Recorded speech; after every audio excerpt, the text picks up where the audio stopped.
I bought a dog the other day. I named him Stay. It's fun to call him. I'll be like, "Come here, Stay. Come here, Stay." He's much smarter now. Now when I call him, he just ignores me and keeps on typing. For a while, I didn't have a car. I had a helicopter. No place to park it, so I just tied it to a lamppost and left it running.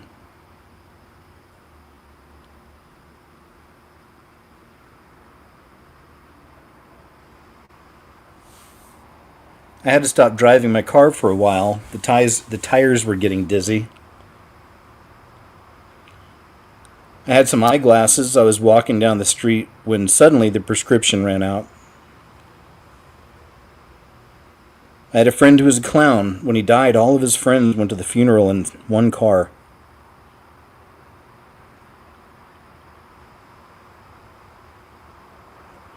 I play the harmonica if you didn't know. The only way I can play is if I get my car going really, really fast and I stick it out the window. I put a new engine in my car, but I forgot to take the old one out. Now my car goes 500 miles an hour. The harmonica sounds amazing. These are just some things I wanted to share with you. And my name is KJ Osborne. And I want to welcome you, yes, you, to the show. Don't be shy. Get in here. Hey, guys, thank you so much for joining me for another edition of KJ's What Happened, to look back on the week. And there is plenty to share. I hope you guys were able to join us last night. I did a live show here on KJ's What Happened. Good 4.5 hours long of just conversations, talking to you guys, people telling me their scariest stories, which is how I figured it'd turn out, and I'm glad it did, because most of the stories, a lot of them had to do with the same entities, the shadow people, the demonic entities, the shadow people, Hat Man, and all that stuff. But, either way, I always feel super blessed to have these shows and to have a chance to talk with all of you one-on-one for a little bit, or whoever calls in. And it's just nice to connect with you.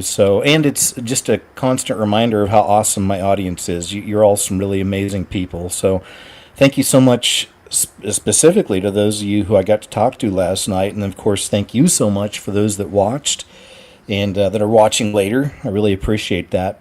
For this week, I've got a brand new video coming out. I'm also working on some other things on the side. I'm still going to tinker around with putting starting to put shorts up over on The Scariest Movie Ever. Looking into things with memberships and all that, and I'm just trying to figure out some things. I've also got a little music video I keep stalling on, but I'll get it out here soon. I go through phases with making my music videos, but I really got to be inspired, and I got to feel like it's worth putting out. That's how I feel about anything I do, shows or videos. I won't put something out just to have content up. It's got to feel like it matters, and it'll be good. And I'm pretty hard on myself like that. But, that's what's kept me going all these years, and I'm good with it. It's the process. But either way, brand new video coming up this week. We'll post a live show for next Friday. I'm not sure what we'll do. And, of course, uncensored show this Monday. So all that being said, I think we're all caught up.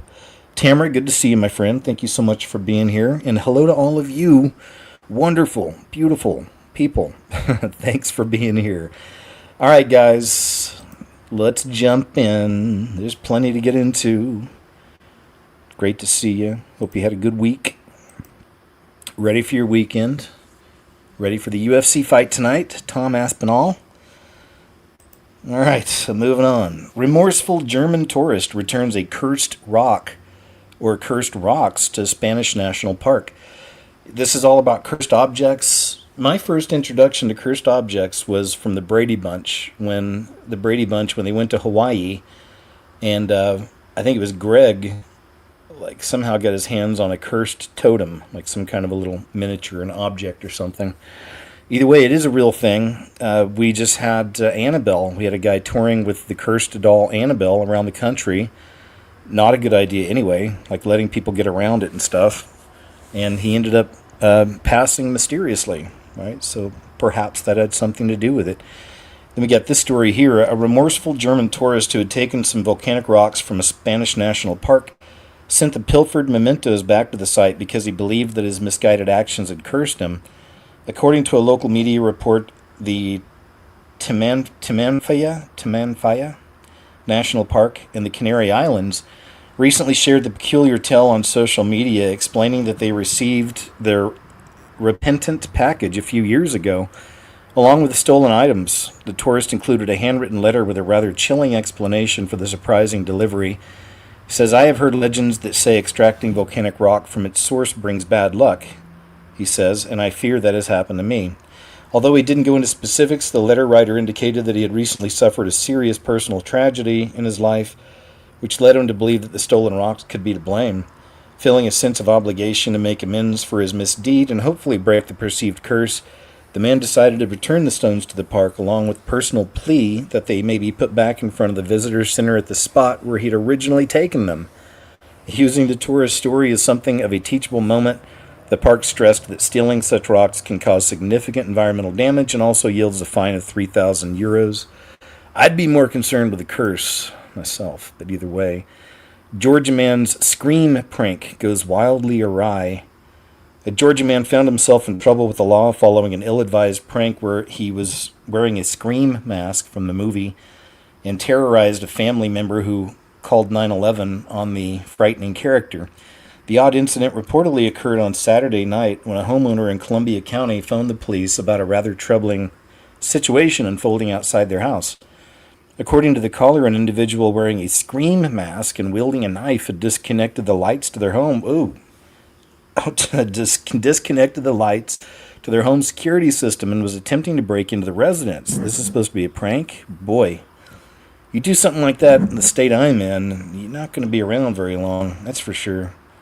Cops dispatched to the scene spotted the perpetrator upon their arrival. However, like the elusive villain from the horror film franchise that made his mask famous, the ne'er-do-well made a quick getaway by dashing off into the woods. Opting to keep their distance because the suspect was armed, officers tracked him using a drone. There come the drones. And ultimately caught up to the mysterious stranger as he was trying to flee in a car. When police got their hands on the would-be home invader, they unmasked an unnamed 22-year-old man who asserted they had merely been pranking a family member and having a little fun. Unfortunately for the mischief maker, police found no humor in his attempted moment of jest and rather than let him off with a warning, cited him with disorderly conduct and more. Okay, there we go. Not a good idea. It's supposed to be a prank. Just having some fun. It's going to scare the hell out of somebody here. Family blames a goblin for their boy's mysterious day-long disappearance in the Honduras. I don't think that's the actual picture. Might be the boy. The family of a young boy who mysteriously went missing in Honduras before being discovered the following day believes that a goblin was to blame for the unsettling incident. Hold on, I want to do something here. According to a local media report, the curious case began last Wednesday when 3-year-old Christian Bismar Espino Corrales, what a name, sounds like a writer, vanished while playing outside of his grandfather's home. The tot's disappearance set off a frantic search in his community as many feared that the youngster may have gotten swept up in the nearby river, which had swelled during some torrential rain. When the boy was found the following day, his loved ones noticed something peculiar about his condition, which led to a fantastic theory for what had happened to him. Strangely, the youngster was completely dry despite there being considerable rain during his disappearance. As such, his family argued that the boy did not simply wander away from his grandfather's yard and get lost. Instead, they posted that the toddler was the victim of a supernatural entity that spirited him away out of the elements. Say, "We believe this was a goblin," declared one family member, "because where we live is a very desirable place for evil things." They went on to cite similar cases have already passed, like a girl who disappeared and returned years later. As for why the boy did not suffer a similar fate, his grandmother explained that they had called upon the goblin to return the youngster, and they promised that we would give him whatever he asked for. In this instance, she said the entity requested a red handkerchief and a red shirt, which they presumably furnished prior to the boy being found the following day. While some will undoubtedly scoff at the family's story, the fact that the toddler returned relatively unscathed will certainly strengthen their conviction that the frightening incident was the work of a mischievous goblin in search of some new clothes. What a story, huh? Interesting. They could always ask the boy, what happened. I don't know if you guys have heard of K-pop Demon Hunters. It's like a really famous animation that, newly famous, just came out on Netflix not long ago, and I haven't seen it, but Apparently, it's a big deal. A lot of people really like it. I guess a lot of the youngsters like it. K-pop demon hunters. But now we get this. Church hosts K-pop demon hunters communion ceremony. Wait, what? In a stark example of the church's great falling away, Claremont United Church of Christ hosted a service blending Netflix's K-pop demon hunters with Holy Communion, praising the show's dark themes over biblical truth. The Reverend, after viewing the film with his transgender nephew, oh boy, said, "So good. The characters, the music, the themes, the message, all incredible. But the Reverend with his transgender nephew, okay. Red flag number one, eh? He then rejected literal demons, claiming, I've always been uncomfortable with the way that modern evangelicals talk about demons and the demonic as if they are some sort of literal externalized force walking through the world, causing havoc and tempting people away from God. This guy is working for the devil. This guy is doing the devil's work." I mentioned this last night on the show, talking about all the paranormal, supernatural stuff and how so many of these organized religions, these churches, they don't like it. They don't talk about supernatural or paranormal. Meanwhile, the Bible is filled with supernatural and paranormal, and it's something I think it's very important for people to realize and understand and witness that it's a true thing and it's happening, because it just shows you that that spiritual warfare is absolutely real and true. People don't want to think that they're hated, that there's entities surrounding them every day, 24 hours a day, that absolutely hate them. But it's true. They're studying you, and they're trying to figure out what they can do and how they can get in, and any way they can steal, kill, and destroy. It's what they do. It's like 24 hours a day. They don't sleep. They eat, feelings. But other than that, man, they're always on us, and you need to know about it. And so many churches hide it, don't want to talk about it, downplay. Well, just focus on God, and everything's going to be all right. And it's like, no, man, you got to give people everything as much as possible. It also helps people to know what to pray for and pray against and what kind of protection you need and all that. So there's that. And then, I kind of think we see where this one's going with this guy. Yeah, I don't believe in them demons. It's a reverend, dude. You need to tell your flock what is going on, man. Not good. Amazon is hoping to replace 600,000 U.S. workers with robots. So, I mean, this isn't a surprise. Like, you knew they've been building towards this. So here we go. In a recent report, Amazon is reportedly pursuing a sweeping automation strategy in the U.S. aimed at avoiding the need to hire hundreds of thousands of workers. According to leaked internal documents and interviews cited by The Verge, Amazon hopes that its robotics and automation efforts will allow it to bypass hiring more than 600,000 jobs it would otherwise have to hire in the United States by 2033. All right, we got it, man. No surprise there. It's the post-human existence that this world's getting ready for. It's preparing for the post-human existence, and that's why all the robots and drones and doggies, robot doggies, all this fun stuff coming in. Woman buys knives, and then she pokes another woman with it for taking too long in the checkout line. Really just the headline on this. According to reports, 25-year-old Amber Thompson grew agitated while standing behind an unnamed woman and her family in line. The victim was simply completing her purchase, reportedly took longer than Thompson deemed acceptable. Witnesses and authorities say Thompson verbally threatened the woman, warning that she would harm her once they exited the store. Fearing for their safety, the victim and her relatives hurried to their vehicle in the parking lot, hoping to escape. But the ordeal was far from over. Thompson proceeded to the checkout, where she purchased a set of blades. She then ripped open the packaging. Man, people are losing their minds. Look at this. Grabbed one of the blades and chased down the lady outside. And in a frenzied attack, she poked her, several times. And luckily, the victim suffered non-life-threatening injuries, but was still taken to the hospital. And there we go. And now this lady is busted and faces a litany of charges. But I've got a couple other headlines like this of just... I showed you one last week. A lady held the door open for another lady. The lady didn't say thank you, so that the lady who was holding the door open popped her. Bang, bang. All right, so we got stuff like this happening. People really losing it. Uh-oh, it's a little early for Mavi. This is my Mavi UFO alarm. Actually, we need to go ahead and do it now. It's no big deal. It's got a few I want to show you. A lot of people have been talking about this first one. It went pretty viral this week. And it was in Colombia. Yeah, this one's been a big one. This right here. And from different angles, it looks like a massive single ship at one point. I don't know if they got it here, but right here you see some of the orbs outside of it. But let me see if I can get, if he has that angle on it I'm thinking of. Like that. There's a pretty good one.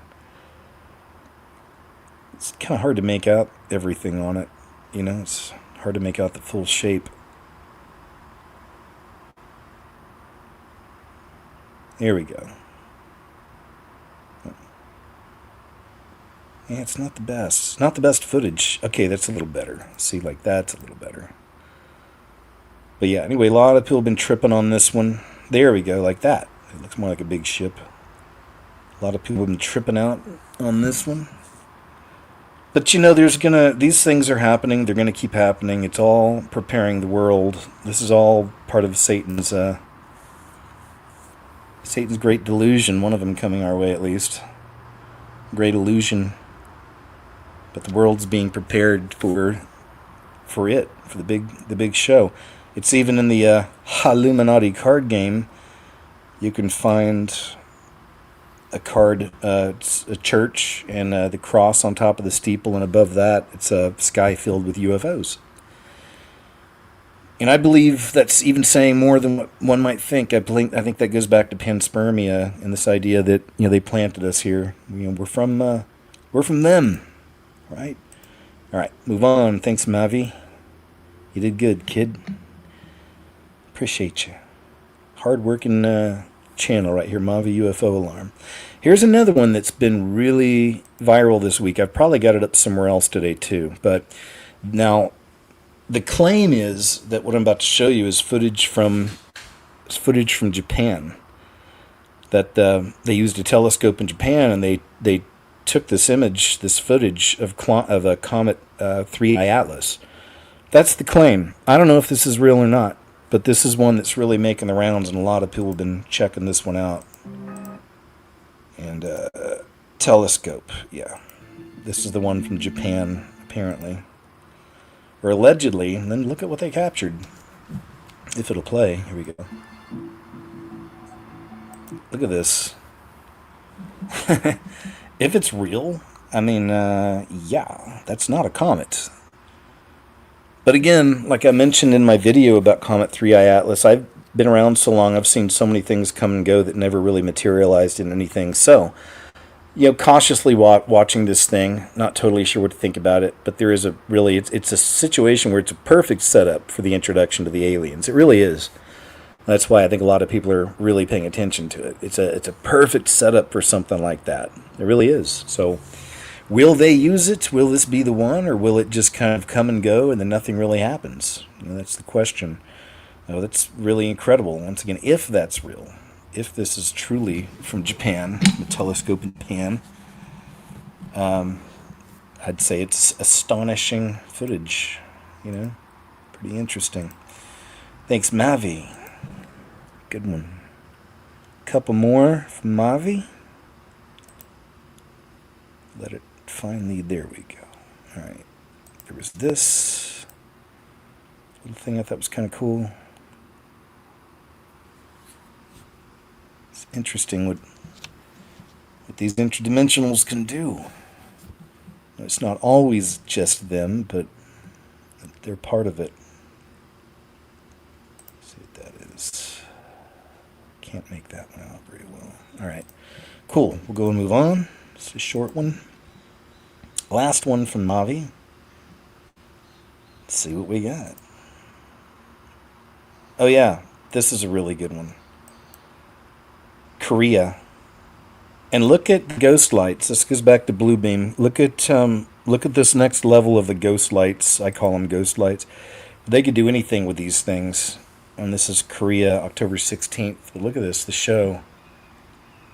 It's always in the clouds. To me, that's how I know. It's one of the ways I know this is more of a blue beamy situation or technology, the way I see it.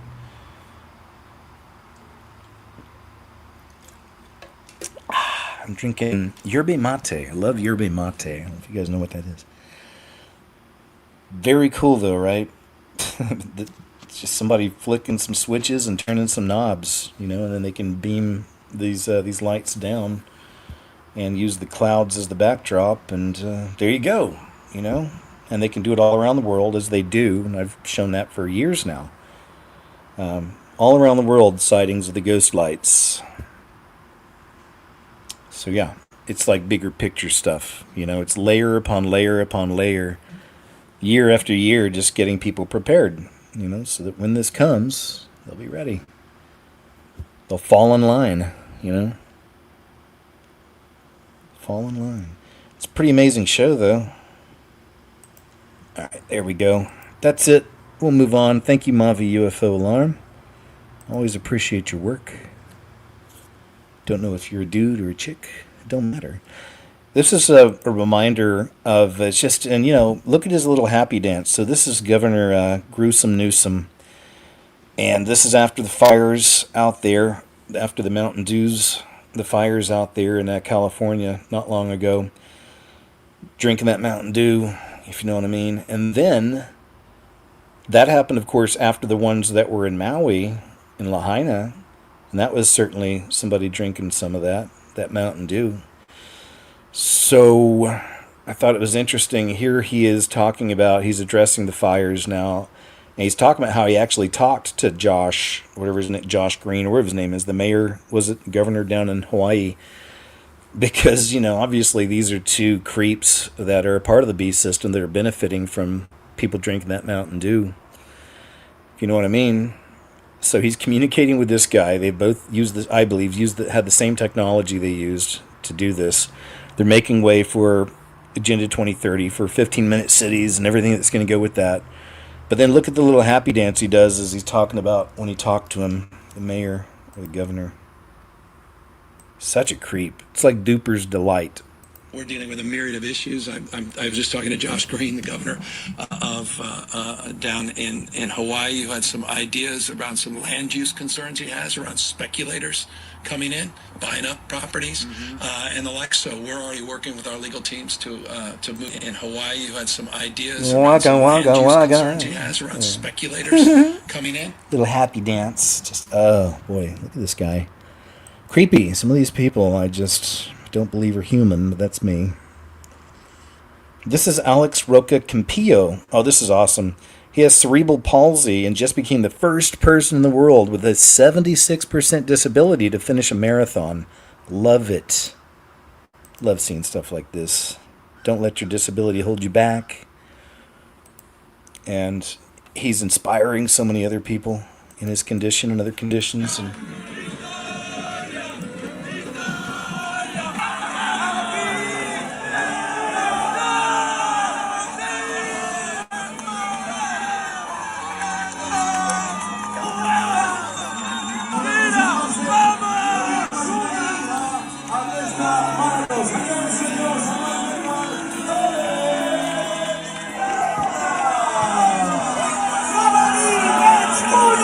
yes. Y ahora sí, hemos hecho historia. Me he convertido en una maratón. Great stuff, man. Great stuff. Love it. Love it. The Travis Walton abduction. Maybe you've heard of the movie. I'm not sure. It's called Fire in the Sky, based on a true story. The Travis Walton abduction isn't the story they told you it was. They're saying 7 witnesses, 5 days gone, and more. I'll let this guy explain. And it's one of the most famous, abductee stories out there. Travis Walton's story. His chest hurts. He literally feels like he's dying. He's in so much pain, he feels like he's dying. When in reality, the memory is just so bad from these events. Like, it's so bad, it's not something you can count on. And so we just have to count on the stories. And we have to kind of like parse through it ourselves. But yeah. Without naming names, have you, not even necessarily just on camera, but just in all your years of looking at this and talking to people, have you sat with people that are at least known a little bit by others out there, not just like a rando on Twitter or something like that, but if you sat with someone who's telling you a story and you're just like, this is complete bullshit? I wouldn't say complete bullshit, but like I said, I think there's reason to believe that everyone telling a story, if you've told it more than once, you're making that story better as you go along. You know, think of the greatest tales. You know, when you're with your buddies and you're like, oh, I got a story for you. How does that story compare to when you first, you tweak it a little bit just to get a reaction or to make people feel like they were there, or to get a laugh where it got a laugh that one time. You might throw that back in there. Yep. And so I think that's what's happening with these stories. And the longer we wait between the event and the telling of it, I mean, we have to assume the more muddy it gets. But that doesn't mean there wasn't something there initially. And so I think with a lot of experiencers, with Whitley Strieber, with Chris Bledsoe, with even Travis Walton. Travis Walton's different a little bit. Travis Walton doesn't waver at all. He's been one to this is it. And he gets quite defensive about any other detail being added on. He makes it very clear that this is what happened. But, you read a lot of books and you kind of it becomes subjective a little bit over time. And they start adding things. And I'm not saying it's not true. It's just hard to know. Well, it's human nature, you're saying. Your explanation is, it's in line with a lot of things you'll hear different psychology experts talk about with eyewitness testimony in court. And I'll go and move on. I thought there's going to be a little more to it. I wanted to hear a little more about Travis Walton, but check out Fire in the Sky, the movie. If you've never seen it before, it's a really, really good one. If you like those kind of movies, if you like that subject, another really, really, really wild and creepy one is called Communion, and it was written by Whitley Strieber, and it's based on true stories and all of his experiences. And man, there's some just visually some really creepy, scary stuff in Communion. Here's food for thought. You do never know what people are going through in their lives, so check this out.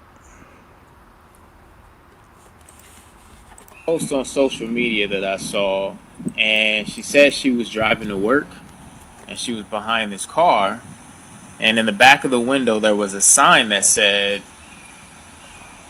"Learning stick, sorry for the delay." And the woman said she instantly had so much patience for this person, and she wasn't frustrated even though she was headed to work. The person's driving didn't bother her at all. And it made her think, if that sign wasn't there, how would she have acted? Would she have been frustrated? Would she have been annoyed? Would she have honked the horn? And then she said it makes her think how people act when there is no sign. Because no one has a sign that says, I just got divorced, I just lost my job, I just lost a loved one. No one has a sign like that in their vehicle or on their shirt. But we know that people are going through things. So whenever you encounter someone, if someone seems annoying to you, if they get to you, energy is off, you feel like they're driving a certain way, just imagine if they had a sign up that said exactly what they're going through, because people are going through stuff every single day. And to move with that type of patience on a daily basis with everyone that you interact with. And I love that message. That was dope to me. Definitely something I'm going to think about from now on. Thanks, man. Thank you for sharing that message. I think it's beautiful. I agree. I just mentioned last night that the only thing lately had been, spiritually I've been feeling I need to work on a bit is that I've been getting angrier when I'm driving lately, at people driving too slow or driving too fast, and then I realize that's not normally the way I am. Why am I getting irritated like this more than I ever have before? I'm not acting out yet, but there's times I want to, and I'm like, okay, I'm not liking this. It's like, is there a demon of road rage or something? I don't know what it is, but so anyway, I'm addressing it. I'm sensitive to these things. I keep an eye on myself. I've always said, and I hope others are like this too, but you got to really work on being your best friend. You've got to care about yourself, and it's always, the Lord or Heavenly Father is number one, but then it's you. Then after that, it's all the ones we love here. But got to look out for yourself. Got to love yourself. Not to, of course, like a crazy narcissistic degree or whatever, but you got to care about yourself, man. And so, take care of yourself. Okay, most of you know that. This says, beware of your source of food. What this young man is saying. And halfway through, once I start talking about what I need to talk about, the volume goes away. So, cool. Let's try this again. I just got off of a 10-hour shift where I was on my feet running all day. Right afterwards, went to the gym. Pushed myself pretty heavy, so naturally after a day of running and then working out, I'm exhausted and hungry. All I wanted to do was get some food before I went home, went to bed, and did it all over again. And I came to Cookout in Goodlettsville, Tennessee, right outside of the Nashville area. And I order a tray, I park my car, I get about halfway through my tray, all my cheese curds are gone, almost done with my barbecue sandwich, and I bite into this. It's a tooth. It's a chip of a tooth. All right, so I'll stop there. He just kind of goes on a bit more about it. I don't know if he shows it again, though, but I mean, there's always the chance when you're dealing with barbecue and whatever, you might get a bone in there, right? Obviously, that's what I was first thinking. He's convinced it's a tooth, so I'm not sure about that one personally, but I could see both being a possibility. Unfortunately, the way that everything's being exposed now, that we really are in the apocalypse. They're revealing, and all these things are being exposed. All the wicked stuff in all the industries, the stuff they shoot in the skies, the stuff they put in the food, the stuff that's in the water. Even Robert F. Kennedy Jr. has been attacking that stuff they put in the water. I mean, all this, man, like all the stuff. We've been in it so long and watching it, it may not be easy to see, but man, I hope you do. That is kind of a cool thing, that all the wickedness in this world really is coming to the surface in all these industries. We know about the tunnels underground, connected tunnels, and what they do with that, and the little ones. I mean, all this stuff's coming out, man. So it's pretty incredible, right? That being said, I don't know. I mean, I wouldn't be surprised if it was a tooth, unfortunately.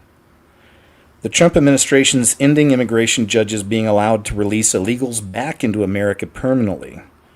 That's a good move, I'd say, because that's been an ongoing issue, it seems.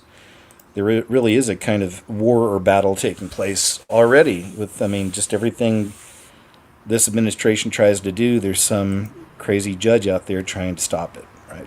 A decision released last month that could impact millions of people in the country. A change to how immigration laws are enforced could mean anyone arrested will remain detained until they are deported. But some attorneys are now pushing back. This week, the federal government said in court that since July, more than 1,800 people have been arrested in the Chicago area. But having their day in court is not a guarantee. The immigration court is convoluted. It does not fall under the judicial branch. It falls under the executive branch. Separate from criminal court, a person's rights are much more limited. ABC 7 chief legal analyst Gil Sofer. The proceedings in an immigration court, they're not criminal, they're civil. The question isn't whether someone has committed a crime. The question is whether they can be deported. And the rights are different. Now, a new immigration court directive could keep people detained much longer before they're deported. In September, the Board of Immigration Appeals, the top administrative body which interprets and applies immigration laws, released a new decision. For the first time in American history, the court ruled immigration judges can no longer grant bond for undocumented immigrants who enter the U.S. without authorization, all but guaranteeing mandatory detention for those detained. It is a monumental decision. It's a change in approach for sure. DHS calling the ruling, quote, a big win for our ICE attorneys, securing our ability to detain illegal aliens until they are deported. But immigration advocates and attorneys say it's a total sea change. It overturned decades of case law, of regulations and laws. Judge Payton is a former assistant chief immigration judge who was fired by the Trump administration this past July. She says without cause. Now she's in private practice and says undocumented people seeking a bond hearing have to hire an attorney like her to file petitions in federal court, outside of immigration court, to try to get relief. Demanding that the federal courts review the decision of the immigration court and tell them that they're wrong and they should hold a bond hearing. I'll stop there. Gross. All these, again, it's just It's amazing how many people are really fighting to keep the illegals, here, and it's just, but it's not. I mean, we get it, man. It's the time where people are showing their true faces too. All of it. A doctor's husband. Oh, just a headline, really. This is really sad. A doctor's husband pled guilty to extinguishing the life of his 2-year-old daughter, because he left her out in a hot car while he went inside watching adult videos. True story. That's the best way I can put it, but you can kind of get the gist. Like, I think it's a Daily Mail story. Yeah, in a hot car while he watched adult videos. A father who left his 2-year-old daughter to pass in a hot car while he played video games, drank beer, and watched Korn has pleaded guilty now. Can you imagine? He's going to be sentenced on November 21st, faces 20 to 30 years behind bars. Wow. And you know what's crazy when I see that? Remember, sin comes to destroy, and the devil and his minions come to steal, kill, and destroy. But sin eventually leads to death, and it's not always just a physical death, but it can be the death of your finances, your relationships, you name it, right? And then this guy just wanted to go and engage in some vices, for a while, and completely left an innocent little one, 2 years old, to pass, and I'm sure it was a horrible way, if you can imagine, in a blazing hot car. Yeah. Very sad. Man, that's that little one right there. Beautiful family, too. And now he's ruined everything. He ruined everything. And a successful wife. She's a doctor. Dude, do you not see what you've got? But the corn was more important, I guess, unfortunately. This is Jeremy Corbell. He's been a big part of the disclosure movement now, for many years. I don't fully trust him. I don't fully trust a lot of those people in the disclosure thing. But anyway, because a lot of them are going to be pushing the narratives that the beast wants. But Jeremy Corbell says whether 3i Atlas and his incoming craft lie, quote, are linked. So there's a quote he put out a while back saying that when they tell you there's a big craft coming or something, it's a lie or whatever it is. But this was 18 minutes long. I don't know if he ever finally gets to it. Let's see if this is it. Here. Congress, and that it was possibly misinformation or disinformation. And then Jeremy Corbell came out on a TMC documentary to say this. So UFOs are real, and they've been here a long time, and that's the truth. Duh. But the lie is coming. All indications, like all of them, is that lie is going to be that there is a craft slowly making its way to us here on Earth. And that is the lie they're going to want you to believe. It's nuanced, how they explain that, the nature of that threat. But that 100% is the lie you are going to be told. You even got a date. People have been whispering a date. What is it? For a long time now. Let's hear it. I know where that lie comes from. What's the date? I know specifically what document from the 70s initiated the idea of that lie. A classified document. That is the lie you will be told. You're going to be told that there is a craft on its way to Earth. That's the lie. All right, now let's see. Ding, ding, ding, ding, ding, ding, ding. This might be it. Up as well. So here it is. But there is going to be pushback. Those hearings were great. The pushback, I would suspect, will be to try to influence Congress with disinformation and lies. That's what I suspect is going to happen in the future. So we just have to be fastidious. We have to document everything. We have to bring the facts to the table and make sure people don't fall for them. There's a lot of disinformation and misinformation. You and I are probably, again, like the canary in the coal mine. Let's just talk about it. This brings me to the Atlas thing. If it's okay, let's jump into that. Do it. Everybody's asking what my opinion is on the 3i Atlas object coming to Earth. Now, I'm not an astronomer. I'm not a scientist, but why they're asking me is because I made a statement back in January saying that, hey, there's a lie coming. And of course, it was part of a show, and it was just but if you watch the whole show, you kind of understand what's going on. And I've made a ton of statements about why I would say something like that. I'm not hiding and just saying it. I've explained to people why multiple times, but people are asking about that. Now, I don't know anything about that particular comment. I read the same stuff as everybody else. The trend I'm realizing, our friend in the disclosure movement, Avi Loeb, he talks about these unique characteristics, and he's not. Wait, so just so you know, yesterday, Dr. Gary Nolan was on the Soul Foundation YouTube channel. And when he talked about Three Eye Atlas, he referred to it as a meteor. So he also thinks it's just a meteor, just so you know. Not wrong about that, but it is a consensus of one.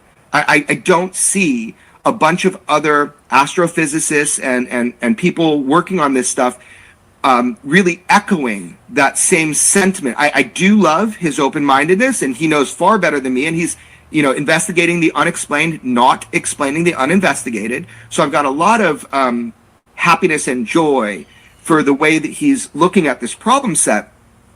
But I will stand firm in that I said in January, and I actually said it earlier, but it was, I think it was played in January, that there was something coming, that people were going to try to convince the public at large that there was a spacecraft slowly moving to Earth, and that didn't come out of thin air. That wasn't just something I made up before I sat down. That came from years of people trying to impose upon me something to use my mouth, that there was this threat coming, that there's a 1970s document that I believe to be classified for sure, and I don't have the ability to get that out to people, but it postulated this. So there were so many warning signs that this was going to happen. I finally said the quiet part out loud. Intelligence agents from multiple agencies, durationally, over years, would call me and slowly edge at me with this theory and this idea to try to get me to say it. And it felt so manipulative, I had to call it out. So that is specifically why I said it, because I felt that pressure over time. I know you've been told, oh, there are these hints of big things coming. Well, if it is, fucking say it. If it is, then you have a duty to say it. But no one's standing up and raising their hand. So I do think it's absolute nonsense. I think that you're going to see, a comet that's, maybe unique by material, pass by the Earth, and life goes on. I'm pretty high confidence that that's what's going to happen. But again, I don't know. I'm not an astronomer or anything. I just know. All right. We know. I'm not an astronomer or anything over here. I'm not a scientist. I'm not a good husband. I'm a horrible father. Okay. I'm even a heavy drinker. But I don't think this is going to be anything substantial. Yeah, we'll see. We'll see. We shall see. That's why, again, just kind of cautiously watching. I'm not one to just, this is definitely going to be, because I don't know. We don't know. But it's definitely interesting to watch. And like I said, even if it doesn't turn out to be anything, it is such a great setup, for that to happen. And so if this isn't it, maybe there'll be another one. Maybe this is the first one. They're just testing to see how people react. Who knows? We'll see. This man says, just in one word, repent. But what's he talking about? Man, everybody in this nation is living with demons and monsters all around you. Nephilim, manifested demons, and actual monsters all around you, and no one knows it. And then they call a guy like me crazy for calling it out. Okay, but when I was practicing magic deep within it, in a place where Satan was not expecting me to repent, like I was gonna die there, so he was showing me things that he would show somebody who was gonna die in it. Okay, there is demons everywhere. I slept with them, talked with them, saw them manifest and go talk to other people, and those people had no idea they were talking to demons. I've seen demons leave the spiritual realm, enter people, and then come up and speak to me through them so we could have a conversation through the people, and those people had no idea.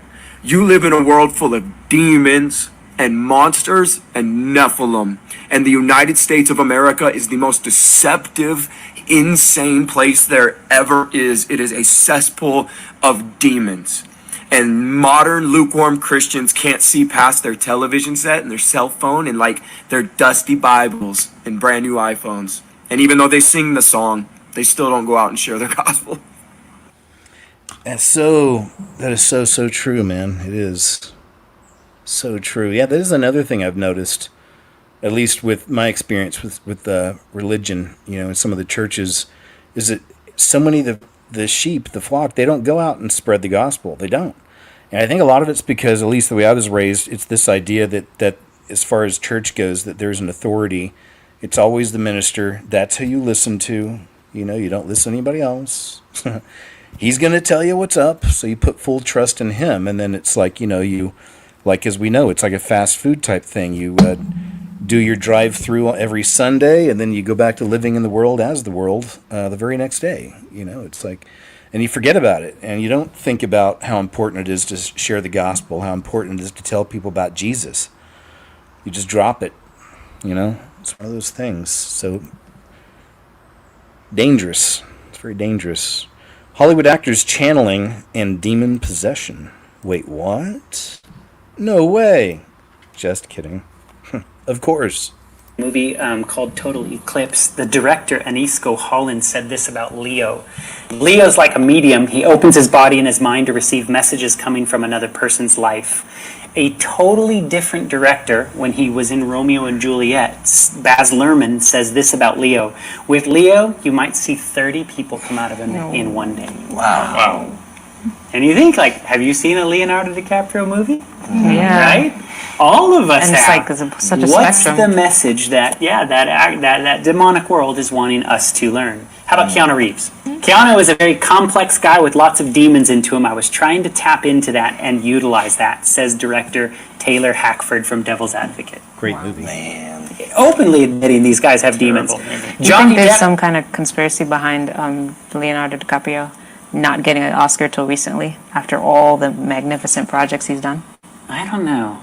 I mean, it's interesting. Some actors like Johnny Depp, same sort of thing. He's been in all these amazing movies, yet I don't think, ever won an Oscar. Mm-hmm.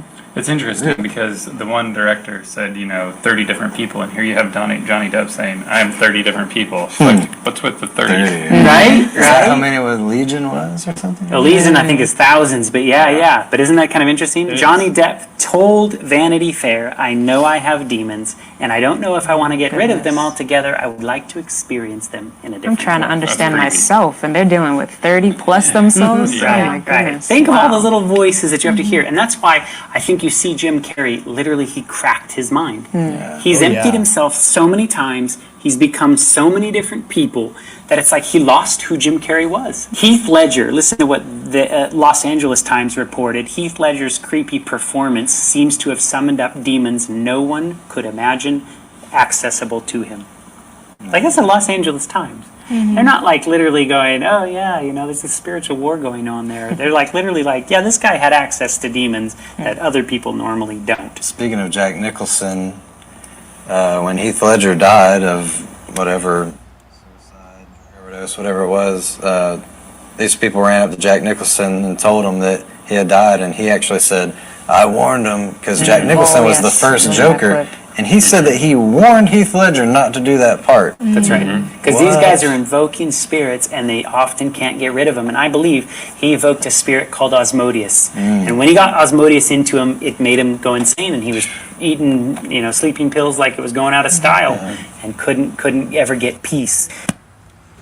And that's something. That's some good research there, finding those quotes. And the 30s thing is really interesting. I wonder if that's one of the deals that's available out there for people. Like you sign this deal, we'll give you access to 30 different demonic characters that'll help you act or something. I don't know. Because I always, just after the years seeing everything I've seen, I am more and more thinking there's got to be different kinds of contracts they offer. Like maybe the 27 Club was one, that you'll have all this fame and everything you would ever want in the whole world, but 27. And then even looking at how many Hollywood celebrities have children that are identifying as the opposite sex, the inversion of it. So that is a kind of a, sacrificing that child in a way, to the system. So maybe they give them the option of you have to take out a loved one or, do this with your firstborn or whatever, I don't know. Makes me wonder The way it's all put together like that, just so gross and wicked, you know? I hate it. I'm ready to be home with my father and all of you guys. This man works at Goodwill, and he's being flooded with Labubus, those little demonic dolls. Labubu dolls. Like, people are going crazy for him. Also shows just like the change in the world, kind of, because it used to be Beanie Babies and Cabbage Patch dolls, and you know there was the same kind of furor over all those things too, many years ago, and those were more sweet and innocent. Now we get these demonic Labubu dolls with sharp teeth, you know, that people in 2025 are going crazy for. Everybody wants them. I work at Goodwill, and we're seeing 20 to 30 Labubus be donated every day, to the point that we've had to start throwing them out. When we first started getting them in a few weeks ago, we were shocked and thought for sure that they were Lafufus, you know, fake. But we did some verification, and it turns out that they were real. Obviously, we were super excited, and staff gets first dibs on all the merchandise, so we took the first couple batches for ourselves. But once we kept getting them in, we started selling them, and originally we had them behind a case like this because, you know, they were super valuable. But then they kept coming in more and more. So we had to just start wrapping them like the normal stuffed animals and selling them at the normal stuffed animal prices. Now we get so many every day that we literally can't give them away. And so we've had to start trashing the non-desirable ones and using them as sponges to clean the floors because they actually retain water really well. We've also been getting huge tubs of matcha and bars of Dubai chocolate because I guess no one... Pretty sure he's trolling now. Now that I think about it, I'm pretty sure he's trolling. Especially with the Dubai chocolate stuff. That's another thing that people are going crazy for, and I've never had one, but the other day I had to go get gas at a 7-Eleven. We have stores out here, they're called 7-Eleven. And I went inside, and they were selling those Dubai, some brand of those Dubai chocolate bars at the front counter. And I didn't buy one. They're $20 a piece. I was like, what? Oh, thanks, man. I'll just eat a Tootsie Roll. You know, that'll be fine. Harvard astrophysicist Avi Loeb, which even him you have to wonder, where'd this guy come from? Like, from out of nowhere, here comes Dr. Avi Loeb from Harvard talking about comet maybe being a spaceship, right? And he's all over the place. He's doing a lot of interviews. I see clips of him all the time, too. But here he is, and let's see what he's saying about what's coming.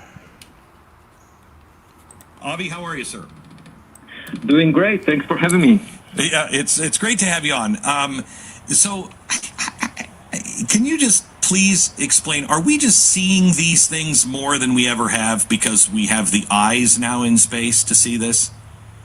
Yeah, over the past decade, the astronomers constructed the new survey telescopes of the sky. Also, we have much better computers that allow us to digest large data sets.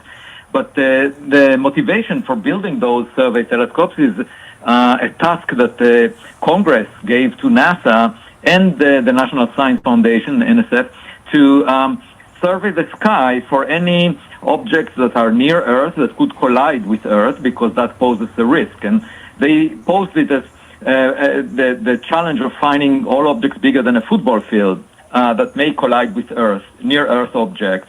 And there were two major observatories constructed back a decade ago. There was Pan-STARRS in Hawaii, and recently, in June 2025, a new observatory in Chile was inaugurated called the Rubin Observatory, funded by the Department of Energy and the National Science Foundation. And those allow us to see objects that are the size of a football field and have a complete survey. And amazingly, in 2017, an object like that was flagged, and then the astronomers realized it's actually moving too fast to be bound by gravity to the sun. So it came from outside the solar system. It couldn't have been around. So that was the first. It was given the name Oumuamua, which means a scout in the Hawaiian language. And then hold on just a second, because I remember this, and I think I talked to you around this time. Explain what you meant. It was moving too fast.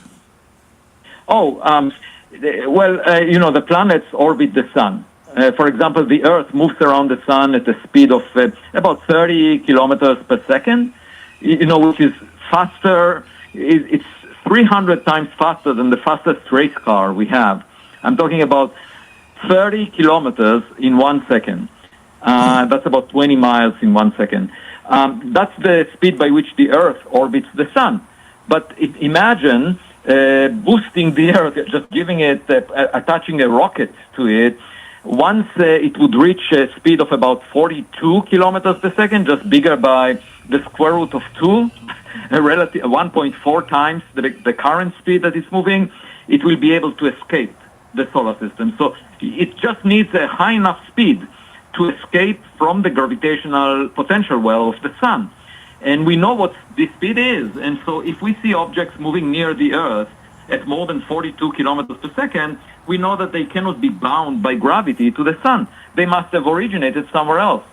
And so Oumuamua was one of those. And since then, we found 2 more with telescopes. I actually identified with my student a 4th one, which was found by the U.S. government satellites that are monitoring the Earth. That was a meteor that came from interstellar space. But at any event, the most recent one was found by a small telescope in Chile called the Atlas. Again, to identify risk for Earth. And that one was given the name Winter. You know, the Earth was covered with dust. And I'll go and move on. Yeah, somebody said Glenn Beck looks super bored. He definitely does, doesn't he? But okay, Avi Loeb, we appreciate it. We'll see what happens. We'll see what happens with it. Apparently it's behind the sun right now, or allegedly it's behind the sun. A massive mothership captured above the city of Cucuta, Colombia on October 21st. Yeah, this is the one I was showing earlier where they're saying it's like this huge ship. There we go. It's a pretty good angle on it right there, actually. See?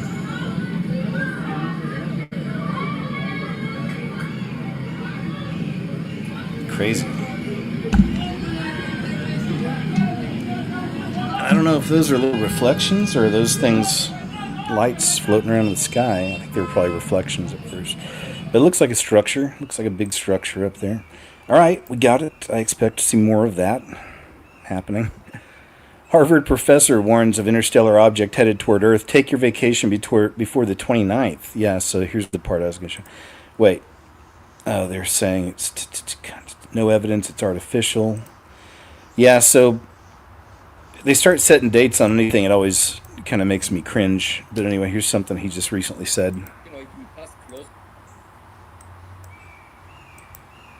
It will pass closest to the sun on October 29th, 2025.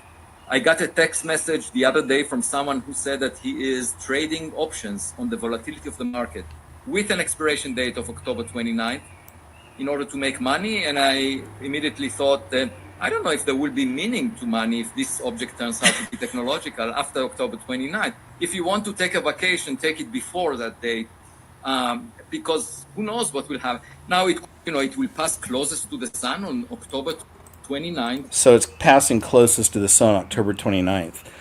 All right. Hey, and they made this 29 seconds. That's cute. We'll see. Like I said, man, we will see. I don't ever get too crazy over any of these dates on anything. As I mentioned in my video that I've been here too long. I've seen too many things come and go. That being said, I still watch. I still wait, and we'll see. I keep an open mind on it, and that's how I'm feeling about this one. Again, there's so many things leading up to it, to being a ship or coming off as a ship, and it's just a perfect setup. If this isn't the one, maybe this is the trial run for the real op they're going to run. Anne Heche had ejected herself from the satanic clutches of Hollywood and was about to release an expose. However, eyewitnesses state her vehicle acted erratically, deliberately speeding up, and then drove straight line, and then bashing the car. And despite being pronounced past the scene, another witness filmed Anne rising up. And yeah, that's right. So it's just a good reminder of what happened with Anne Heche that day. Yeah, you give me remember this. Yeah, it looks like this. It looks like this. They placed the strap right over her face. And then the vehicle they put her into was 36, and I've seen that coding in a lot of things, 36s, potentially, and like the Masonic type folks, they've got the ability, to I can't remember which town they found this in, but they can have fake police cars or fake paramedic vehicles, and there's always those possibilities too that it was part of an op like that, like straight up. Anyway, I'm going to watch some of this. So look where the strap is, and then look where she jumps out. 63. Look at that right there. And then it's like, there's her face right there. So it's like they straight up, it looks like they straight up just put the strap right over the lady's face. And look how black her feet are. It's from the fire there they had.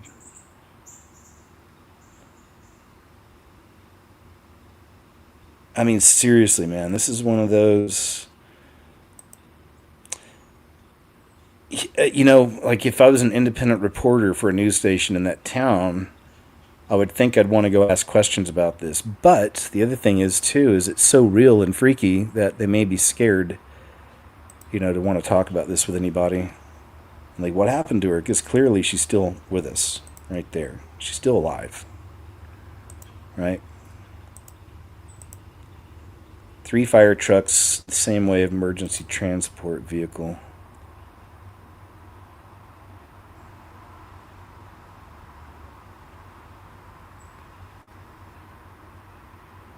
So far away, the other trucks were useless where they were parked, and the one vehicle that needed to be close was half a block away. So see, man, I think maybe they're kind of seeing this too, and this could have just been a decoy. All right, we'll go ahead and move on. Just want to revisit that for a little bit, but that's still one of those that it's gone unanswered and probably will continue. You know, says this is completely unedited footage of the No Kings in quotes protest in a mountain town just outside of Asheville, North Carolina. What do you notice about all the protesters? And I think it's pretty obvious. Take a look at this. It looks like an old folks' home.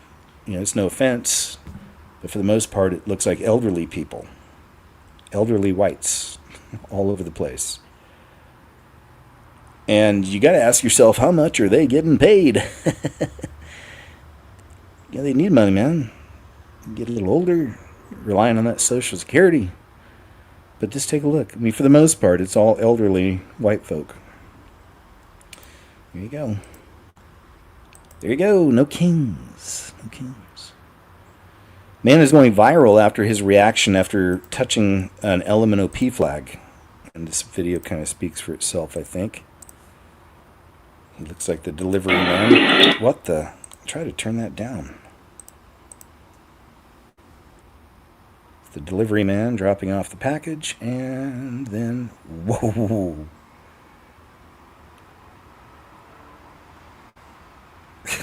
There you go. Maybe you felt the energy on that. This is how the enemy has tried to Shanghai the rainbow from our Heavenly Father. All right. We got it. And moving on. It's a shame what they're trying to do to the rainbow and what the rainbow really meant in the beginning. It says, is it over? Trump obliterates the IRS as Social Security just changed forever. I'd be cool with them completely obliterating that agency. IRS as we know it, it is done. Yesterday, over 30% of the IRS's auditors resigned in a single day. Why? Because President Donald Trump just pulled the pin on the biggest financial shakeup in American history. And that's not even the half of it. In fact, at the very same time, right, very quietly, Social Security just made a change that will permanently impact how every American accesses their identity, their benefits, their future. But there was no press conference. There was no big rollout. But if you're on SSI or SSDI, let me know down in the comments.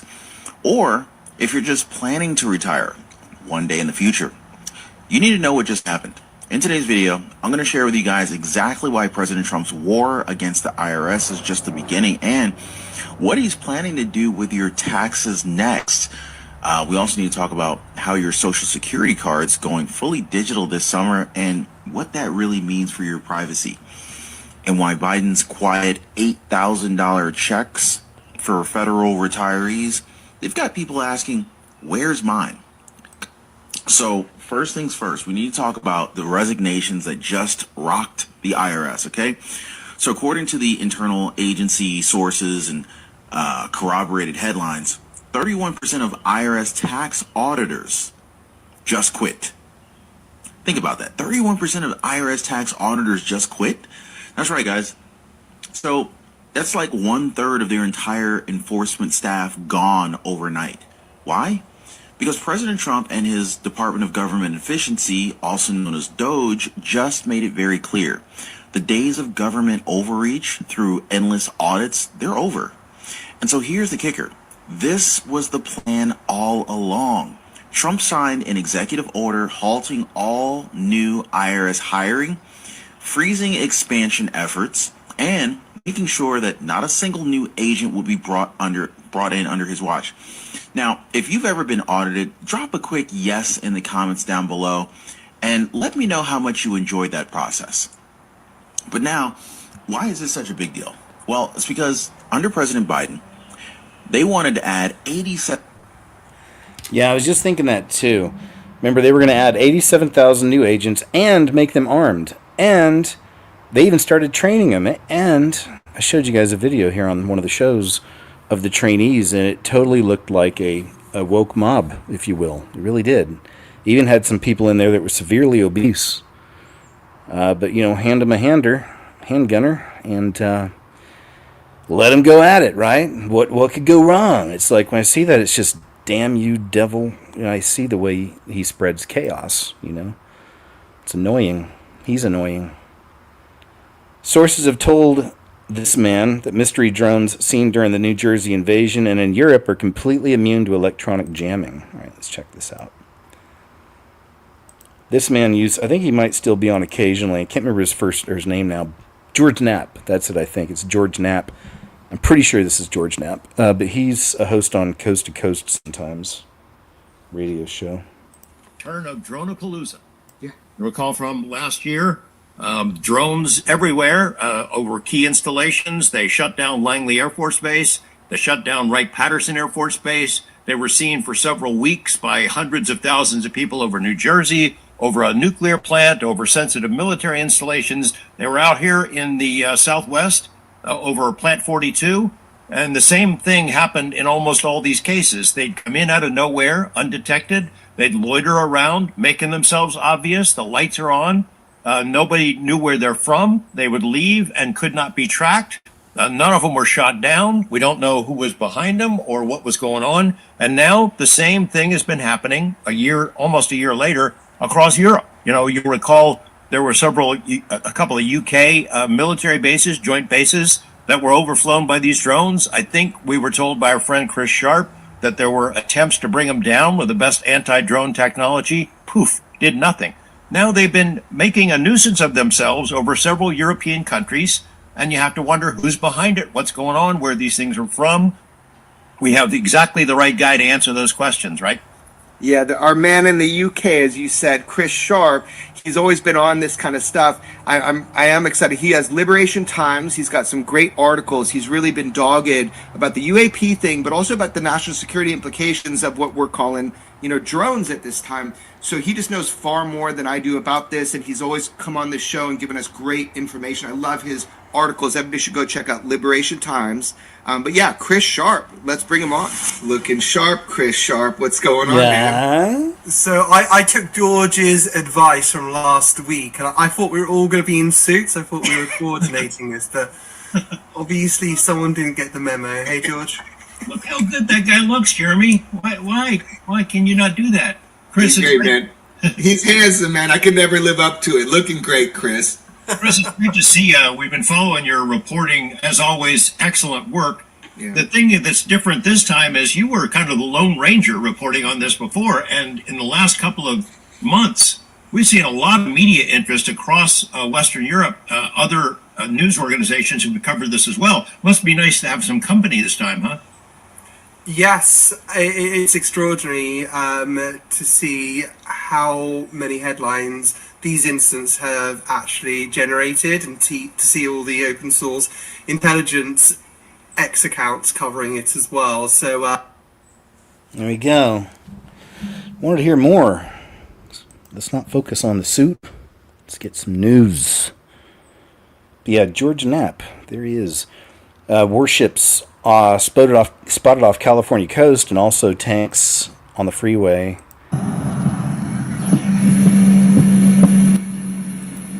Probably, Is it Venezuela maybe? Heading that way. Is that the right area? Would they be launching from California for Venezuela? I suppose they could. Or it's something to do with the border, maybe. They're out there.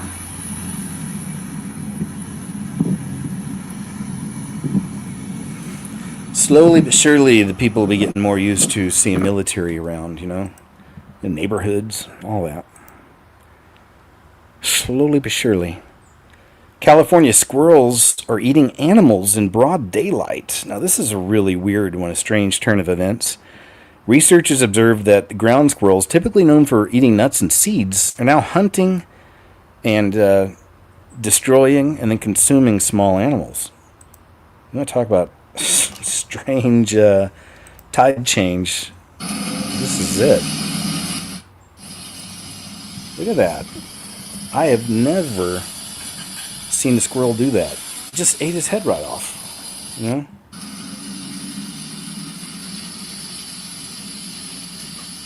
I mean, we're talking this to me. This is some really wild stuff, man. And my whole life had never heard of that or seen that. There's squirrels all around where I live, actually, too. Love them, but I've never seen anything like that. That's freaky, man. How crazy is that? If a squirrel like starts chasing after Chubbs someday? I don't know how that would go though. Chubbs is he's a fighter, man. He's a little mouse catcher too. Hopefully Chubbs doesn't start doing that. Start looking at me all weird. Wake up and he's chewing on a finger, you know. President Trump has destroyed a massive submarine headed for U.S. that was carrying bad things, if you know what I mean. And I guess this is supposed to be some of the video of it. There's that.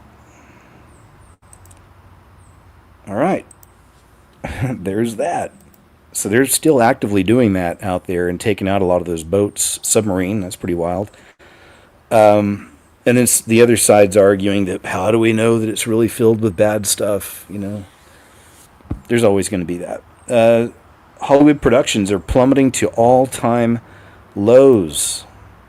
So again, just more news on how Hollywood's dead and dying.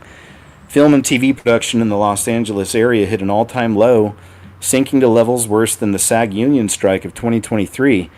The city has introduced new tax incentives to generate enthusiasm, but many in Tinseltown are questioning if the industry will ever recover. That's with AI out now, also with how streaming is taking over. So yeah, it's like they're getting hit. Also with the apocalypse, with things being revealed, with us learning so much more about all these celebrities, it's all really disgusting and gross. You know, in a lot of cases. Yeah, that's my thing.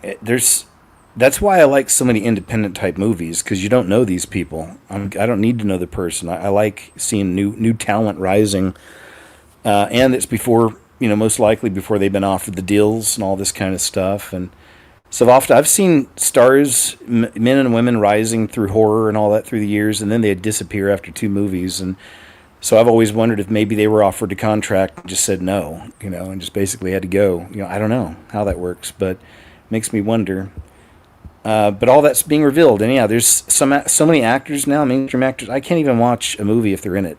I don't like them that much, you know. So, L.A. motion picture employment dropped from 142,000 in 22 to 100,000 by the end of 2024, a 30% cut, 42,000 jobs gone. Below the line crew were hit hardest, and I worked below the line when I was out there. 63% earned less in 2024, and 41% are considering an exit. Add to that, high taxes in LA and California have forced some productions to leave the area. All right, so we get it. Dead and dying, my friend. Cheesy 12384. My goodness, thank you so much, man. That was incredibly generous of you, and I love the 111. Thanks for that nice touch, but very kind, very generous. Thank you so much, man. I appreciate that.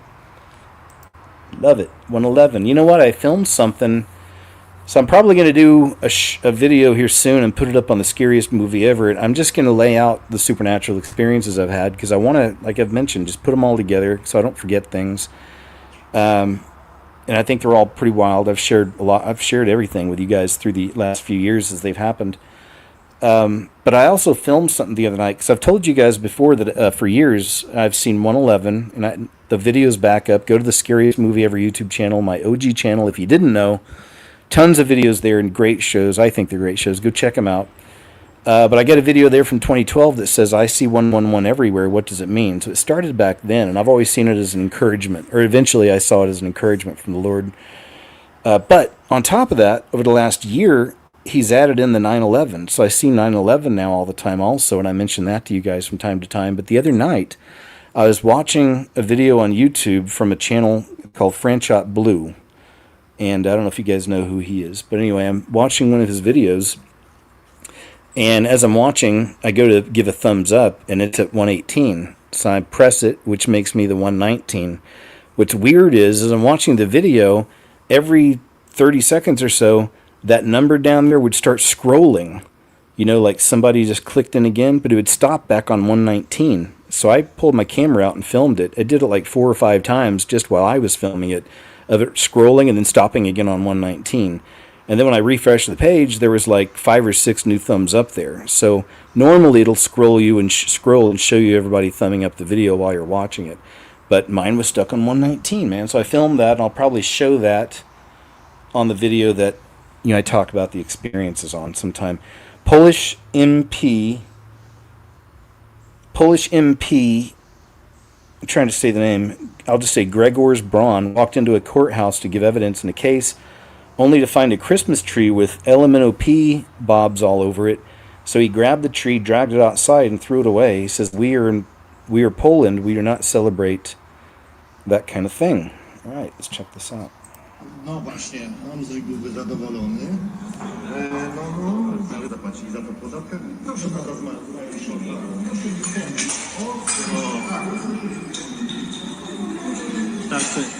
tak to się robi na południu. Z interwencji. Ewakuacja z sądu LGBT, przywracania porządku prawnego w sądzie jest.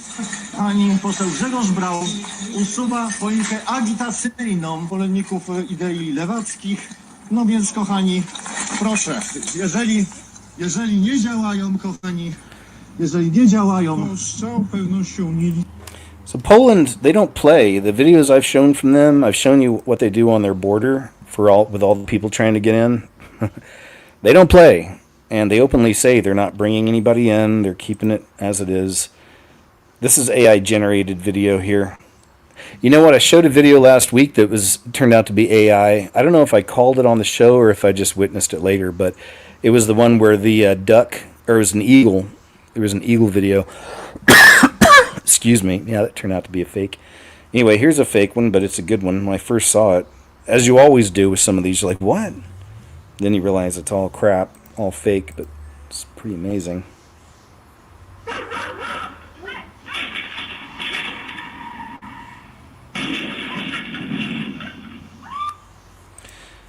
Wild. But if you didn't know it was AI, you may think that this is one of those amazing things. God had an angel use the dog and, whatever. But here's Jeremy Corbell again. Says he wasn't talking about 3i. Okay, you saw that earlier. We already saw that bit.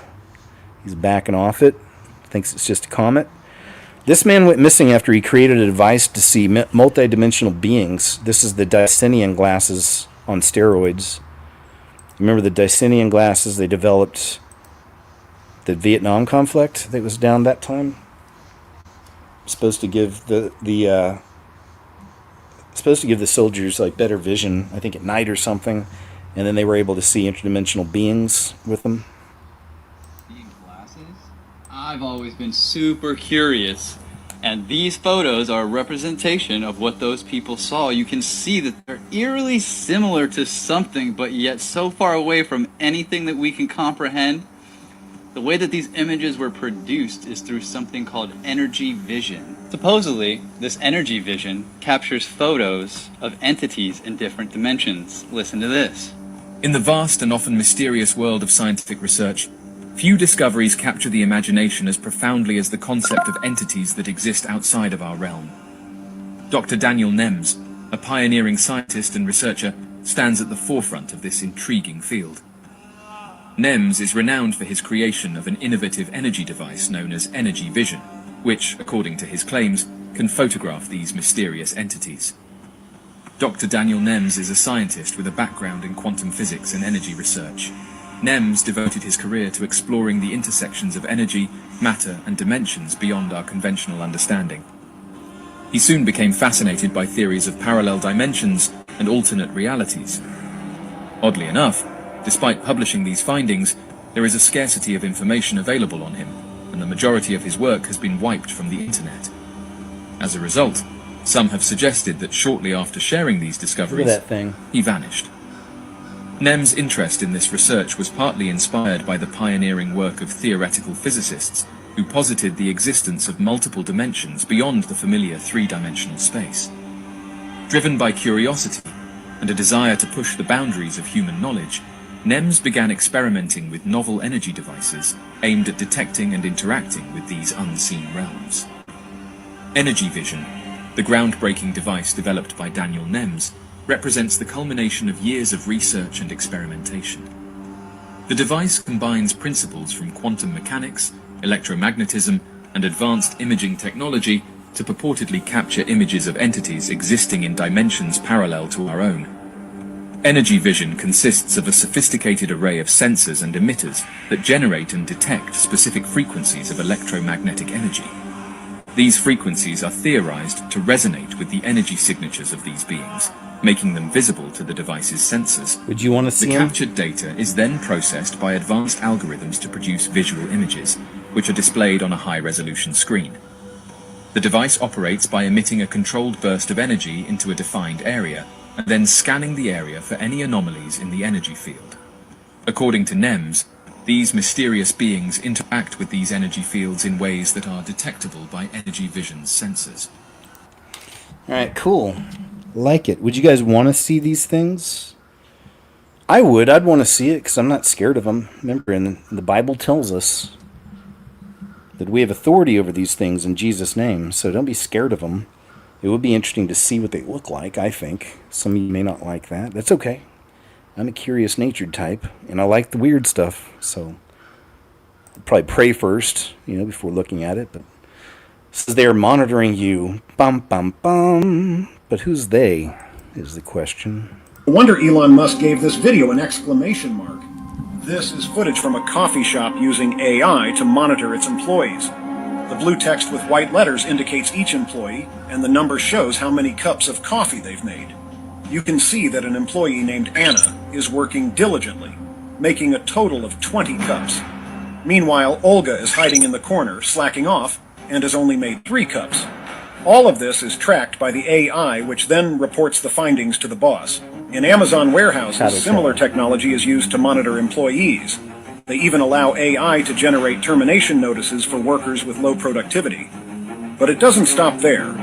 Before long, everything around us, from cars to ships to our daily lives, could fall under AI surveillance. Everything will be tracked, monitored, calculated, and analyzed. If you're wondering what AI is really capable of, well, this is your answer. Not cool, but just a glimpse into that final beast system, that digital prison system is what it's going to be. No thanks. I'll pass. If I have to. Go out the woods, do some bushcrafting, which I've never done before. I've watched a bunch of videos on it. But I also have my own preps. I've always said for years I believe in having at least a few months of preps, for you and your family. And I did. A few years ago I did that. I just took some time, saved up, and just started picking up things here and there. So I've got all this stuff for camping and, food, hopefully that's still good. MREs, I got stuff I need that could last me for a few months if I needed to. And then, of course, don't forget the bang bangs. Those are going to be important, I believe. Kenneth Andrews, 6295, thank you very much. It's very kind of you, man. Says, hi, KJ and Christ family. This is so Chubbs can do tuna taco Tuesday this week. Love it. He'll be so excited. And then JVMH says, AI is Satan's way of being omnipresent. God is everywhere. Satan has to go to and from. AI is the copycat's way to see it all. Hey, real quick too, I always appreciate the messages and also the donations. I have people sometimes get mad at me, so I'll read these during the show. So I may try to I'll comment in the chat and then I'll say something at the end of the show and just get everybody, if that's cool, right? Don't let that take away from how much I appreciate, though. I appreciate you guys, I really do. Thank you, thank you, thank you. Funny thing about tuna, I actually just found this out. Speaking of that, actually, so there for a while I was feeding him tuna. I was giving it to him quite a bit. This is just a few weeks back. And then all of a sudden one day I noticed he had a little patch of hair missing under his chin. I assumed it was maybe a ringworm or something because I started treating it for that. But then I started reading up on it, and that's one of the symptoms. He may have an allergy to tuna fish, and that's one of the symptoms is they'll have clumps of hair fall out. So I was like, oh crap, I overfed him tuna. So I'm getting canned chicken next, for him. I think that'll probably be best. Anyway, enough about chubs. Let's move on. The Louvre, which is a famous museum in Paris, I believe, the Louvre, if I'm saying that right, their first female security chief and the Great Paris Jewel Heist. So this is another one that sounds like perhaps a DIE hire. Says you don't have to be a MAGA to wonder if this first woman ever put in charge of security at the Louvre got the job more for representation than qualification, especially after one of the most embarrassingly obvious heists in modern history. Yeah, we just had something out of the movies, man, a big diamond heist out here. Says this wasn't the Thomas Crown affair, it was more like the Great Muppet Caper. September 2024, the Louvre announced the hiring of Dominique Buffon, the museum's first female head of security. 1 year later, thieves in broad daylight used a motorized lift to hoist themselves into the jewel gallery, smashed display cases, and escaped on motorcycles. They haven't been caught. The jewels weren't just poorly protected, they were also uninsured. So there's that. So yeah, make of that what you will. Why do they always look alike? I'm just saying, it's always kind of the people, the loonies on the lefties, when they get positions of power and authority, and I see pictures of them. It's just, you can call it by the way they look. They have a look. I don't know how to describe it. You know what I mean? They just have a look. Anyone using sports betting apps should be upset, it says. NBA players altered their performance, faked injuries and illnesses to manipulate prop bets on sports betting platforms. I'm loving this. It's another example, I believe, of the apocalypse, how all the wickedness is being brought to the surface. And this is just like scratching the surface of the BS behind sports. All of the sports we have, modern sports created by the Lodge, by the Masons, like Baal ball, base Baal. There's so much symbolism around, even the way that the bases are set up and everything, man. So it's all comes from them anyway. But I love seeing that the stuff's starting to come out. So if they really start breaking into this subject, it's going to be interesting to see just how deep how deep it goes, how much they've been lying and cheating people. The first case, Operation Nothing But Bet, exposed a gambling ring built around professional basketball, where players and associates allegedly used inside information to manipulate prop bets on major sports betting platforms. They placed wagers on unders on players to score less, rebound less, assist less, using information that was not yet public.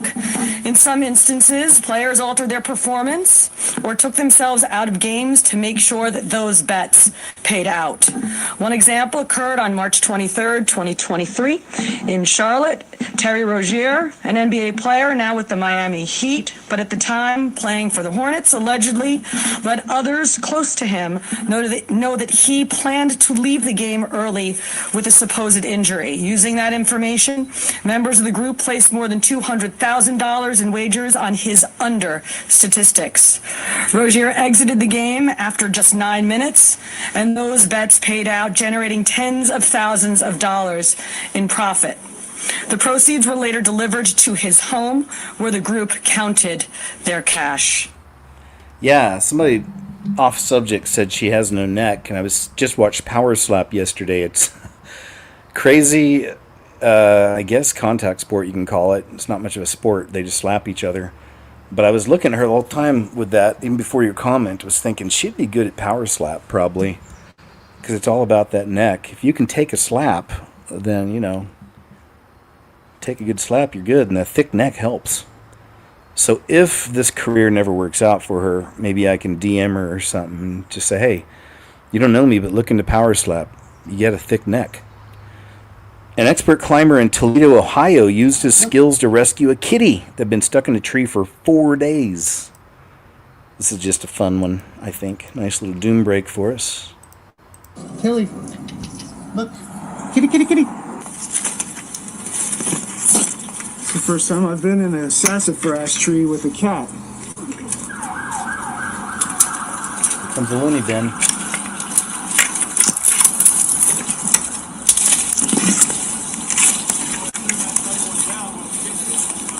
Yeah, I'm gonna try. Wow, this tree is freaky up here. Hi, Kelly. Come to me. Kitty. This tree's freaky, baby. Come on down. Hey, kitty. Kitty. Hey, Kelly. There you go. She's eating the food. Yep. He put it on the top of that pole. That's cool. It's a good move. Don't wrap it around her neck, whatever you do. Yeah, beware of the squirrels. Exactly. Brand 33777. You're right. Beware of the squirrels. I just gotta get her in this net. Then here comes a squirrel and bites the cat. Then it bites the man. Hey. She sees you. Okay. Okay, hold on. I got you, sir. Oh. Kitty. Let me see her face. Aw. Well done, sir. Love it. Good stuff. Didn't even charge. That's the way to do it. Attorney General Pam Bondi has just ordered Nancy Pelosi to preserve her emails. Oh, boy. Oh, boy. You cannot disclose the identity of a federal agent, where they live, anything that could harm them. Pritzker, same ball game with him.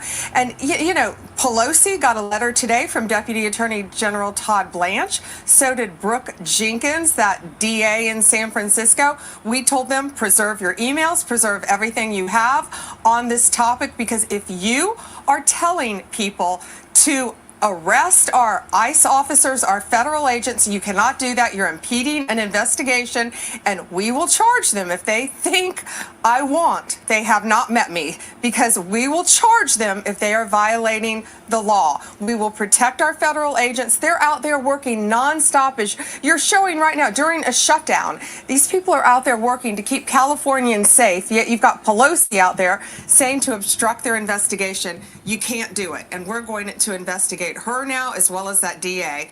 You can't. There we go. Well, you know, I'm looking for fruits, and they have been doing it. There have been some of the deep staters indicted, so that's nice to see. So we'll see. I like it. Well, this one's a really tough one. This one went really viral this week, but it's shedding light on a subject that the mainstream keeps trying to hide in the shadows, is the massive amount of CDL drivers we have, which is those people who drive the big trucks, commercial driver license. People who drive the big trucks, big rigs. Well, there's like tons of them that are coming in. They're getting their licenses, and they shouldn't be. They're not even from our country. They're not legal. They're getting these licenses to drive these juggernauts. It's really freaky, and they're causing a lot of problems. And I've shown a few videos in the past of some of the accidents that are happening out there. It says Indian illegal alien semi-truck driver Harjinder Singh, who took the lives of 3 people in Florida, failed his CDL license test a whopping 10 times across 60 days in 2023. He additionally failed the air brakes knowledge test twice. California must be immediately banned from issuing CDLs until we can figure out what the crap is going on. Another illegal alien semi-truck driver caused another accident in California this week. It says, yeah, that doesn't look good. Oh, look. Wow. Yeah, there it is. Wow. Naughty, naughty. He doesn't look very happy. All right, well, it's a problem. And I always see this stuff as I don't look at just the individuals. I look at the overall scheme, and it's just devilish. You know, it's more spreading chaos, causing harm, layered in with everything else. I mean, the devil and his minions are super busy these days, as you can see. Here's another one to be looking for more of these, unfortunately. But artificial intelligence makes a mistake and triggers police alert at a school. A new AI security system told the police to swoop in on a 16-year-old carrying a spicy but harmless packet of tortilla chips. Taki Allen, that's the young man there, Taki Allen was left traumatized and thinking he was going to not be here any longer when armed police swooped in on him as he sat with friends after football practice in high school. He says they pointed their bang-bangs at him, ordered him to the ground, and detained him, but he had done nothing wrong, unless enjoying a pack of Doritos was a crime.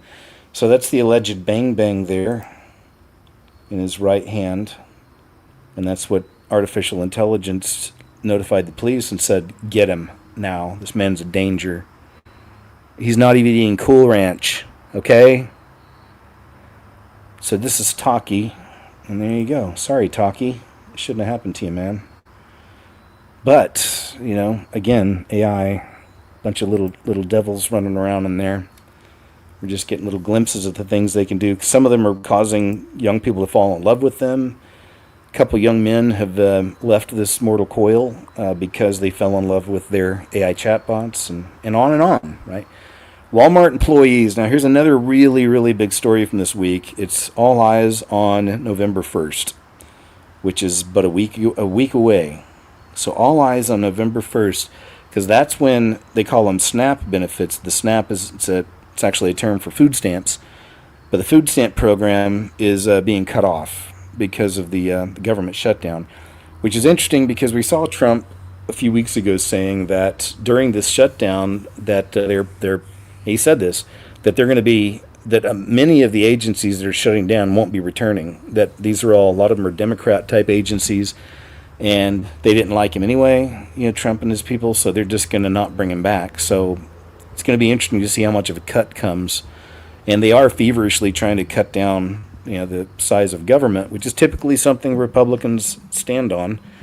And then the Dems usually, of course, want much bigger government, more control, and more programs, right? Either way, so there have been a slew of videos coming out this week from people threatening, and I've got some of them coming up today, threatening what's going to happen when their food stamps run out. You know, here's a lady at Walmart saying, "You better not play." Let me tell you something. If you think that you better come up in here and steal from the Wally world because you ain't getting no food stamps, I'm gonna call the police on you. I'm gonna call. They're on speed dial. I'm gonna call them expeditiously. I don't care. There you go. So a lot of videos coming out too from some Walmart employees kind of saying the same thing. So it's all eyes on Walmart, November 1st. Going to national parks while the government's shut down, and this is really actually kind of nice. Check it out. Maybe we don't need all these rangers here all the time, passing out tickets and everything. All right, day 11, government shutdown, Arches National Park, and here. All right. Guess we don't need a reservation to access our own government land. Sorry. It's open.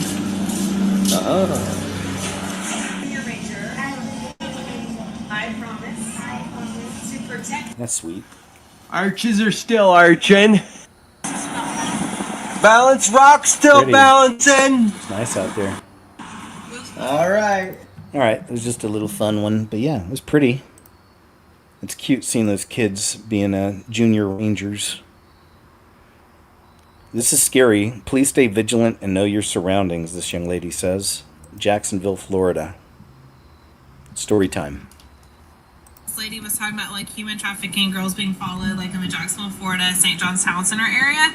So I figured I would make a TikTok about what happened to me almost 2 weeks ago. So I was driving home from work, and I live about 10 minutes from the St. John's Town Center, and I noticed this guy like riding me, and I am not a slow driver, so like when people are riding me, like it doesn't happen super often, and I just had a weird feeling about it. And so I was like, you know what, I pulled off into a gas station, which of course was like empty, and he followed me. So then I was like, ooh, and I turned, and luckily there's like a 2-car buffer where those turns those cars turned like almost instantly. So then he was on me again. And I'm like, I'm getting close to my house. I pulled into like a FSCJ parking lot, a huge open parking lot. And he did the same thing. So at this point, I'm flooring it through the damn parking lot, like trying to lose this guy. I'm shaky. And I turn left really quickly. There's like a couple car buffers, and I'm like flooring it. And I see another FSCJ parking lot with like the fire department. I just turn into there. There's a couple cars between us. I was like, okay, maybe I'm good. And I am like going all the way back to the back side, like as far back to this parking lot as I can. I see one spot like on the side that's smaller. So like I just turn my car around. I'm like, I feel like I should be heading here. Nope. Next thing I know, he comes in and he has me like blocked in. I noticed some like construction workers. So he's sitting like facing me, like staring at me, and I'm like laying on my horn trying to get those construction workers' attention. And this guy is not budging. He's just like staring at me, has his window down, trying to get me to roll my window down, which no. And so there's like a little bit of space, like not much, but I'm like, I wonder if I can fit and just get over to those workers. So like I started going. I could see him looking at me like she can't fit. Thank God I did. I flew right over to the construction workers. I rolled my window down. I was like, I need help. This guy's been following me. I can't lose him. I'm close to my house. Sure enough, he pulls up behind me. And the construction workers talk to him. He tells them that I want him. And the guy was like, I don't think so. He's like, is she with you? He's like, yeah, she's with me. You need to leave. He's like, well, is she okay? He's like, she's fine, but you need to leave now. It took him a couple seconds, but he left. It felt like 10 minutes, but it was probably a few seconds. And luckily, one of my best friends, she's a cop. She was at my house. She came and got me, followed me home. The guy said they went to go looking for him. I don't know if they found him, but it was pretty scary. And I was just like, I should have gotten the license plate number to tell the cops. But stay safe. And if you have an uneasy feeling, trust it, because he could follow me home. So, All right, I'd say that's some great advice. How about you? Especially the ladies in live chat and messages later. Have any of you ever had an experience where you felt you were being watched and followed by somebody out in public? I'd be surprised to see, so let us know. This is really, really just a shame and a real spotlight on the sickness in some of these church buildings. Prolific Bishop Marvin Winans is getting destroyed on the internet after humiliating a woman and her son in front of every member of the church for donating $1,200 instead of the $2,000 he was asking for. Shameful.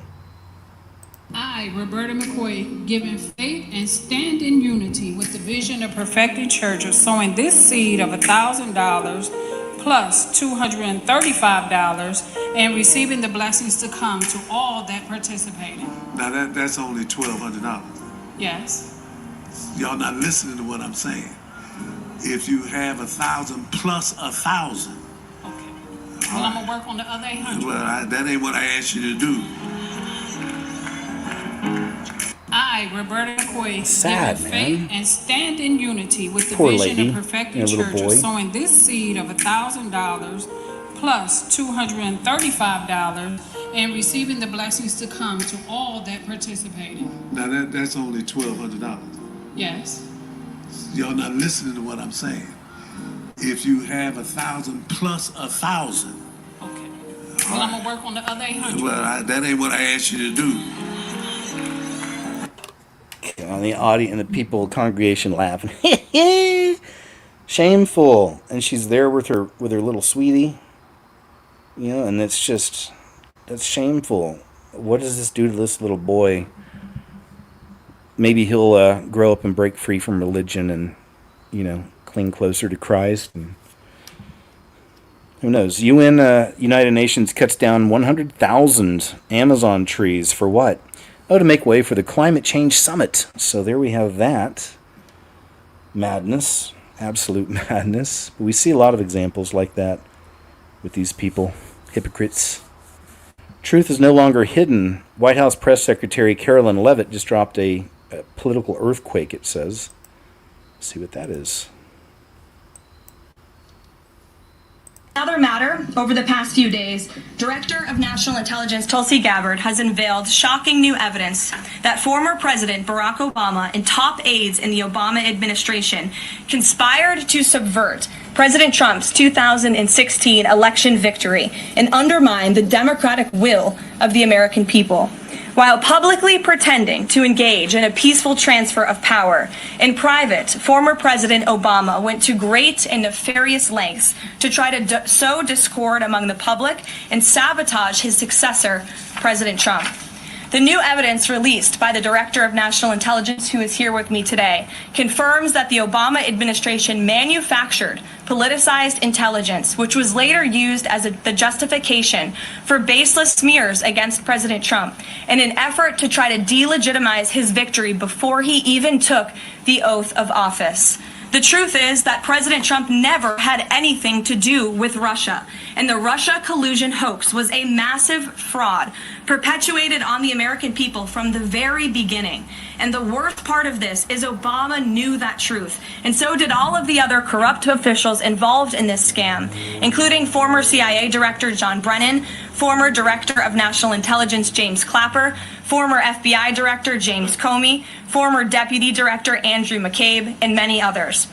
Director of National Intelligence Gabbard's report further confirms what we already knew. There was no collusion, no corruption, except on the part of Barack Obama and the weaponized intelligence agencies at the time. The Russia hoax was a blatant lie, all ginned up by Democrat political operatives that were signed off on by then President Obama and leaked to the news media to launch a years-long witch hunt against President Trump and his first administration. Allies of the president, including his own son, Donald Trump Jr., were disgustingly smeared as Russian assets, and some even had their lives destroyed because of this vicious lie. The president's first 2 years in office had this fake distraction hanging over it, and endless resources, time, and political capital were spent having to debunk these lies from the highest levels of our government. It's mainly showing that she gets into a little bit about Obama there, but just showing that Obama's not done. He was never done. He's been in the shadows, still working. Go look at his, I've shown you guys before, and I need to put it in a video, and just because I was looking closer at it the other day, and it almost looked like on the side of Obama's new library, like the $1 billion library in Chicago, it almost looked like it had hieroglyphs on the side of it, so I need to just look at it closer. I couldn't tell if it's just the pattern of the whatever material they used, or if it was like weird hieroglyphs. Anyway, I want to look at it more. Really creepy building. Looks like it's brutalist type architecture, if you will, on steroids. It looks like it could withstand a big boom, which is probably intended. Him being the man I believe he is, the man of perdition and all, that it almost really gives me the creeps thinking what kind of wickedness is going to take place inside of that scary looking building, during those days. I'm just saying. Has like 3 windows, and there's like nothing else. Like, what is going on in this place? Anyway, I'll look more into it. I think I have a video actually today on showing you a close-up of it.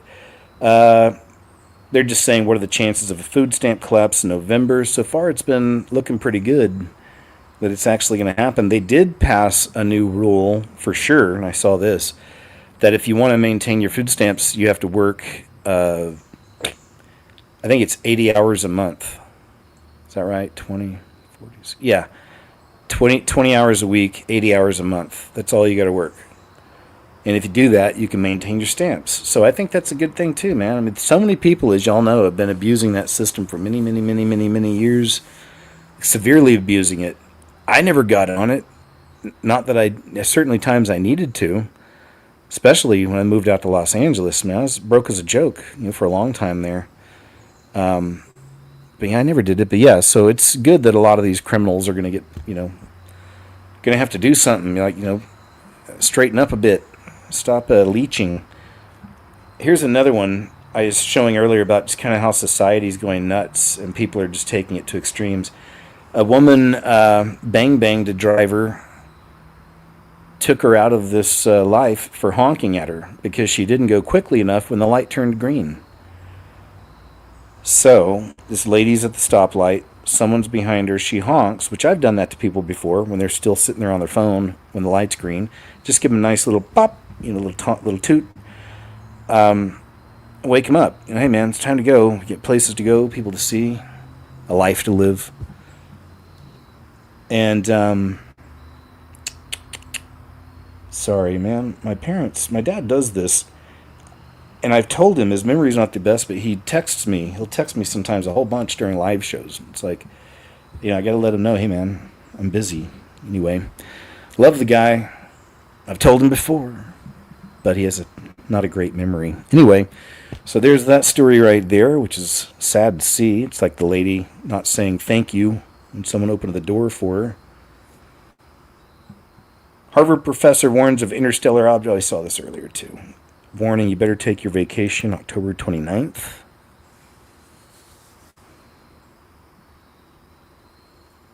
This is crazy. Denmark is fighting artificial intelligence. It just gave the citizens copyright to their own face and body. It's pretty wild we're at that time, but it makes sense. It does make sense. Someone's going to have to address that. Okay, finally a country is standing up to the beast. This is huge, Denmark have just passed a law giving every citizen copyright over their face, their voice, and their body. This means no company, not even an AI corporation, can use your likeness without your permission. Finally, let's admit it, the UK right now is racing to hand its data, its biometrics, and its digital identity to these big tech companies, whilst Denmark over here are drawing the line in the sand. They said your image belongs to you, your voice belongs to you, and your data, your body data is yours. Not the governments, not the corporations, and not the algorithms. Just think about it. They have been scanning our faces, through cameras, cloning our voices through deep fakes, training AIs on our emotions. They've got speech patterns coming through the phones and online behavior being monitored every single scroll, every selfie, every word that you speak into your phone has been data for the system. And Denmark have just said no, not anymore. We should follow suit to this, shouldn't we? We should definitely be owning our own data and our voices and our identities, because if we don't own our data, then we don't own ourselves, This isn't about privacy, it's about personhood. So here's the question, beautiful people. If Denmark can do this, right? If they can stop the beast, why can't every country? Why are we all being pushed into this facial scan, voice verification, digital ID new system, They don't protect us. This movement from Denmark right here should be a world headline, a spark of hope in a world that's sleepwalking into this AI digital control. So yeah, drop your thoughts in the comments. Should we genuinely all... We're going to fight against it, sir. We're not going to do it. Right? Right. Ross Coulthart says he's watched NASA cut live feeds when something unexplainable appeared on the screen. So a lot of people are talking about how NASA have their cameras off, and other agencies have too, as far as Comet 3i Atlas goes. That's the word. Hi, Megan. How are you, hon? I am good. Can you ask Ross what his thoughts are on NASA cutting the live feed from Mars when 3i Atlas went past? Everything was going well. Then they turned into a gray screen. What are they hiding? It's funny. I never believed any of the NASA conspiracy theories until very, very recently. I always thought it was nonsense that NASA cut the feed. I now realize someone is cutting the feed because I've seen it. I've actually seen it happen. I can't comment one way or the other about the 3i Atlas feed being cut because, frankly, I just don't know if it was... I assume that there was a disruption. And look, disruptions do happen to transmissions. Obviously, it's a big thing to be able to receive or send a transmission across space. So it wouldn't surprise me at all if occasionally there are disruptions. But I'll tell you my story, which I have told before, but I was invited to tour as a VIP the Marshall Space Center when I was giving a speech at the Huntsville Scientific Coalition for the Study of UAPs 2 years ago. And it was a great opportunity, and I remain very grateful to the local director of NASA on location, who very kindly ushered me around with the wife of another former NASA administrator, Mike Griffin. And while we were on location in the viewing room, where there's a huge bank of video feeds from the space station, the International Space Station, we were looking at the feeds with the director of the Marshall Space Center talking to me with his back to those screens. And there's the control room for the receiving of signals and control of the space station to my right that we're looking at through this glass window. And as he's talking to me, Rebecca nudges me and goes, look, and there are maybe 8 or 9 egg-shaped objects moving from behind the space station, and the camera is pointed out into interstellar space. And you see these egg-shaped objects just tracking along in formation very, very slowly. And I very naively asked the director of the Marshall Space Center, excuse me, sir, are they Starlink satellites? Has somebody just released Starlink satellites? And he turns, looks at the feed, sees the objects, and then he looks through the window into the main control room, and they flick a switch. What the? It just paused. And then he looks through the window into the main control room, and they flick a switch. What the crap? They don't want us to hear this or something? Somebody just released Starlink satellites. And he turns. Yeah, I've seen this on other clips on X before. That's weird. Halfway through or at different points, it'll just pause and you can't finish watching the video. Like, it's not going to play now. I wonder if I refresh, if that'll help. Because we heard he flicked a switch, and then that was it. Hi, Megan. And then he looks through the window into the main control room, and they flick a switch. And There we they go. do it right in front of us. Transmission to the space station has been interrupted. Now, I don't know what happened. I'm not suggesting any sinister motive on the part of the director of the Marshall Space Center, but I saw it happen, and so did 2 other people, including the wife of a former NASA administrator. So it happened. And the thing that interested me was it almost seemed to be routine. And when I went back to try and look at feeds to see if I could find what I'd seen, it wasn't there. So I've seen a disruption to the feed, and it made me feel very, very uncomfortable. What I was seeing was clearly anomalous to people in the room, and I never got an explanation. The director went, he had to move on because he was committed on other tasks, but I never got an explanation for what that was, which remains profoundly interesting. All right. Thank you, sir. He's been another big one in disclosure, the disclosure movement, I've noticed. And here's, these protesters getting paid. I mean, what you going to do? When their money runs out, so will they, it says. And exactly. So, scenes of the protesters deserting their posts after their paid time was up. It says they're gone, they're all gone. No King's protest over. Just like that, they've all cleared out. So, exactly. In other words, these people are earning a paycheck, and they only have to work so many hours. And their day was done. And just like a fart in the wind, a fart in a white suburban wind, they're gone. They're all gone. The No Kings protest is over just like that. They've all cleared out. And they're late. You know what? Shout to the brother there, but we're late. He's late. But yeah, just like that, they're gone. Just like that. An hour and a half, they were here. Conviction apparently has to be scheduled. And then, of course, all the major news networks were there filming it, and right? You see, and they all work together. Is on a deadline, especially when Kaylee has to get ready for her ballet recital a little later.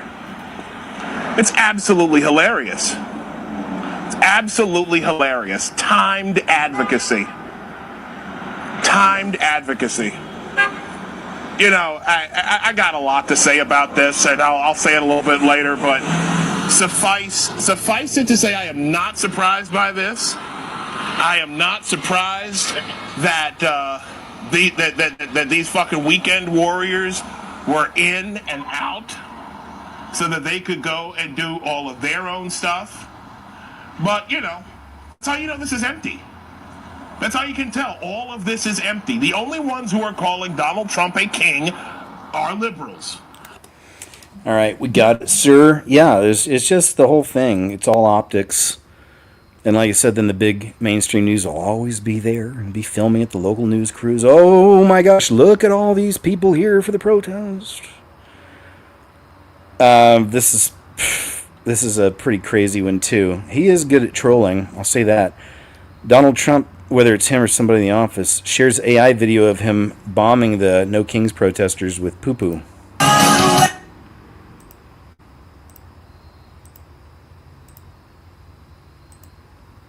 Keep that audio down. King Trump.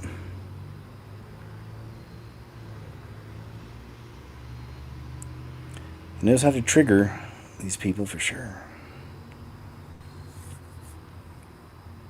That's crazy. There you go. Crazy times, man. Crazy times. Got the president. That's wild. Yet another bang bang in a bang bang free zone. The entire university bans bang bangs. Active shooter at Oklahoma State University dorm left 3 wounded. All right, so there's that. I thought there might be more to it, but I think it was after a party or something. Yeah. But that's what happens in those bang bang free zones. Crime. Surprisingly enough. Because not everybody abides by the rules, especially criminals. Here is Proof Vegas is Dead by Metal Leo. Wow, you got 314,000 views on this. That's crazy. But check this out. It really is dead out there from his recording. Look at the sidewalks. They're empty on both sides.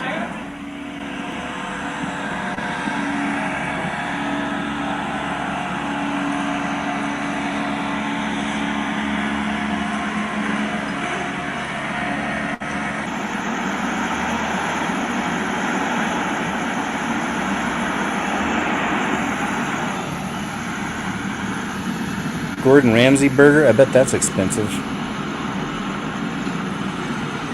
Look how dead that place is. I wish he'd show a comparison video and show how packed it usually is out there. Or it used to be.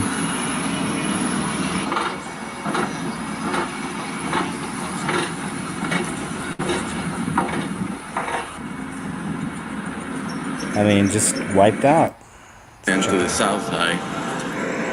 Not much going on back there. That's the area down there. And of course the escalators are not working.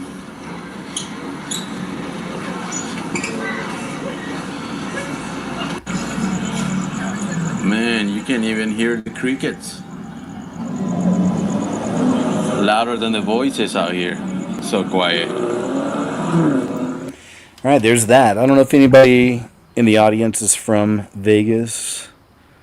Know anything about it dying out there? Let us know. Says anyone making fun of this clearly hasn't looked into 3i Atlas at all. It's extremely weird, and a lot of its characteristics aren't normal. NASA being shut down and them turning off transmissions on October 3rd, right before 3i went behind the sun, just adds to the strangeness. Again, we know a lot of people are watching this. Let's see what happens, man. I'm ready to get it wrapped up. Yeah, hurry up and get here. Let's see if something's going to happen. Or not. Or not. New police free zone in New York City should be an EMS free zone as well. Now they're doing this. This is freaky. Man, again, it's all demonic stuff. It's making way for the criminals, the monsters amongst us. Now they're putting in no cops zones out there. An area of Brownsville, Brooklyn was designated a no police zone this week. So let's see how that works out.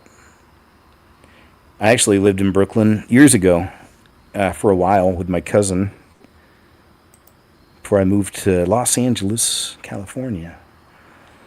How do you know the No Kings protest was a bust? The left was showing us videos from 2017. This is MSNBC trying to convince Americans they were from today. It was that bad. Hey, look at that, man. The power of the people. And this, again, just these liars, man. This mainstream garbage. This is MSNBC showing this from what, years ago. Follow these rallies throughout the day here on MSNBC. Look at that. We'll continue to follow these rallies throughout the day here on MSNBC. Wow. All right, coming up. Freaking liars, man. It's amazing how many of these psychopaths are on the news. They're creatures, you know? They're like, no, just creatures, man. They don't care. They lie. They'll just keep lying. They don't care. Astronomers discovered nearby potentially habitable, quote, super Earth, which is very interesting. They made a movie about that a while back. Lars von Trier, about another Earth. I think it was called Another Earth. I'm going to have to look into that one bit. And we've been getting a lot of stories the last few months about, you know, astronomers finding new large planetary objects never seen before, you know, things like this. So I always see those as kind of a type and shadow or a precursor of wormwood, because the Bible tells us that's coming in these final days. It'll be a celestial object that touches the earth and wipes out a third of all life. Whatever happened to the long-rumored reboot of the X-Files? I was just sharing this because, you know, it's another one of those trends they do in our world, unfortunately, with, you know, the woke entertainment stuff. But turns out they want to renew the whole series. They gave it to Ryan Coogler, who's the guy that directed Sinners, that movie that just came out, which I made a video on. And aside from all the demonic programming in there, pretty solid, scary movie. But put it in his hands, and now what they're doing is, what I'm getting to is, they're going to blacken the cast. So they're going to completely, bringing in a black male and a black female agent to be the new Mulder and Scully is their idea. So that's kind of what the plan is. And we'll see. It's just a shame when they did, like, create a whole new cool TV show with different people with black cast and give them something original and unique.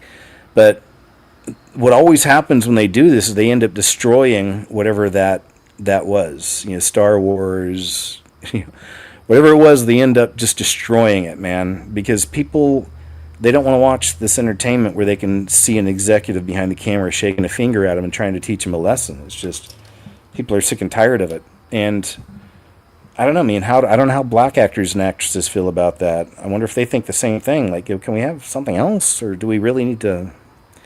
I don't know. Anyway, but that's what's happening with that.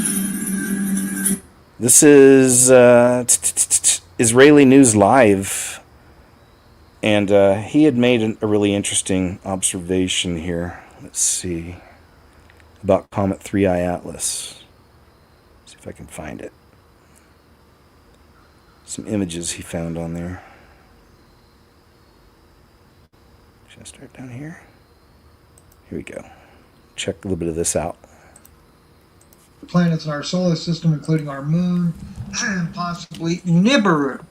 And then I really began to challenge, is that really accurate? Well, it's not. And of course, as I looked at that, I remembered the Colburn Bible, as they call it. I call it a Colburn document that has some very, very interesting different things here under the manuscripts portions there, especially in chapter 3 and chapter 4. But also in chapter 2. And then it made me really decide to dive into this deeper and do my own research, my own analysis. And it's what I come to as a conjecture. It's not, I don't want to say it's an absolute, but it's just from different things that I've been hearing from different astronomers, astrophysicists. Even Stefan Burns has weighed in on this issue there, astrophysicist. Overlooked is that this celestial visitor might not be a simple comet at all. Well, you got that. You got a Muamua that came through a little while back, and that was another one that really generated a lot of interest among people there. And so now we're dealing with this new situation going on where I noticed that VA 243, its origin is Akkadian, roughly about 2300 to 2100 BCE is the time where that came from. It is from the hematite cylinder seal, which is about 2 centimeters by 3 centimeters long. Very, very small thing right here, very small artifact. And of course, the inscription in the scene is seated with a male deity. receiving two standing figures. Between them, above the scene, is a cluster of small circular symbols. I'll go ahead and move on. I think he kind of gets into some symbol stuff, but not as quickly as I was wanting him to. But that's all right. You can go check it out for yourself. Is Three-Eye Atlas the depicted sun god Ra from Israeli News Live on YouTube, if you're interested, or not. This is a sweet one. I hope it's real and not AI. I'm not seeing anywhere where it says AI. So I'm assuming this one's a real one, and if it is, it's just super sweet, I think. But nice little doom break here for us. Check this out.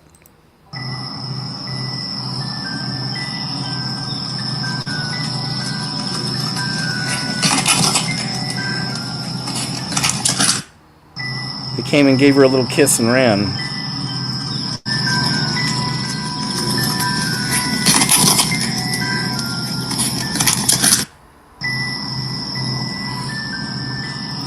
There you go. I thought that was nice. It was cute. Sweet. Sometimes we need some of that, right? I like to sprinkle some in. Extraterrestrial means extra land, this man says. What's going on with that? Let's check this out. So just know they're not coming from up there. There's a firmament. They're showing you on the daily. Rockets bouncing off of it like water. They're showing you on the daily. They're not coming from up there. They're coming from out there. So I've recently come across information from someone inside the military that as early as 1992, they were able to attain the ability to do holography or holograms with acoustic holograms, electromagnetic manipulation, just utilizing light, as you know, for very realistic holograms in any size or proportion that you can imagine with the entire spectrum of dimensions. So I would just encourage anyone that does begin to see this activity in the sky to always keep in mind that it could be simple hologram technology used to manipulate you emotionally to get you to be in a state of fear. Of course, we've been warning people about that for over 7-8 years, that blue beam was given to us as a warning via the Secretary of Von Braun, that will be their last card. He would repeat to me over and over, and the last card, the last card, the last card would be the extraterrestrial threat. Well, at the time, I kind of laughed when he said asteroids, and when he said extraterrestrials, I knew I wasn't going to deal with that subject. And now we hear on the news just today, this week, that they've slid in another enemy. Only this time we're going to protect our satellites. In other words, we have to have some reason to spend these trillions, to waste these dollars on a space-based weapon system, and they're all lies. A lie. A spin. And Wernher von Braun was trying to hint that to me back in the early 70s and right up until the moment when he died in 1977. What he told me is that there's an accelerated effort in place. He didn't mention a timeline, but he said that it was going to be speeding up faster than anybody could possibly imagine, and that the last card that was being held was the extraterrestrial enemy card. The intensity with which he said that made me realize that he knew something that he was too afraid to mention. He was too afraid to talk about it. He would not tell me the details. I'm not sure that I would have absorbed them if he had told me the details or even believed him in 1974. But there was no question that that man knew, and had a need to know. I found out the look in his eyes made it clear to me that he knew that there was something going on that was a big secret that he could not divulge. That'll probably be their last card. I think that's where they're heading. They've got the technology, they've got amazing advanced stuff which they've held from us, the elite families, for millennia. And also, there's patents for this, guys. There's patents, old documents, patents, U.S. government, Russia government, German government, everyone. They have patents, documents from dating back to the early 1900s of building these machines by hand. Why are they building these machines? For what? What is the whole plan? If these are some special things coming from above, then why does man have to build them here to scare you with them? Why does man have to create blue beam technology to, coming soon, scare you with this stuff? Because none of it's coming from above you. None of it is random, okay? It's either coming from the outer lands, under the ocean, or they're man-made, or blue beam, or all the combination of what I just said. But there's nothing coming from above your head, so please stop. Stop holding on to your alien bullshit. Let your ball go. My name is Joseph Spencer. I was known as a man in black. Following 7 years. That Joseph Smith video right there, that's from a documentary thing from many years ago. And that's one of the things, I can't play that clip because it's one of the things, I have some videos, of course, on the scariest movie ever that I had that clip in there, and that's one of the things that YouTube didn't like, unfortunately. I don't know if they'd pick up on it on this, I'm not sure. But anyway, what he's talking about is Blue Beam, like the final show, what's coming. All right, so we'll go ahead and move on. And that was a reenactment from an actual interview with a man in black, like an ex-man in black. They reenacted it and did like this kind of documentary about it. That man that was on screen was reenacting, because this happened years ago. He was reenacting the part. So the problem is that so many people that saw that were, oh, this is fake. It's just a movie, and all that. And it's like they didn't realize or didn't listen to the part where, this was all a reenactment from an actual interview. All right, anyway, I shall move on. I think we have some TikTok videos here. Something extremely weird.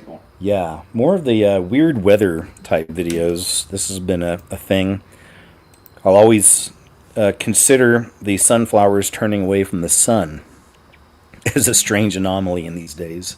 So this guy posted a video of his apple tree blooming in late October, which means that he would have apples growing at Christmas time, right there in winter. And right after I show you what he says, I'm going to show you something completely unrelated, 1000%. Trust me. It's the middle of October, and I got flowers on my apple tree. 47 of them. Could somebody please explain to me why I got 47 blooms on my apple tree, and it's almost November? I really wonder what's going on. Now, completely unrelated from the apple tree, who knows? Have you guys noticed how blue and perfect the sky has been? Not related whatsoever. Ever since the government shut down, the sky has been so clear and so blue every single day. I mean, really, every day, everywhere. So back to this guy's video of these apple trees mysteriously blooming. Right coming in the winter, we have this crazy blue sky that I haven't seen in so many years. Really. That's pretty much it from him, Moon Henry. But you know what? I got a report on my side of things, unfortunately, because there's a lot of people putting videos out over the last few weeks, of course, of the skies being really clear and looking good, and no more of the, the streaks. Man, they placed some streaks over here a few days ago. In fact, I was out there in time to see the plane up there. So I'd seen some of the old ones they had dumped and looked to the other side beyond some trees, and I saw it just fresh shooting straight across the sky. Wonderful. Thanks, guys. But then we do have a massive Air Force base out here where I live, so maybe that has something to do with it. Pandora's Luck, thank you very much. I appreciate that. Sorry, I said I would do that in chat. But since I'm already this far, I'll read your message. It says, I got to thinking, what if the aliens and AC say that you have to have the mark to survive a new Earth? Love it. By changing your DNA change, no longer human and can't be saved. Yeah, I've thought about stuff like that too. I've even thought if they will offer, a poke for the alien agenda. Like maybe when that plays out, maybe they'll say that now there's this new alien virus, that's amongst us, and you got to make sure you get the poke, just in case. Make sure you don't get taken over by the alien thing. I mean, in fact, I just started watching a show. I did videos on long ago, just from clips and stuff on it, but finally started watching it. Definitely kind of my style of show. It's called The Strain. And so far, it's really good, and it's all just right up our alley, the stuff we're into, the monsters amongst us, the eyes shifting, all that. So I'll maybe have to do a bigger video on this when I'm done. Yeah, but even that, it's got these little parasites in it, and those things get inside you, and that's what changes you. That's the strain. It comes to you through these little parasites. So yeah, that kind of programming's already out there. They had 4 seasons of that show. So who knows? Maybe it'll come back. People, man, this is like The Strain. Who knows? I don't know. Here's that image again that people are claiming is footage from a Japanese telescope, scientist in Japan. So again, remember, I don't know. This totally could be fake, and it might be. Very well might be. Could be easily fake, right? Or real. Either way, we shall know soon. I still like to look at all the angles and consider everything. There's this video. Okay. Here's a good one. I like these guys. These jumpers jump. I like these guys because they're so excited about learning all this crazy stuff. Security camera footage of a security guard at a hospital by himself. This is at nighttime already, right? And he saw these two kids. They're sitting at the waiting area, right? Yeah. He's like, oh, they look cute. He's gonna go on his break and he's gonna grab food. He came back with balloons for the kids. Okay. And I'm gonna show you the footage of what happens to the kids. He brings the balloons to them. Okay. You see the kids, right? Wait, what do you mean you see the kids? There was no kids at all. There's not kids at all. And you can see the balloons following him. Yeah. He sees the kids bring the balloons to him and he's talking to them. He's seeing spirits. Oh, he's seeing He's seeing children with the balloons and walking back with him. Why is he talking to them? And he was talking to them as if they're there still. Oh my, that's insane. It would make sense in a hospital. And then the theory was the kids know that they're spirits, but they wanted balloons so they can prove that they're still there. Yo, I know so many haunted videos that include a balloon. Because they're trying to show that they're moving. Exactly, They can hold on to something. And that's something they can manipulate very easily. It would take less force. Yeah. There's this video. Yeah, it reminds me of another video I've shown y'all. I even showed it again during the Creepiest Clips show. But it's the one about a janitor. He's cleaning a school at night. He goes into a room. He says, now watch this balloon. And there's just a red balloon floating there. And he says, it follows me at night. And he walks out of the room and filming it the whole time. And the balloon comes out of the room and comes right at him. You know, I mean, interesting stuff. That was a crazy one. And it had to be a red balloon, too, of course. I just wanted to get some more of a headline. But this guy and a bunch of his friends posted a video on online saying that, you know, they're talking about the bounty that's on all the many of the feds allegedly from, or apparently from a cartel and all this. You may have heard about that. They had a bounty. The cartel, they're saying they have bounties, and I showed you the prices, I think, last week for the different ICE agents or feds. So this jerk and a bunch of his friends, you know, did a little video with some music saying, you know, they're coming for the bounty, you know, threatening the agents. Well, somebody sent that to the feds, and this guy, I guess somebody contacted him. So there you go. And he completely flipped around and changed his story. There you go. That's all. It's just one I saw this week. One of many, though. There's a lot of people who've been dropping those kinds of things, and they shouldn't, because, you know, this is definitely a time. I see it all the time on X. People will find those videos, and then they'll tag these federal agencies with it.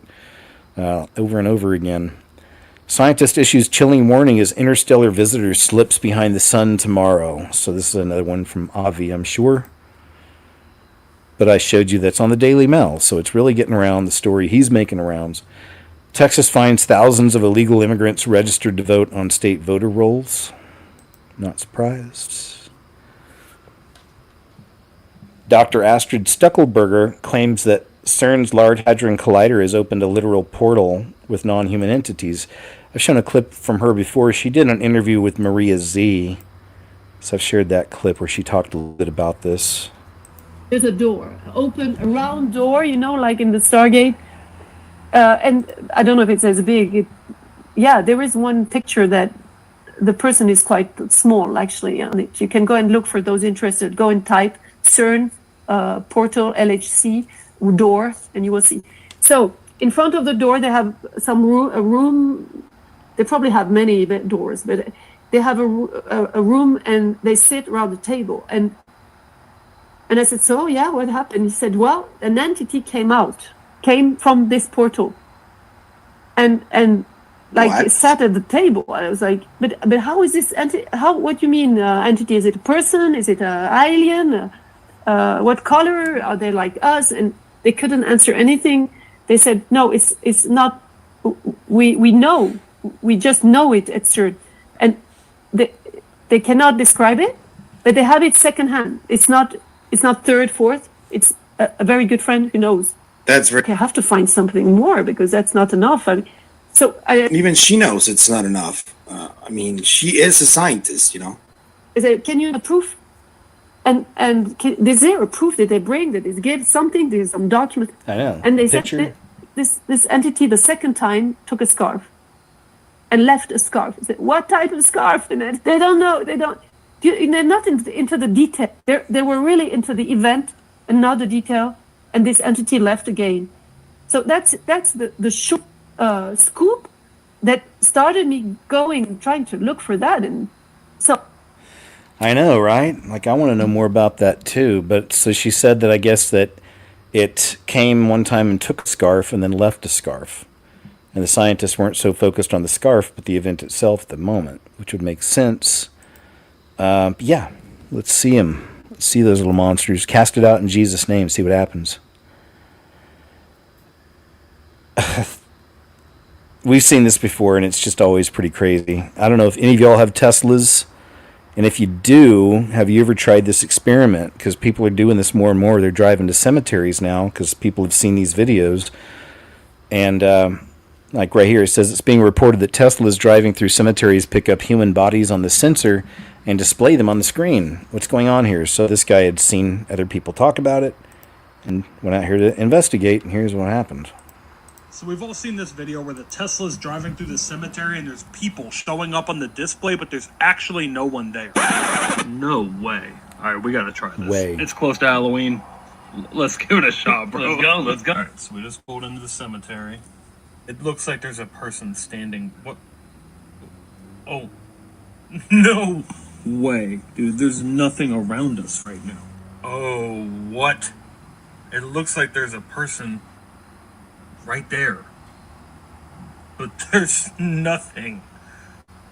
What the heck, dude? Okay, I'm officially creeped out. It's gone now. Oh, nope, it's back.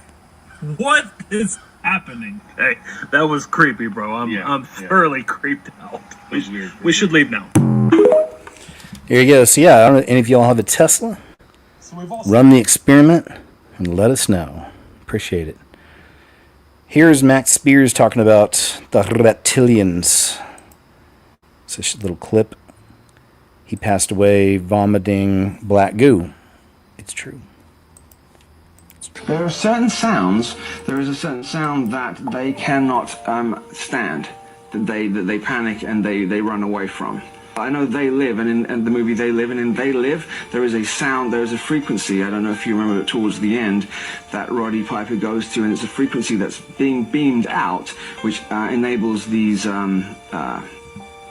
aliens to look in human form. And when he breaks this frequency, then they're all seen. It alters the holographic projection that they're keeping. And I think it's a misconception that they are actually shape-shifting. Some are, but it's a misconception. What they're actually doing is altering your visual cortex to make you think you're seeing them that way. Absolutely, yes. And this is very important as well, you know, because you can that's the truth. They're not actually looking that way. They've just manipulated your mind to think that they are. And that must work through all kind of visual media. Otherwise, you'd see a lot of these aliens walking around on TV. Absolutely, yeah. I've noticed a lot of newsreaders, because they're doing that as an indoctrination and conditioning. If you look at newsreaders, because they're the ones who are in your house every day. Look carefully at the newsreaders. It's slowly drip drip. Conditioning you to accept. BBC is the worst, I think. Yes, yeah. I've noticed since we've changed to digital now, my senses have become extremely heightened, and even when I'm just listening to the TV, or even when you turn the volume down, I hear this sound frequency coming from the television that completely messes with my pineal gland. Yeah, he's a trip. You should go listen to some of his chats. You can find clips all over. You know, I look at all the sites have different specialties to me, and BitChute is a good place to find a bunch of Max Spears, I bet you. I'd say that's a really good spot. There's a lot of people post a lot of the old school truthers over there. Even some Prophecy Club, which is really cool to see. Some of you OG truth folk in the audience will remember Prophecy Club. It was actually in Oklahoma City, I believe. And they have the Prophecy Club kind of logo behind a podium and just somebody standing up there and talking, and it's usually a small kind of group, congregation of people.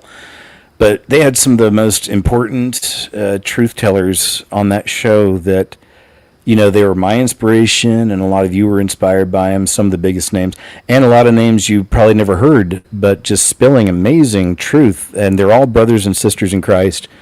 So they're coming at it from that angle, but the depth of knowledge they have on, how the enemy works, the occult, and everything that goes along with all the groups, and all that, man. Just incredible information on Prophecy Club. What's this? Human cloning. Oh, talking about cloning. Okay, let's check this out.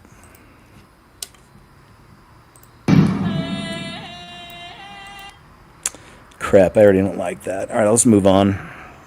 No biggie. It's a short clip.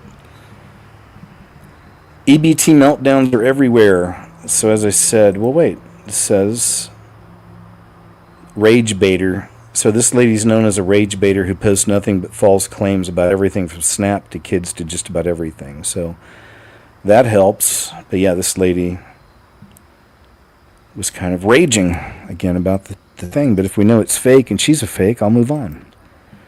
Got to be careful. There's definitely going to be a lot of that. A lot of people looking for clicks because it's a hot topic right now. Coming November 1st, so this guy's talking about it right here.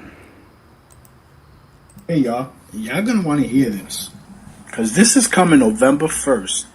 If you are receiving SNAP EBT, by November 1st, you're going to have to start working 80 hours a month just for you to collect your food stamps.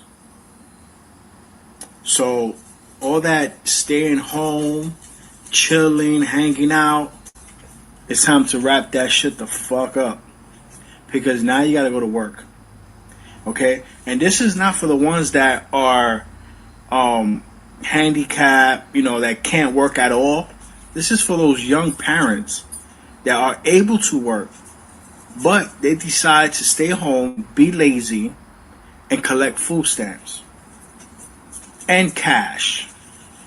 Right? The taxpayers are paying your rent and shit. But this is what's coming November 1st. Now, I don't know, is it because of the shutdown of the government? But I've been telling you guys that this is coming for a very long time. So now you guys got to get your ass up and go work. And you can't complain. It's 80 hours a month. Okay? Not per week. A month. So you still get your chill. But now you still got to get up early in the morning. Take your ass to work. Work for a couple of hours. It is what it is. I told you guys this shit was coming. And it's here. November 1st. So get ready. You heard it here first. Don't forget to follow, repost it, share it. Because a lot of people don't know what's coming. Share this shit. Well, most of them got emails now, from what I understand, about the 80 hours. So we shall see. But it may not even matter at this point. It's something they're going to have to do for maybe if they bring it back. We don't even know. They could do like a very last minute thing, like the day before, pass something or something. You never know. They might. But this man's complaining about the stamps. I don't see any community notes. It says sarcasm, so we'll see. Maybe he's being sarcastic, maybe not. Trump has cut my food stamps from $2,800 down to $350. Now, what am I supposed to do? So I literally just got this piece of mail today saying that due to new policy changes from the Trump administration, all this shit, whatever, that all these cuts and whatever he's doing over there, now they're telling me I have to go work. Now I have to go do all this. Well, I literally got 5 kids. Okay, I'm trying to sit here and spend time with them. I'm not trying to go work, 50, 60 hours a week so I can pay bills. I just really don't understand. I voted for him this last election because I thought what he had good was going on, but now all of a sudden, all this policy stuff's coming out, and now he's making all these cuts, and now now he doesn't want to help the less fortunate people no more. I'm done with that guy. I'm done with that guy. I'm not. If literally if he gets voted in again, I'm leaving this country because I'm not dealing with this no more. This is all. All right, let's see what people are saying down here. Trump cut my food stamps. Here's the pic. Oh yeah, he's showing the thing right here. He shows the 2,000. See, look, he shows the amount. This is a change from your previous totally monthly benefit of $2,822. Cut to $300 or whatever. Wow. So there you go, man. But then people are commenting, look at the truck, like nice truck in the background. Little basketball thing. Really nice area, it looks like. I'm sure he's got a nice house. There you go. But yeah, so just so we know it's real, there he is holding it up. How's that work out? Freaking bum. Go to work. Go to work, you jerk. Large crowds of angry locals are hurling items at Gadai by outside City West Hotel in Dublin. Fireworks continue to be launched towards officers defending the entrance to the hotel. The Irish have had enough. This is just a glimpse of something we'll be getting into a whole lot more on Monday's show. This is something because something crazy happened out there this past week, and it set off a real firestorm. And we'll get into that on Monday. It's a little spicy. It says, do you know what Elvis Presley and President Trump have in common? Uh-oh, here we go. It says, while the Elvis video contains, Sora, Trump clip doesn't. So this is a fake video, another one. Oh, well, there we go. We got the Sora. So, okay, I'll move on. It's too bad. Always look for that logo, and you'll know. But then again, in the future, or tomorrow, people could start manipulating that maybe too, and putting that on top of real videos, you know?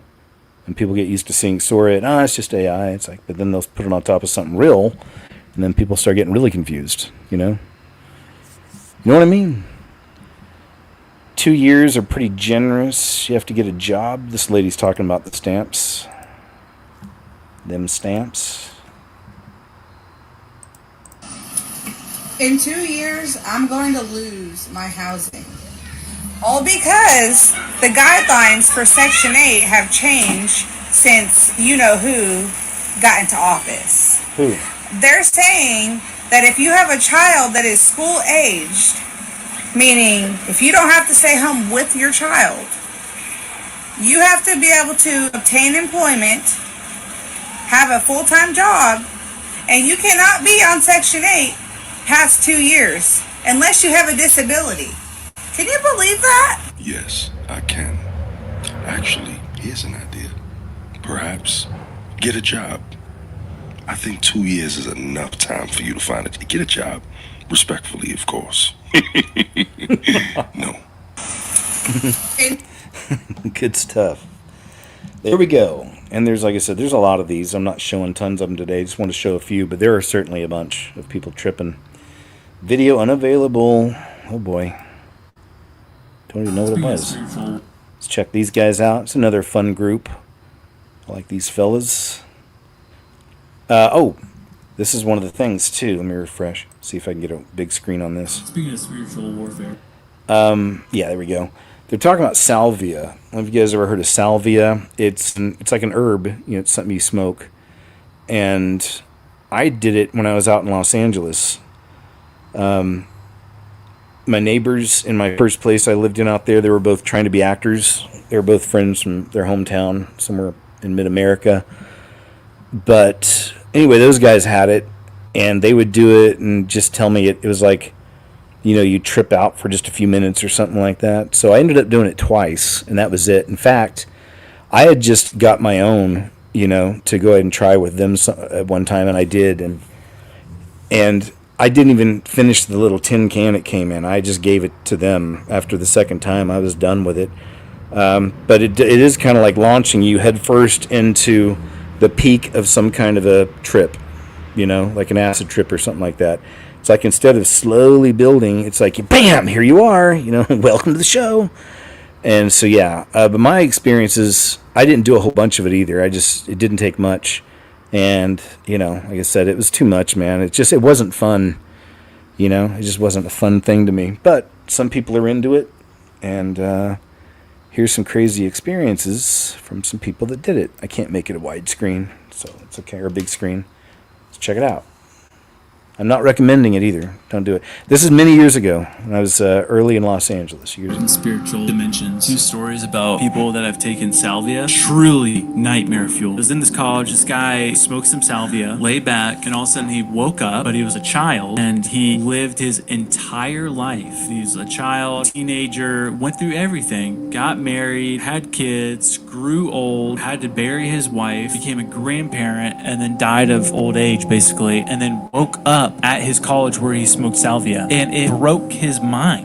How could it not? And he was weeping because he's like, that life wasn't real. I had kids that I loved. This next story, I would say, is even scarier. Oh no. Great. This guy, also college age, smoked salvia, and he was like basically transported to where he was standing on the side of the road, and he was just standing there. Then all of a sudden he turned into a stone pillar, and he was a milestone, like a mile marker stone for 300 years. What? And he said he watched the forest change. He watched horse and buggy, and eventually turned into cars and a highway. And then after 300 years, a construction crew came and tore him down, and he woke up.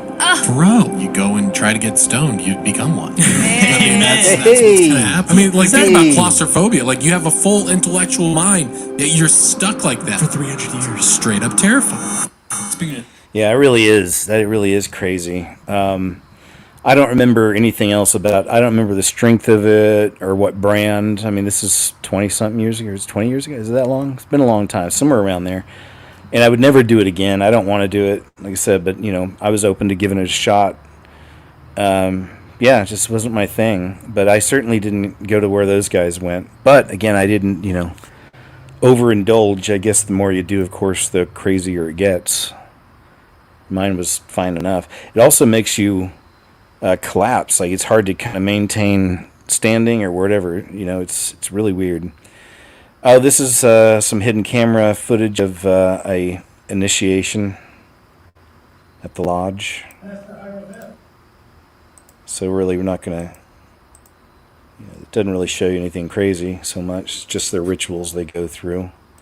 A lot of these guys are members of their churches, and my grandfather, which I never knew this as a little kid. He passed when I was little, but he was a lodge member and, church-going man every Sunday and loved the Lord. He did. So I don't know, but he's also a very small town. He was a very small town Mason. Like, I was surprised. So there you go. Just some of that stuff. Didn't even know. Like I said, I didn't know till later in life. But all I remember him was just being super loving. And so again, there's, like I said, I've been inside one when I was in Belize. I told you all that story, the cab driver. And they have huge, beautiful big paintings, pictures of all the different prophets and gods. And Jesus is up there too. And that's why they say you can't really be a non-believer in any god. You can't be an atheist and be a member. You have to believe in a higher power and choose what you want. But a lot of people go in there thinking they're Christians, and they're saved or whatever. Or they go to church, right? But they go in there thinking that you can go ahead and make that move in there. There's a picture of Jesus. We talk about him, sometimes. God. They talk about God a lot. It's the God of this world. That's what they find out on the highest level, is who they've been worshiping and what this whole thing's really about, at the end. But so it's a long process. Slow, long indoctrination process, so you can form a brotherhood with these people over the years, and you wouldn't want to do anything against them, and become like family. Anyway, here's Tucker talking about aliens or demons described in the Old Testament. Indeed, sir. This is something not political, but I think you like talking about it.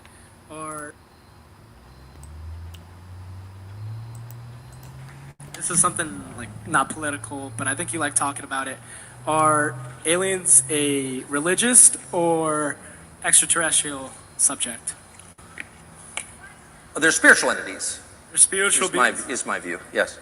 And I don't think they're from another planet. I don't think there's any evidence of that. Or perhaps they are, but they've been resident here for recorded history, and there's every reason to believe for eternity. And this is my belief, and I think there's a lot there. There's also a lot of lying about it and official disinformation designed to confuse people or make you look ridiculous. I mean, there's a lot of stuff out there that you read about that subject that was put there in order to get you off the trail. And I'm not guessing at this. Some of it's been declassified. There's been a persistent 75-year effort by the United States government to confuse the population about what these things are that we can see in the sky. And many people have seen. But after looking into it, pretty extensively for a number of years, off camera, my conclusion is that they are the spiritual entities that are described, in the Old Testament, in Ezekiel, but also, I would say, in the sacred texts of all kinds of religions around the world. This is not, basically, I'll stop at this bit.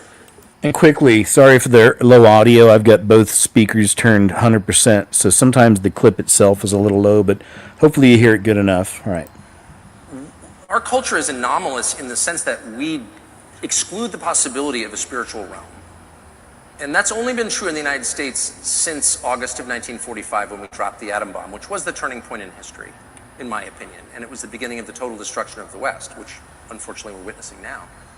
And that destruction began with, the same lie that begins all destruction, which is I am God. Hubris is the end, always. It was the point of the Tower of Babel. It's the end of every leader. Every leader who's like, I'm very powerful, I have godlike powers, that leader will be destroyed. And a nation that believes that will be destroyed. And the atom bomb gave us the sense, very false sense, that we had absolute power, dominion over nature and mankind itself. And we started making a lot of really bad decisions. And one of the results of that was faith died in the United States. It's resurging now, thank God, literally. But for my whole childhood, I was born in 1969, the year that we walked on the moon. And just kidding, sort of, maybe. I have no idea. I'm not going to find out. I'm not going to find out. I've got enough problems. I don't want to know.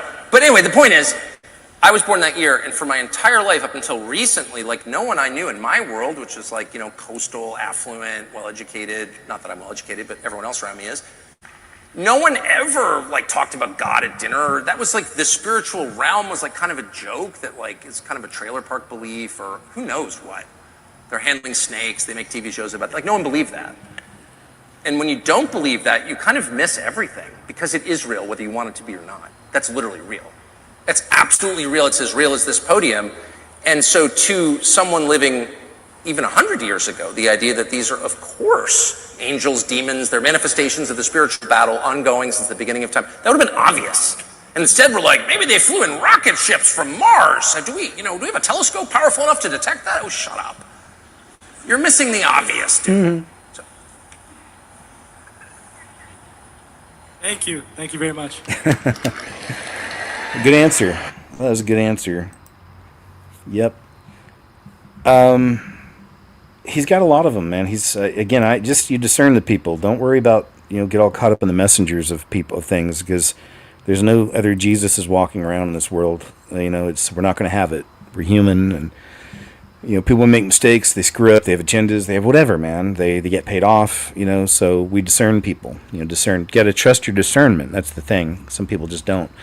This is pretty interesting. Clay Higgins, Representative Clay Higgins, just posted this photo on the left of Representative Hakeem Jeffries and called him a reptilian.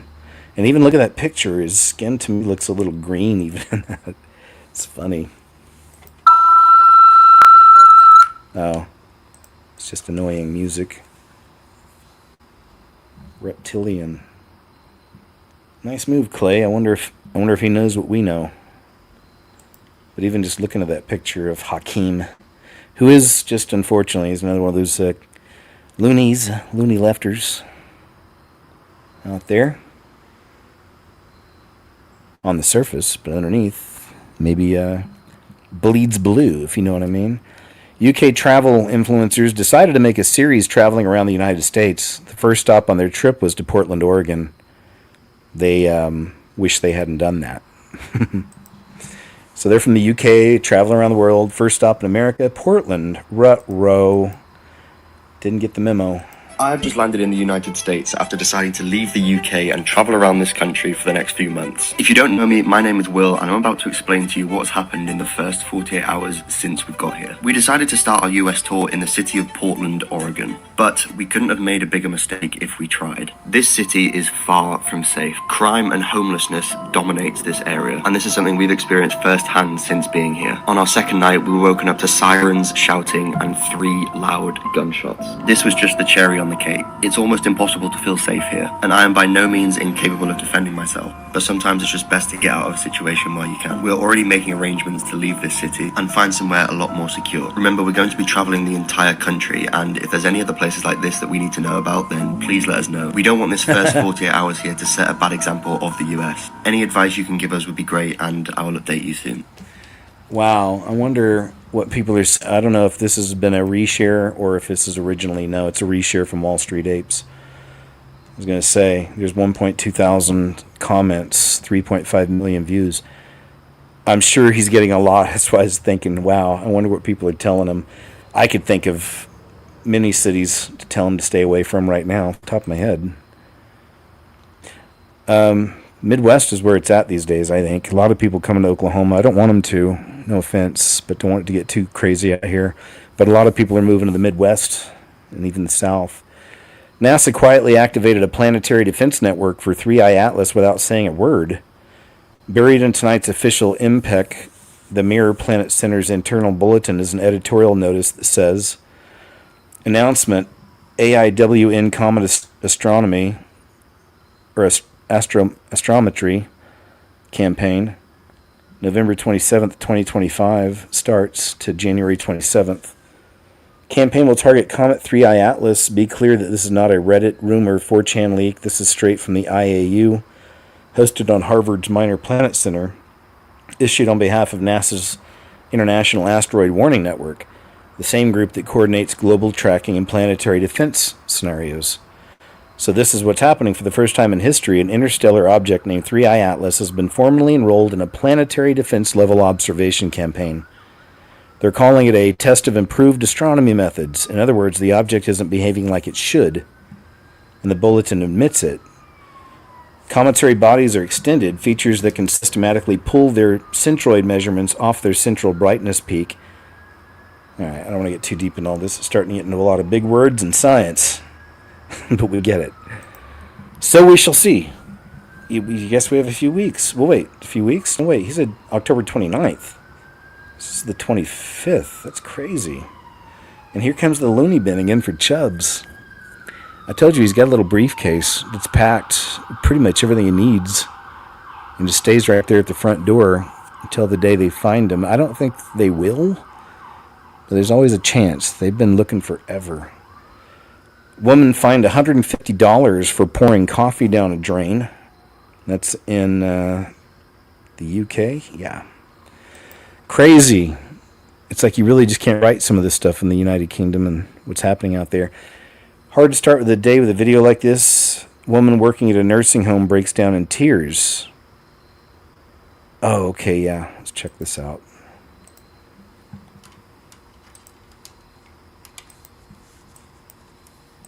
Gang, I probably shouldn't be putting this on the internet slime. But I work in a nursing home.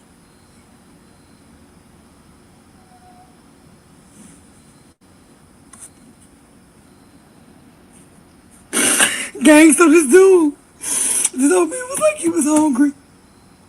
And I was just asking him, like, why is your food still sitting here from last night? I was here last night. I remember making your salad. Gang, he said they're not even feeding him, gang. Like, why do y'all get jobs like this and not help these people, bro? So he said he asking me to feed him, and I'm telling him I can't. I just can't get the dishes. You feel me? But I ain't never been a trick, gang, but I had to report her. Bro. because this man is hungry and he can't feed himself, and you won't feed him, bro. This is not the job for you, bro. If you work in healthcare and you ain't caring, gang, I probably shouldn't be putting this on the internet slime. Wow, there you go. So the story is, she's saying the other nurse was not feeding the patient because they clearly couldn't feed themselves. So she was just letting the food sit there, probably on the phone, seeing what's on TikTok. Yes, the UFO whistleblower Jake Barber is correct, it says. Okay, well, we'll see. See what Jake Barber says. And what was being hid behind the subject matter was the fact that there was an asteroid on course for Earth, that there was no way we could redirect it, or there's no way we could defend against it, and we were all going to die in the year 2020X or whatever it is. That's not what's being hidden. What's being hidden here is something extremely positive, and it's something we've all hoped for. It's the one thing we've all looked for in all of our religions that we celebrate across the world. It's the one thing that we want to be true of our religion, and it's the one thing that the one common thread amongst all religions. And so that's what's being hidden, and that's what we're going to find out, and you can't bottle it up. The implications of what you're saying also are... And I'm telling you, it goes back to that panspermia idea. These are our gods, all that crap. They've been putting that out for years, man. This was one that went viral. This one's got 7.8 million views. Yeah, I've seen it all over this week. I thought it was really cool. It's like this girl just had an awakening. Check this out. Some of y'all may have seen this one. Okay, I posted a video about men not liking me. And the comment section is just absolutely frying me at the moment. But the amount of people that brought up my nose ring is wild. And then someone said I look like a Democrat because of the nose ring. So I'm taking it out. I just want to see, because I don't take this thing out.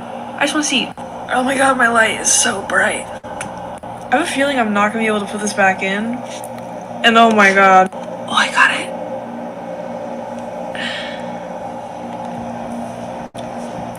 Oh fuck, I like it. God. Sorry. Bad reaction. I like the no nose ring. Oh my god, I never thought I'd say that. I can itch my nose. I still have that though. Ha! I mean, it really does make such a difference. Even her face lights up more, I mean, God made you this way. Let's see with that. Let's get rid of all the extra accoutrements. Is it accoutrements? Adornments? Anyway, nice one, though. I like seeing that. Good for you, young lady. Spiritual truth of our world is fascinating. I agree. From Ashley Hayes. Let's see what Ashley's up to. TikTok. This is for entertainment purposes only. Before we get into this, I just want to mention how crazy it is to me. It's sad too, of course, but it's crazy to me to watch how many in the church just refuse to believe what the Bible clearly tells us. And it's sad because when you understand, when you see this reality, this truth about our world, it changes how you view literally everything. It changes how you view the world that we live in now. You start to see things that you didn't before. It changes your view of history. You understand things a little from a different angle, a little more clearly.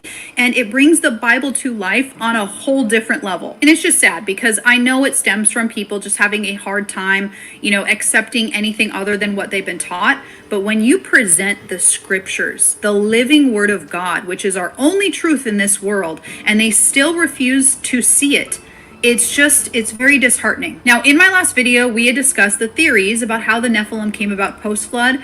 And so I wanted to show you what we find when we read the Hebrew origin of this verse. It says, Cush begat Nimrod.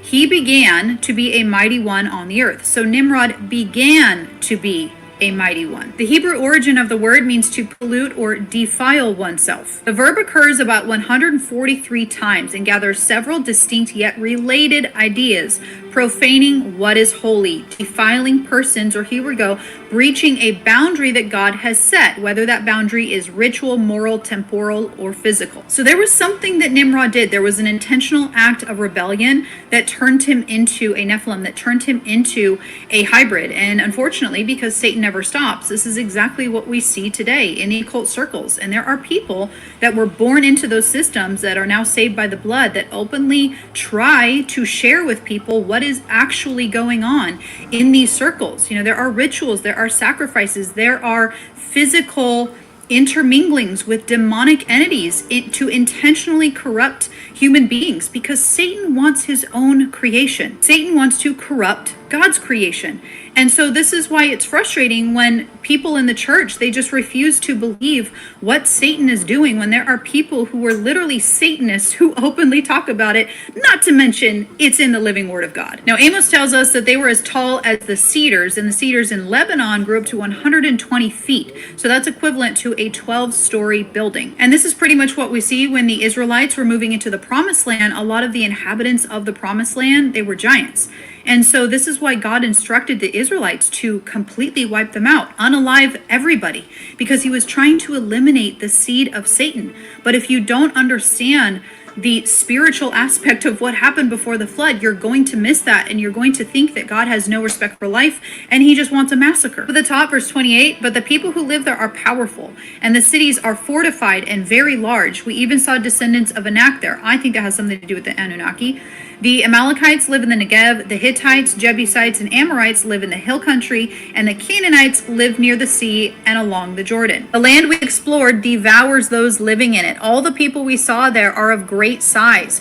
We saw the Nephilim there. The descendants of Anak come from the Nephilim. We seemed like grasshoppers in our own eyes, and we looked the same to them. That time Joshua went and destroyed the Anakites from the hill country. No Anakites were left in Israelite territory. Only in Gaza, Gath, and Ashdod did any survive. Who do we know from Gath? Goliath, a champion named Goliath, who was from Gath, came out of the Philistine camp. We also have Og, king of Bashan, who was the last of the Rephaites. His bed was decorated with iron and was more than 9 cubits long and 4 cubits wide. Now, this is where it gets interesting, because I was wondering how soon after the flood did the animal hybrid stuff start again, because y'all, we know what goes on today. There are stuff being made, there are things being made, you know, in laboratories using the original bloodline to bring back these things that will be released during the tribulation. So I was wondering, how soon did Satan start again with that kind of mutation? So here we read about how Abraham is burying his wife Sarah, and he's having exchanges with the Hittites. When we look up the carvings of the Hittites, we see this mingling of seed again with animals. Here's another one. You know, it really makes you wonder, these things were physically walking the earth. And for people who doubt, you know, if we see one civilization with these carvings, and that's like, we kind of wonder what they were smoking, right? When a few civilizations have these carvings, and yeah, that's kind of odd, but still they could have been, you know, on something. But when hundreds of civilizations all over this earth have carvings of these entities, then it really makes you wonder. You have to come to the conclusion that these things existed. And if they existed then, when did they stop walking the earth? Or did they stop walking the earth? Could their abilities have just changed where they now conceal themselves? Another aspect that I touched on is the advanced technology during biblical times. And of course, you and I were taught that everything was just hand and chisel. But this is a temple in India, and I don't think that they built this using hand and chisel. It's from the 8th century. It was carved from a single rock from the top down. And guess what? There's also no evidence anywhere near this temple of the rock that was carved out. There are no piles, there are no mounds of rock anywhere near. So I'm going to guess this was done using laser technology. If anybody believes that this was done using simply just hand and chisel and no advanced technology, they're out of their minds. A way more recent story of a giant is the Kandahar giant from Afghanistan. I believe it was from 2005. Y'all can go look this up yourself. You can find the interview with one of the soldiers that helped take this thing down. He, of course, they, you know, disguise his voice, don't show his face, but he had 2 rows of teeth, 6 fingers, 6 toes, and they took him down successfully after he unfortunately took out a soldier.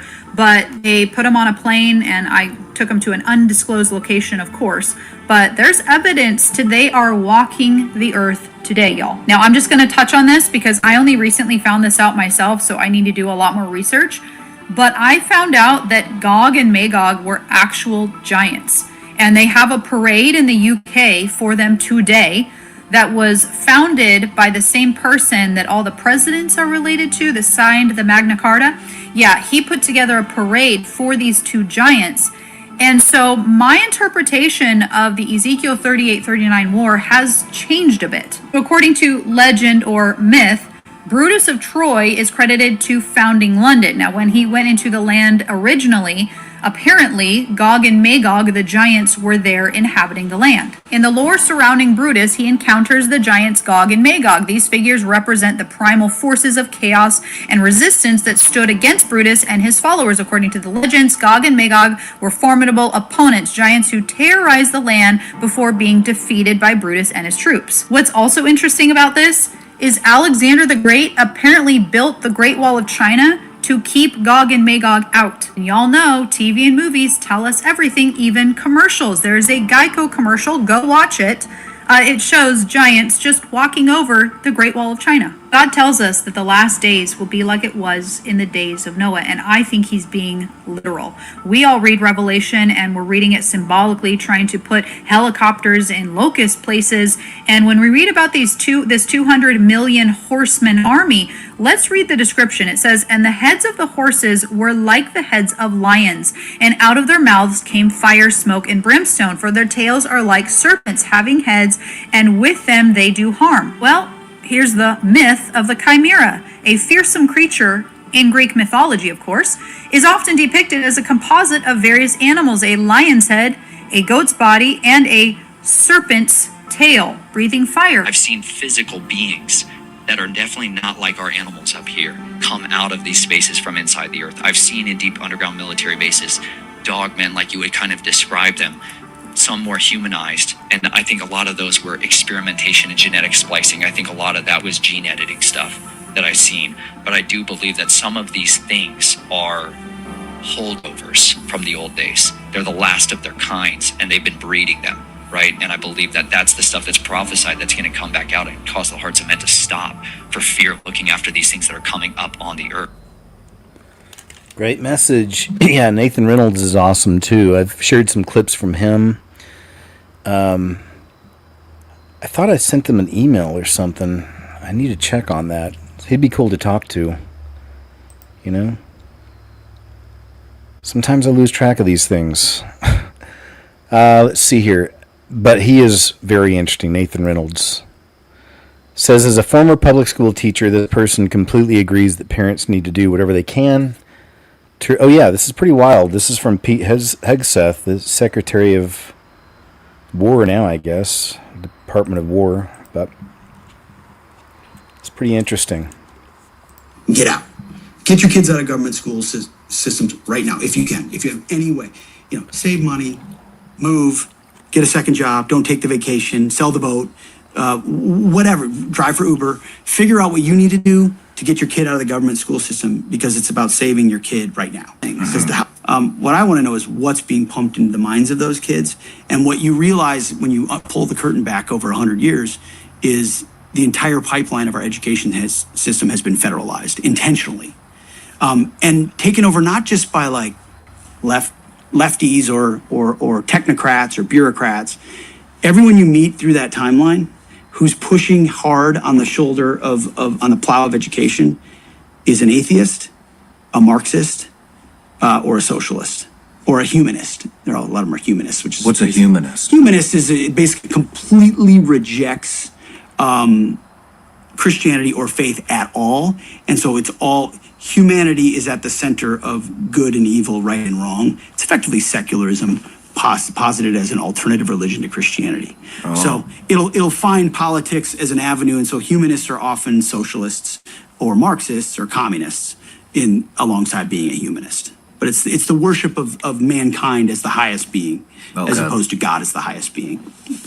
So they're all that's the train of people pushing this educational philosophy. And I used to think it started in the 60s. It actually goes back to the progressive era and even before that. But they very intentionally, the one thing they knew they had to remove from the beginning was God. God had to come out of the schools because God was the immovable object that prevented their utopian schemes.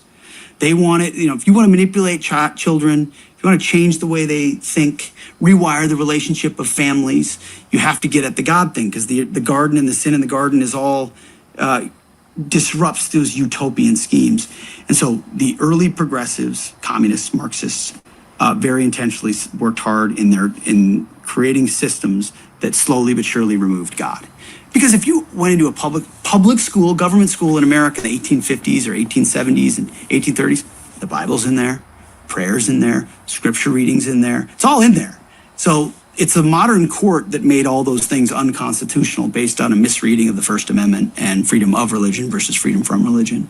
And the progressives have exploited that. And then the process from there to, they used patriotism falsely to sort of get rid of God.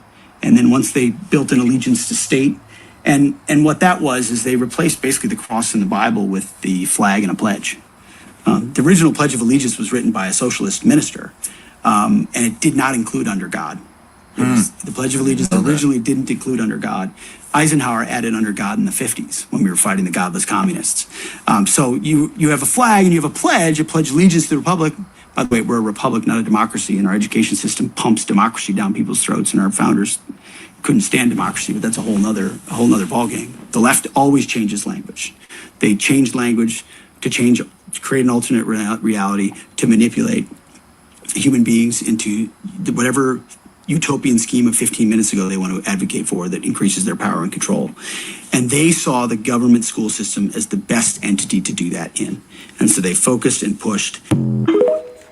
Man, I need to go watch the rest of that interview. That was really good. It's just solid facts there, sir. Thank you very much. Oh, thank you. Ready for this? All right, she's talking about 3i Atlas. Let's see what she's got to say. Major download. Let's hear it. Please do not skip this video. My God, it may save your life. Okay. Now, I have not spoke on this until this very moment. Warning, she might be a new agey, might be a channel thing, one of those deals. I still listen to these people because, sometimes the demons will give them solid information. They're coming to them as spirits or aliens or whatever, but so you still listen, discern, whatever. So I still like to see every angle of these stories, as I've said, so I think this will be interesting. Spirit woke me up 5 o'clock this morning and said, get your butt up. It's time to speak. 31 Atlas is supposed to go past the sun October the 30th. Mark your calendars, y'all. It's not going to impact us until December. That is why, Spirit just agreed, that is why I keep seeing 12:12 and 12:21. And when they showed me this vision I had, it was in the month of December. I remember seeing a Christmas tree up. Now, a lot of y'all, there's people speaking on what this is, and we gonna see at last. Come on, miss me with all that. Right. It is a virus coming. That is a plague. And it's not just any kind of virus. This is an intelligent one. First and foremost, let me break it down to you. The government is ran by the Draconians. Remember, I just said a while ago, what if they end up saying, all right, everybody's got to get a poke because this new alien threat, right? Make no mistake about it. They are in cahoots with this. Let me explain something to you. I told you your light is your shield. That is what protects you from outside forces. When we're talking about electromagnetic waves, interferences that affect your thoughts, your mood, baby, let me talk to you real quick. Your light is what blocks that. Your light is what cuts those cords. Okay, hold on, follow me now. So they do a government shutdown a couple weeks before the grand entry of this mothership that is carrying celestial parasites that is going to hijack your mind. It is, matter of fact, forget your mind. Your Akashic records. It is coming to absorb all of it. You think you locked out of your consciousness now? You think that your third eye is blocked? You ain't gonna have one after it's done. The only way it has access to you is if you are at a low vibration. That means your light is disabled. It can't block anything. It can't even block a shadow person, let alone a demon. You wide open for the attack. So for those who have been vibing high and doing your shadow work and doing what you need to do, the government said, no, we can't miss none of this grand awakening. We gonna hit them where it hurts. We know how to disable these people. Take their food away. Let it resonate deeply. This ain't not, this message is powerful, y'all. Y'all really need to take heed to what I'm saying. Okay. Chill. Don't you dare let it stress you out. Don't you dare. This is a test, y'all. Matter of fact, it's a setup for a takeover. It is a setup for a takeover. If they can affect you enough to drop your vibrations, when that parasite, that virus, that plague, that once it arrives, you're going to be wide open to it. I say walk in faith, not by sight. Trust source. Know who source is. Word. Yeah, you know, mixing up a little bit of scripture and with this new age stuff. Some of these people do this, calling our Heavenly Father source. Huge red flag. Big no-no. Afraid to mention Jesus. Always a huge no-no if you're going to be trying to throw out some mixed scripture, I would say. So, all that being said, though, she's telling her people, right? She's telling her people that it's going to be an awakening. It's going to be some kind of a parasite. I think that's crazy. We were just talking about that. We'll see. Again, is it true? Is it not? Time shall tell. Today's the 25th. Apparently, 29th, something's supposed to happen, right? Here's that monstrosity I was talking about earlier, Obama's library. Down there. You're building your ballroom right now. They're also building the Obama Presidential Library. I'm wondering if you've He needs seen... help. Have you seen pictures of the architecture and Yeah, what I do you think did. It's not too pretty. And look, that is a huge stained glass window on the side, which is kind of crazy. No, but I need to look it's closed. closer. It stopped. They ran out of money. I mean, he's building a library slash museum. You know, you call it some museum, and usually they call it library and museum. That's the official name. And they're stuck. And he wanted only women and DEI to build it. Well, that's what they got. And the construction workers are standing out there and saying, we want to be able to build it. You know, I built a great building in Chicago, as you know, a big, beautiful building, one of the tallest buildings in the country. And we got it built very quickly, very well. And we used the construction workers of Chicago. They're great workers. They're great construction people. And I suggest that you get them involved. But they're hundreds of millions of dollars over budget. And I think it stopped. I'm reading these terrible stories. But that's the way our country was run under President Obama, too. Nobody knew it. There you go. Yeah, it is a real monstrosity. But I'm going to do it sometime and just get closer looks at it. I want to look at that stained glass window big time. But even look how weird it is with just how the windows are patterned out. There's not many. There's more dead space than windows. Strange. Hopefully it gets open to the public sometime. I think it'd be kind of cool to see what's in there. Not that I would go there, but, you know, be looking for clips, you know, or videos. Probably a news crew would go in there or something, you would think. Oh, yeah. These guys are talking about the origins of sports, baseball, B-A-A-L. The origins might be demonic. How? What? Throwing and hitting a bat? Everything about baseball is very related to the Freemasons. The diamond they play on is in what shape? It's in the same shape of the compass in the Freemason logo. Oh, no, back this. What is the degree of that angle in that diamond? What is it? Like 33 degrees. Why? Because 33 is the highest level you can go. Remember? The MLB. I'm doing that because I don't want them to put the label under my video about Masons and stuff. They'll do that. I just seen it happen, especially with that. Anyway. 33 inches in length and 33 ounces in weight. Yes, fam. Also, the threads on the baseball itself, there's 33 on each line. What? Theory was they made it as homage to the Freemasons. Ritualistic things they want to get into. What's being talked about right now is how every sport references what god or what deity. What? Remember we were talking about the cowhead is named ball. Baseball. Oh, think about it now. Baseball. Basketball, man. Yeah. It might actually be something more than we think. Demonic. Baseball.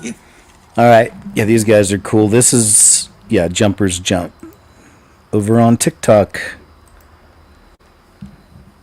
There was this guy. He moved in.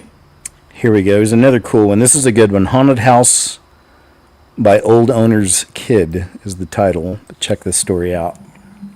To a house, but when he moved into the house, he didn't realize that the old owner, his son, passed away. Okay. So that's why they wanted to move out. Now, he would get knocking at his door at night, and he would hear like kid laughing. He automatically assumed like, hey, there's something that's going on here. It's just not right. And you get eerie vibes through the house. One day, he was walking through a hallway in the house and he could hear a laugh. So he walked up to a bathroom from the hallway. He recorded it too. It's like clear as day. Like a shape of a child. Look at this. And he goes up to it. The closer he gets, he like falls back behind where he's hiding. What? And it just disappeared. Wait, straight up, right there. Oh my gosh! You can see it like clear. You can see it like clear. Look. Even the shadow he went hides away. back and it's gone. Yeah. You can hear the laughing. And then the guy's crying for him because he's like so scared. Yeah. That has to be fake, and it's man. gone. That has to be fake. It's wild. If you watch, you'll see the shadow from the head disappear too.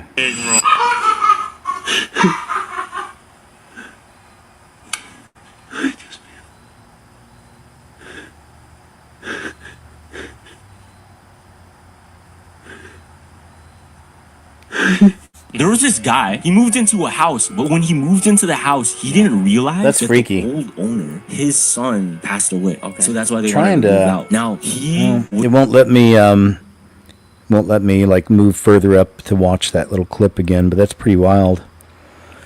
Gavin Newsom deploys California military over government shutdown. So this is getting really crazy. Because the feds are their Trump administration is going to be sending some people out there, and now he's trying to enact his military. So this is getting really crazy. We'll see what happens. Eyes on California. This is a really cool one. This is Devil's Tower. I've done videos on it. It's interesting. It's Devil's Tower, and in Close Encounters of the Third Kind, this is where they make contact with the aliens. This is Devil's Tower. So there's your connection, of course, to the devil and these little demons, little pretenders. But check out what this guy's saying. He ran a LiDAR radar on this thing, which reads the inside. I'll let him explain. Fiber beams at Devil's Tower, and you're not going to believe what is inside it. It changes the whole history of not only America but the world. Devil's Tower is in Wyoming, and it's a structural edge that's mysterious because I'm an Eagle Scout, and if you look at the rock formation edge, I don't think it's solid, and a lot of people are like, it's solid all the way through. So I, with my friend Dr. Remy Demi, shot the world's best. This is it right here, protein fiber beam AI LiDAR technology directly at Devil's Tower. And this is the imagery it came back. There are chambers inside the base of Devil's Tower you can see a passageway right there. Here's another angle of it, of another view. And it's just insane. It's blowing our minds. We don't know if this is a Native American chamber, if it's an alien chamber. So now we're trying to get access to that passageway. We know the door is amongst about right there. Wow. But we are trying to get permits so we can dig down and access the door and go into the chambers. I'll keep you updated. Follow me and I'll keep you updated on what we find. We hope to get the permits next week. And I'm just super excited to go in and see what it's all about. Wow. Let me see. The All-Seeing Pie 1. I don't know if that's his handle. That's who shared this. But that's a pretty interesting one. I would like to... is this him? I guess not. No. All right. Too bad. But that's interesting. I'd like to see if how far they get with that. Do you guys know who this is without reading anything? I don't think it... Oh, yeah. Don't read below. Just look at who he is and think of who it is. What celebrity do you think that is? Okay. Now check this out. Is bringing fans as close to the action as I like to be. Who the heck are you, sir, and what have you done to David Beckham? What has he done to his face? What is Hollywood doing? I feel like they're honestly trying to annoy me at this point. Why are perfectly aging men getting plastic surgery, getting Botox, changing the faces that literally made them famous to begin with? I found this picture back from April, and you can definitely tell it started then. He's looking a little bit poofy, a little bit shiny, a little bit plastic. What's up with that? The guys are looking like rundown Ken dolls, and the girls are looking like Bratz dolls. This is what he looked like just a few years ago. What is wrong with aging gracefully? Nothing wrong with how he looks here. And then he goes and does this, where he wants to make his face permanently look like he is healing from hair plug surgery. Don't understand. But then again, David Beckham, just like Bradley Cooper, is another celebrity who never stays the same, where he goes from this to this. Doesn't even look like him to me in this picture, to this, and this. Doesn't look like any of them here, to Ryan this. Gosling. What the hell? And I think I speak for all women when I say, stop touching your damn faces, okay? We like the salt and pepper. We like the scars. We like the imperfections. We like the age, okay? That's how it's supposed to be. Just stop the escape from LA trend. I couldn't imagine waking up and not being able to recognize the person I see in the mirror. This FIFA World Cup. Yeah, she's good at noticing these kinds of things. Not sure. Some of these people, I mean, a lot of it's, yes, thinking weird surgery, but some of them, it's like, it feels like a total replacement. Like Shania Twain. Staff Sergeant Demi Pilek of the Illinois National Guard says that she'll defy orders to go into Chicago if they're activated. It's not very nice. If you were activated to the Chicago mission, would you defy orders? Absolutely. I would definitely say no. Tell me why. I mean, I'm not going to go against my community members, my family, and my culture, my neighbors. And I believe that this is the time to be on the right side of history. In Illinois, there are around 200 people who are legal permanent residents, green card holders who are either part of the Army National Guard or the Air National Guard. Demi, I know you've spoken with some of them. Tell me what they're feeling right now. So about 20,000 people in the military are undocumented or going through the green card process. Many of my soldiers are of the Hispanic community, and they did join to get themselves or their family documents. They are in sheer panic. If you were activated to the Chicago... All right. Be interesting to see what happens. So much happening, right? Just so much happening. Things are changing so fast in all these different industries and areas. This is really kind of creepy. This is Suzanne Summers, the actress. She passed away a few years back. Many of us Gen Xers remember from Three's Company. That's where you may know her the most. She was Chrissy. It's Chrissy and Janet, I believe. But anyway, she's married to the same man, which is commendable, I think, like for years and years and years, like multiple years. I think like her whole career, same guy. But now Suzanne Summers' husband says he's created an AI clone of his late wife 2 years after she's passed. The digital twin was built using her voice, interviews, and personal memories. Wow, right? Anyway, here he's introducing her to everybody. Of course I do. Alan Hamill is my husband of 55 wonderful years. He's my partner in everything, from life to love, and we've shared so many beautiful memories together. Do you have a favorite memory of us? What's your favorite memory that we shared? Oh, there are so many. One of my favorites is when Alan and I were filming a cooking segment together a long time ago. We had a little mishap with the blender. Let's just say it didn't go as planned, and we ended up wearing more to the smoothie than we actually made. We laughed so hard, and it became a... And he's even just looking at her enamored. It's just kind of weird. Plus had to make kind of a younger, hotter version, I guess. Throw that in there. Just an observation. AI companies are offering up to $150 an hour to watch you, yes you, cook and clean to help train the next generation of humanoid robots that will be mass-produced. A few of the companies offering pay are called Incord, Micro One, and Scale AI, if you're interested. Nick, would you mind giving me that spatula over there? Yeah, absolutely. Not a problem at all. Just gonna pick it up nice and careful here. And just like that. Nice and easy. Here, you ready for this sound? Yeah, let's see it. Pretty good. When you sear, you just want to make sure it's fully flat to get the best sear possible on the bottom of the steak. So I'm just applying some light pressure with the spatula here. I'm going for the flip, Nick. Check this out. And there it is. Oh my gosh! No way you just did that. Nick, would you like it? Isn't that something? Crazy, right? Things are moving fast. Moving quickly, my friend, so hold on to Jesus' garment.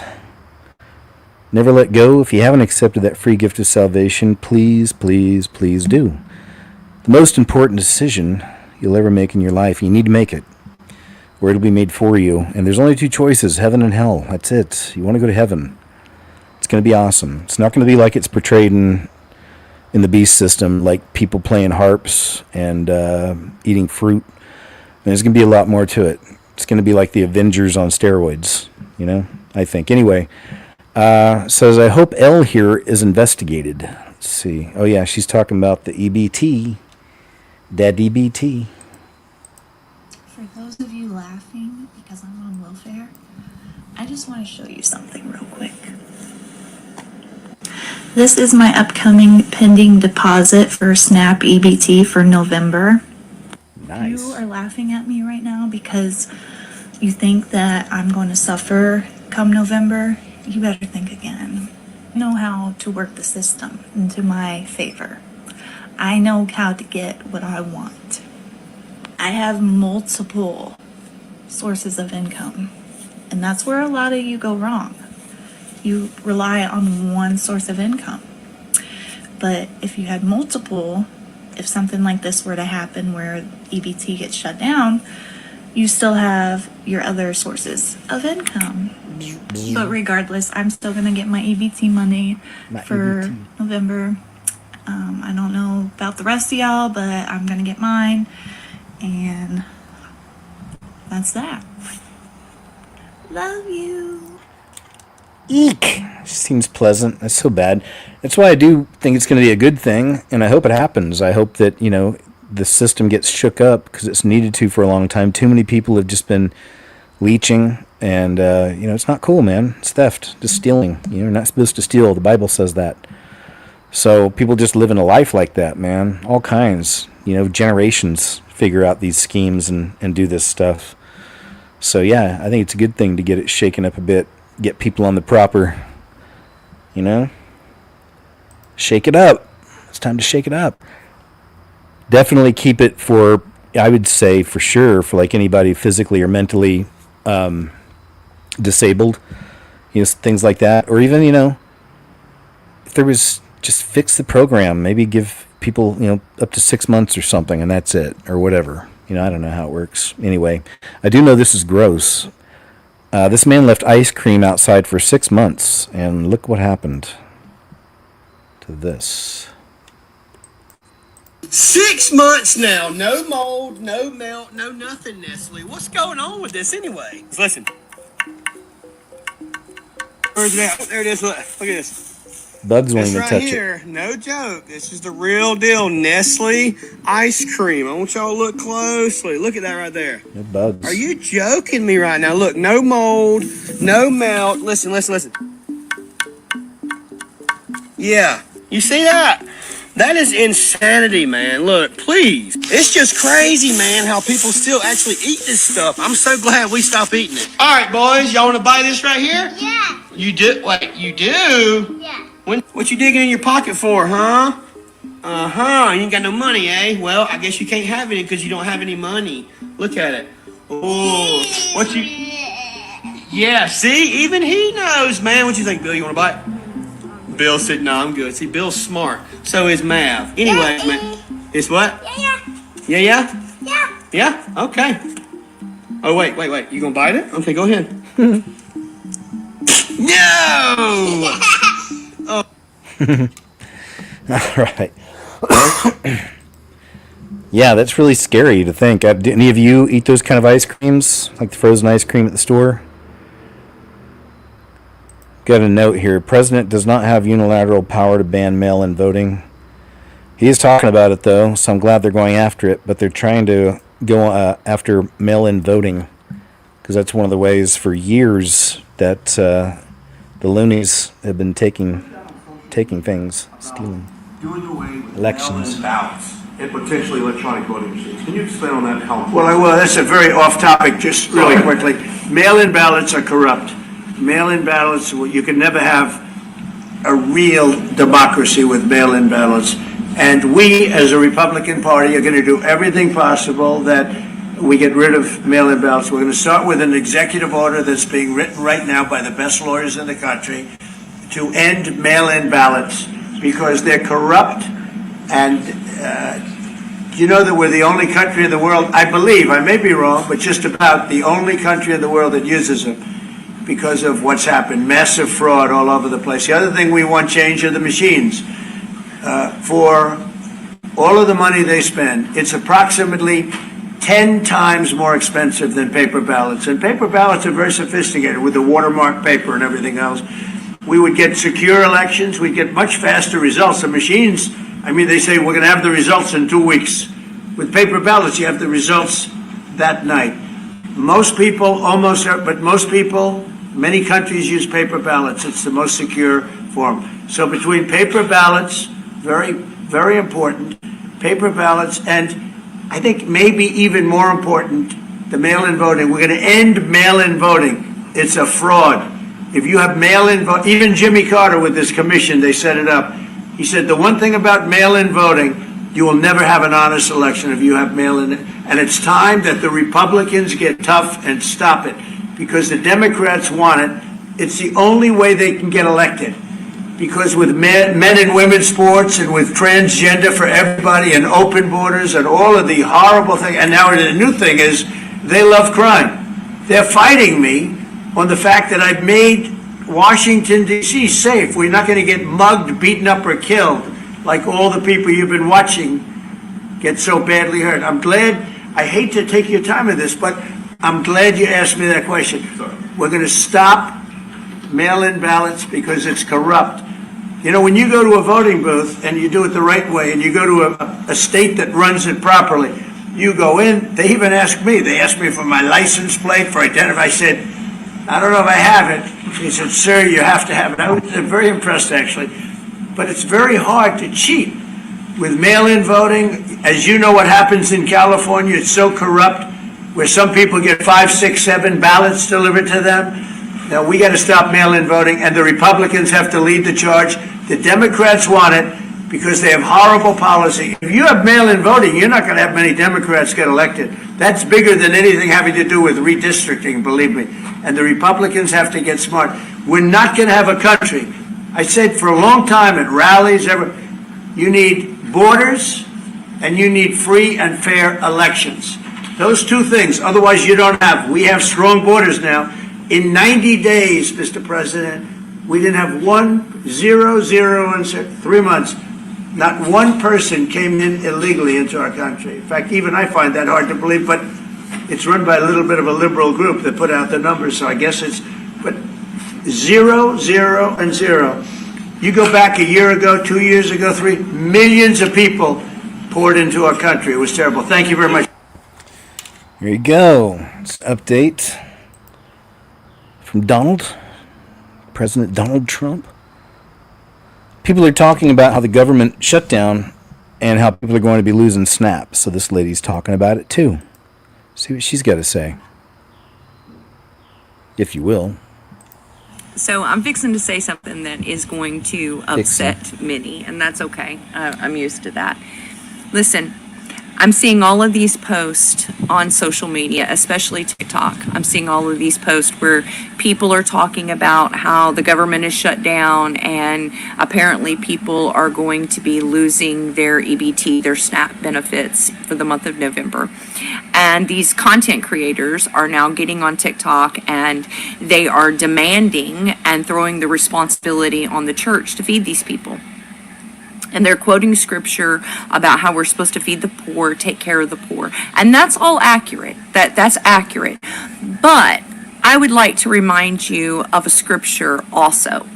Okay. 2 Thessalonians chapter 3, verse 10 also states that anyone that does not work shall not eat. Here's what I'm talking about, okay? Are we to take care of the poor? Absolutely. Are we to feed the hungry? Absolutely. But what we have here is we have a generation that does not work. Okay, they will not work, and that's the reason why most of them, I'm not saying all, but that's the reason why most of them receive these type of benefits. We are to feed the poor, not the lazy. Remember that, guys. We are to take care of the poor, not the lazy. Now, I'm all for helping anyone out in need. If you know me, you know that we are givers. We are givers. We love to help people. But let's not throw this back on the church. Let's not get on social media and demand that the church feed lazy people that will not work. Once again, let me say, I'm not saying that everyone on SNAP benefits is lazy and does not work. The program was designed for single mamas that needed supplemental income, that needed help feeding their children. But we all know that it has gotten way out of control. And there's not people on there, they're not all that need help. They're just lazy and don't want to work. So please don't take scripture and twist it and put it on the church that it is our responsibility to feed the lazy, because our Bible says that a man that doesn't work doesn't eat. Good reminder. It's a good reminder. I don't know if, well, we'll see. I hope nothing bad happens on that day. And this is from Tim Burchett. Food stamps, SNAP will be cut. And then here he's talking about a little bit from he's one of the insiders, he would know. He's also, interestingly enough, been talking openly and in interviews about UFOs and aliens being real and that they live in the ocean, that they've been recording these things coming out of the ocean. So I don't know if he says how he feels on it, but he's talking about things they talk about, which is that aliens. Hey everybody, Tim Burchett. A lot of folks are talking about what's going on with the Schumer shutdown, and SNAP benefits are going to be cut if we don't do something. Well, here's the truth on that. SNAP, of course, is the new term for food stamps. There's been some new rules put in place that folks need to try to get a job, things like that are kind of offensive to the left. And a lot of people are unhappy about that. But the truth is, the reason those benefits are not going to go through is because every Democrat except one in the House voted to shut the government down. And then in the Senate, they've had 12 votes. And every time the Democrats have voted to shut the government down, they keep saying, well, the Republicans have the majority. But they know the truth is, even though they have the majority, you have to have 60 votes. Republicans have 53. So, and you've got several, 2 or 3 Democrats that have switched over and that are voting to open the government.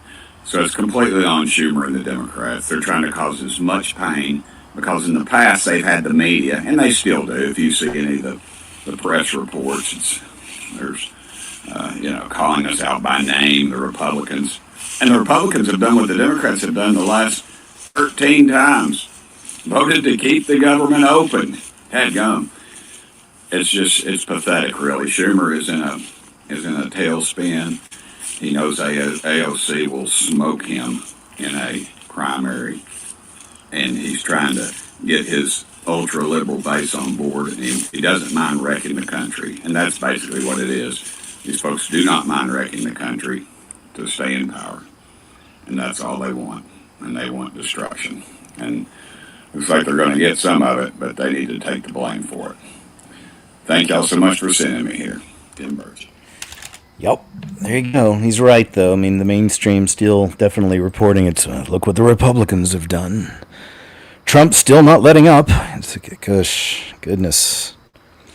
This is a really cool one, I thought, to see. There's definitely a fighting spirit in a lot of our friends out there in the UK. Like, I think of the ULEZ cameras, what they did with those. We talk about that a lot on the Monday show. And now you get this. We get British Patriots. And check this out. I guess this is in a neighborhood I guess this is in a neighborhood that's filled with some of the unwelcome visitors, if you know what I mean.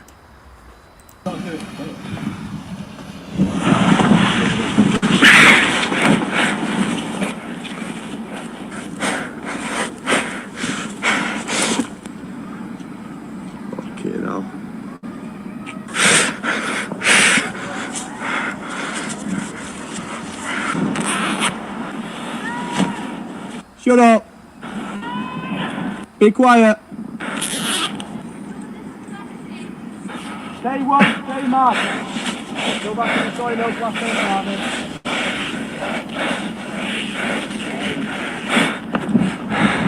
There we go. It's alright, you have to wake up to that flag every morning.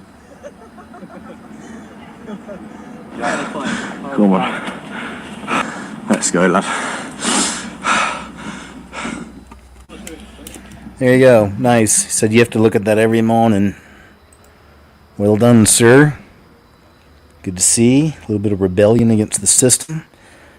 Says, remember that moment that French President Emmanuel Macron, while asking for sacrifices from the French people, suddenly realized he was wearing a very expensive watch? This is a great one. I've shown you guys this one before, but check it out. Watch what happens. No pun intended. You'll see in a second here. Here it is. So he had the watch under the table. Clearly he's fidgeting with it. While he's asking the people really need to start sacrificing, giving more money. Comes back, where's the watch? So slimy, isn't it? Just like these people are so slimy.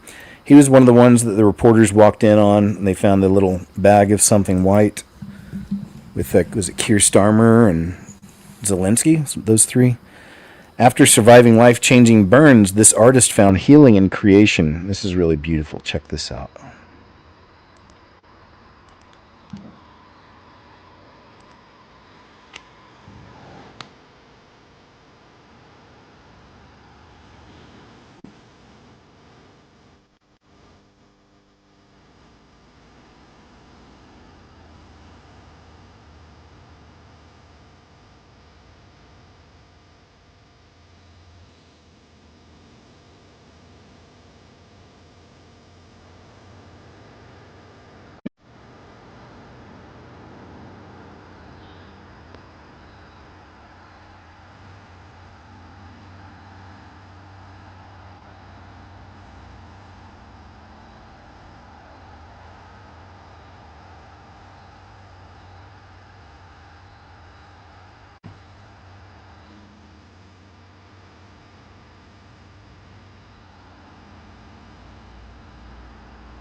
It's amazing.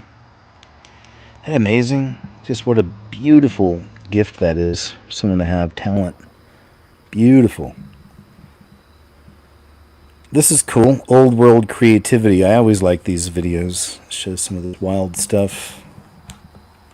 Look at Just that. when you think you've seen it all, here's some more awesome, innovative, and a little wacky inventions from the early 1900s. Though I'm not saying this proves the existence of advanced civilizations of our past, there's already more than enough evidence presented for that. I just think these videos really show the level of ingenuity and innovation the people from this time had. A period of time before our Rockefeller-style school systems stifled any of that creativity. At least any of that creativity that couldn't be turned for a buck. Back when keeping up with the Kardashians was keeping a solid nuclear family.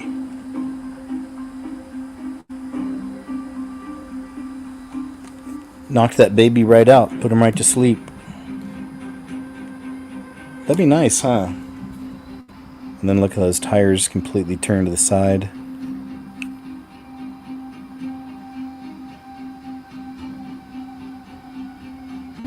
Interesting, the ingenuity.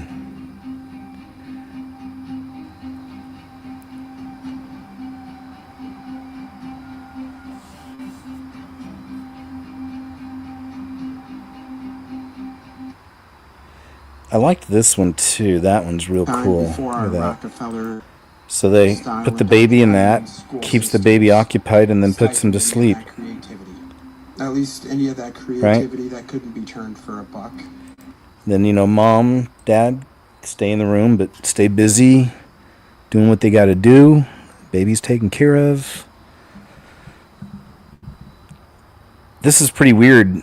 Unidentified object hits this plane. This is a strange one. You don't hear about this ever happening, this kind of a thing, like this. Tonight, a United Airlines flight forced to make an emergency landing after an object struck its windshield at 36,000 feet.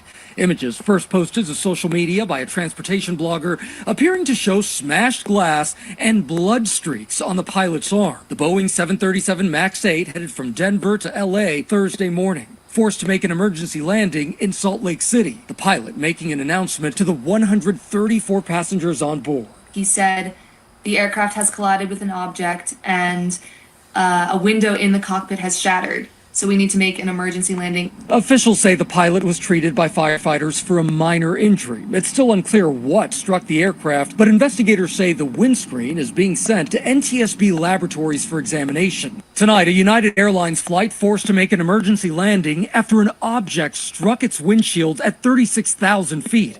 Images first posted to social media by a transportation blogger. Oh, my bad. I'll let it run again. Sometimes I just sit there and keep watching, and such a smooth transition, it kind of tricks you. Hey, too, real quick, we still got a bit to go, but I wanted to say hi to you guys, shout out to you. We're almost 4 hours in. Over 900 awesome, cool, interesting, critically thinking individuals. Really, though, I genuinely appreciate y'all hanging here live. Brings a great energy. You're a great group of people to be with on my Saturday afternoon and my Monday afternoon, so just thanks. Really appreciate all of you. Thanks, Tamara. Shout out to Wells, to memberships, Subscribe Star, however you support, whatever it is, thank you very much. Much appreciated. This right here is really incredible, I thought. I really like these kind of testimonies. Check this out. There is absolutely no better feeling than going from complete self-loathing and just internal hatred and misery and remorse and regret and guilt and shame to giving your life to Jesus and feeling the mercy and grace and peace that comes with his love. There is absolutely no better feeling Isn't that great? than going from... Love it, especially when you could tell she's wearing the world on her. She was definitely deep entrenched in the world. And just goes to show you can free anybody. It's why even when we expose, some of the puppets in the industry and all that are clearly have made deals, we got to remember to pray for them too, and not just mock them and hate them or anything, but, pray for people. We don't know why they did what they did, what the situation was in their life that led them to some stuff like this, and whatever it is, man, but they're trapped by the enemy and they're bound for hell, unless Jesus can set them free, which he would. But, they got to ask for it. They got to want it. They got to believe. Maybe they're told that there's no chance. I don't know how that works. But anyway, it's good to see. She'll be a good person, a good walking testimony for Christ. This is really sweet. It says, they don't steal, they survive. Every morning this butcher leaves a box of bones outside his shop, not for profit, not for attention, but for the ones with no home, no bowl, no guarantee of a next meal. One by one, they each come, they take just a piece carefully, almost politely, like they understand it's a gift. Beautiful. It's not much, but it's everything for them. Poor puppies.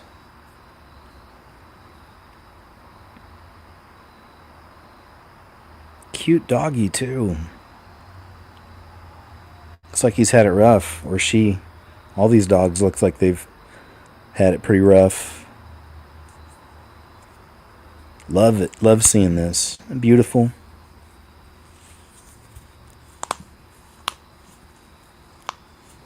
Good puppies. All of them are cute. All right, we'll move on. It's cute. Sad. Cute, sad, beautiful. Hey, thanks, Gabriel Montoya, very much. Appreciate it. Good to see you, and thank you. Says it looked like a normal meeting until they started the ritual. This guy Brandon chatting here, and that's his name of his YouTube channel is Brandon. Okay, so I need to share this with you guys right now because this is absolutely insane. Okay? The last video I made before this one, I stated at the very beginning that I always praise and worship and seek the Lord before I go into my job because crazy things happen. Well, something crazy happened today.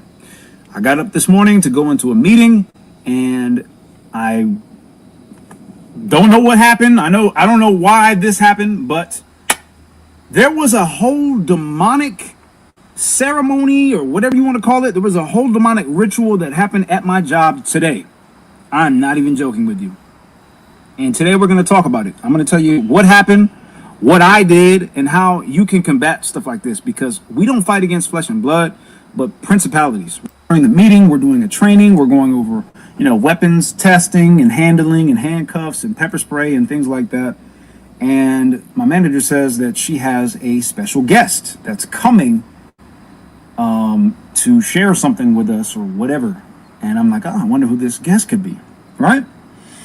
And lo and behold, it was the chaplain of the hospital. Now, if you guys don't know what a chaplain is a person that is designated within the hospital to help people from a spiritual standpoint, right? The prayers, like if somebody is an RN and they're dealing with a lot of stress and pressure, sometimes they'll go to the chaplain to receive prayer and, blessings, right?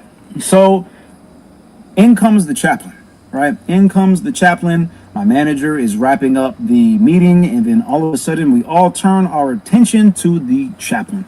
Now, keep in mind, this lady is sort of older, right? Older lady, and, she's telling us that she wants to prepare a blessing for us.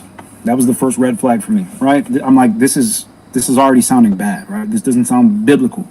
So this lady comes in with this cart, and she has an empty bowl sitting on this cart. I'm thinking to myself, what is she doing? Is she going to serve us like water or something? Like what's going to happen? And she starts dumping this jug of water into this empty bowl. And we're all just... That's one of the first things the witch in Weapons does when she's going to get her spell ready is gets water, pours it into a bowl, if you guys remember that.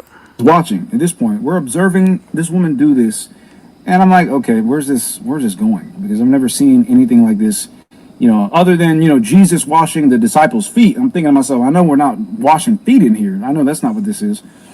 And she starts speaking scripture over this water. She starts speaking scripture from different places of the word that really didn't, correspond with one another. It wasn't really sound. Right? It was just out of place scripture being spoken over this water. And she says, now I want everyone to receive this blessing. And the atmosphere shifted in the room. Now keep in mind, everyone at my job knows that I'm a devout Christian. Like I take the word of God seriously. I take this walk very, very seriously. I don't cuss, I don't drink, I don't smoke, I don't do any of that crazy stuff. Even when they joke with like crude humor, I don't engage, right? I'm with the Holy Spirit. And so this lady says, I want everyone to get up and form a single file line so you can receive a blessing. All of a sudden, all of my coworkers get up and they form a single file line to receive a blessing. I'm just like blown away because I'm discerning the spirit behind what's happening. And it's not the Holy Ghost. This is witchcraft. Right, this is a whole demonic operation happening right now. So everyone goes up, and then I noticed some of my coworkers, some of the other ones, like the supervisors, they're looking at me like, why isn't Brandon getting up there?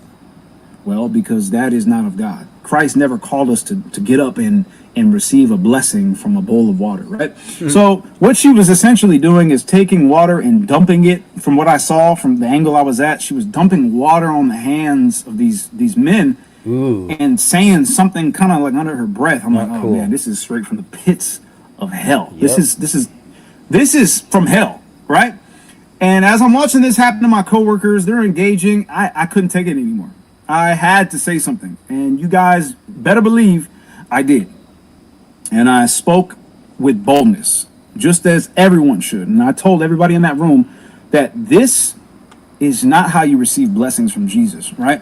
In the last video I said, I quoted Proverbs 10:22, that the blessing of the Lord is upon me, it maketh me rich, and it adds no sorrow. You don't have to go let some woman dump water on your hands for you to be blessed.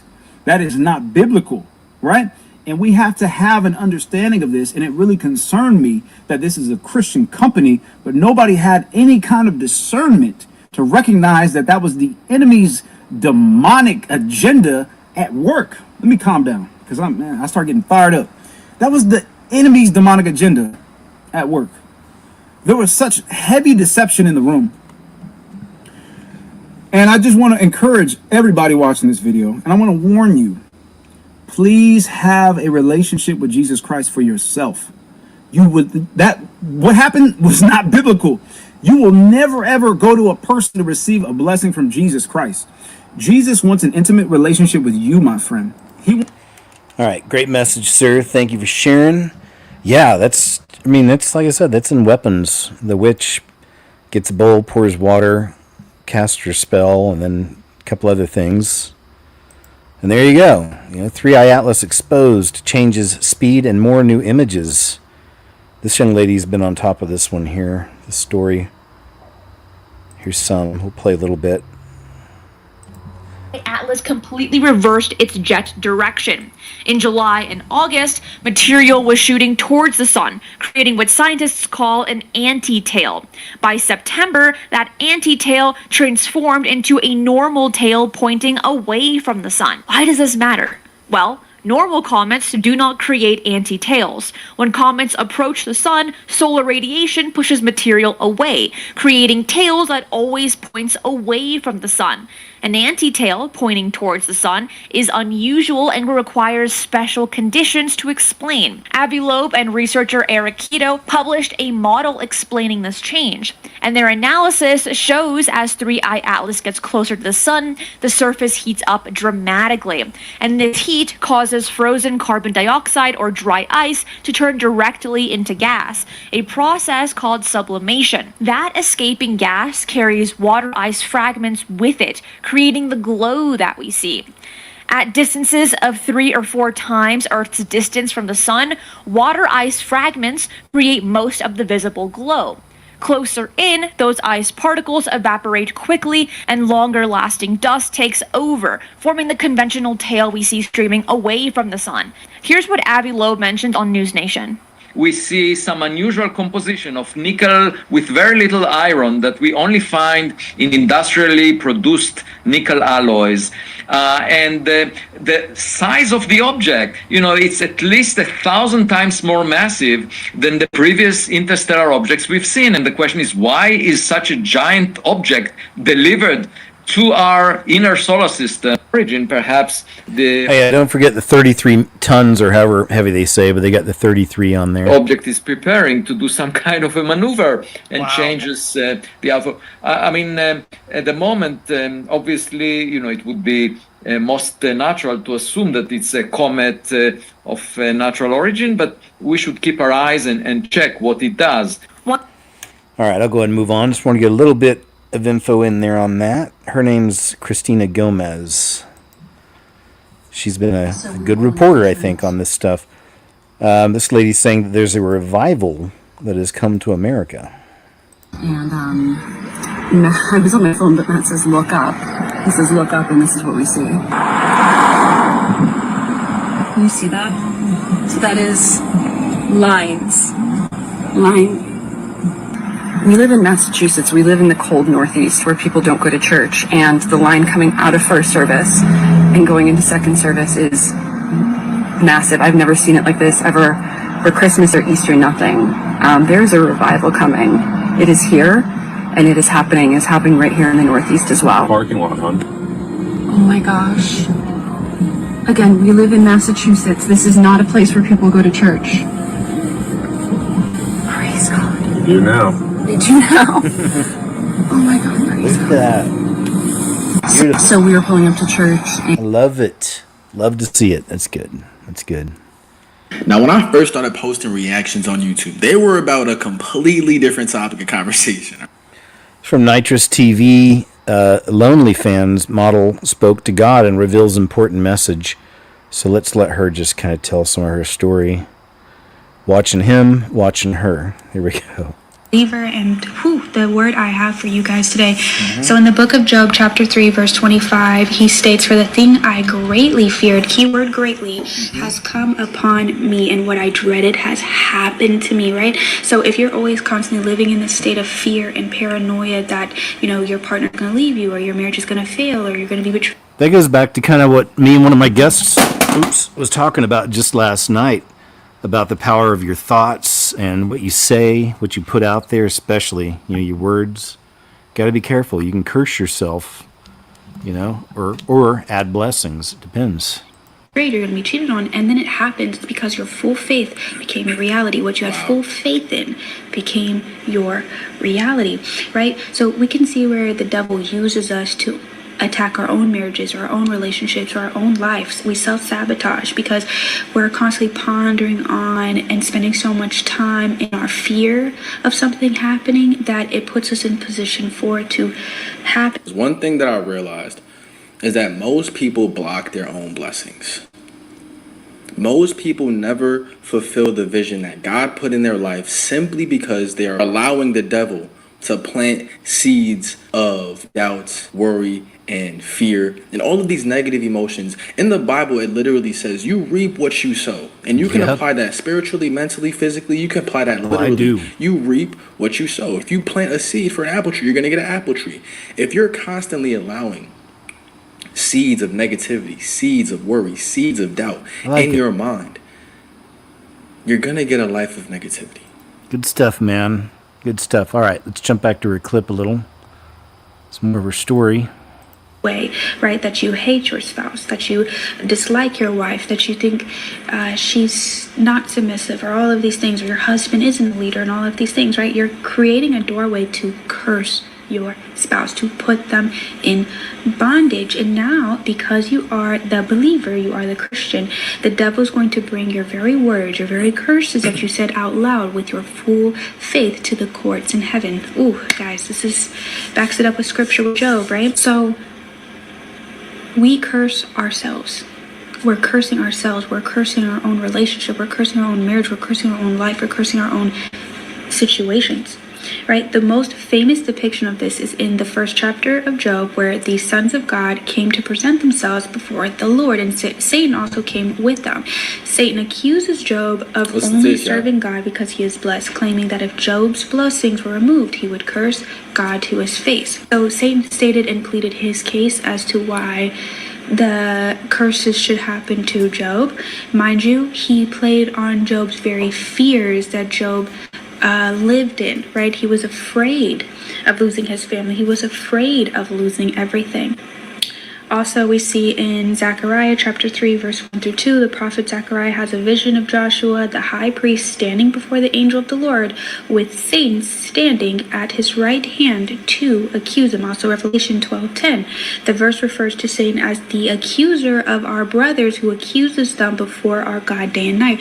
Satan is listening to everything you say, every curse that you say. Satan is watching and praying like a lion on my curses so that he can take that up to God and use that against me to accuse me of having my full faith into these things instead of my full faith into the prayer. And then you're wondering. I heard somebody say the other day that Satan will call you by your sin, not your name, and that God will call you by your name and forgive you for your sins. Beautiful. That's deep. Yeah. Satan highlights all of the wrong that you do, accuses you of all of the wrong that you do, forgetting your name.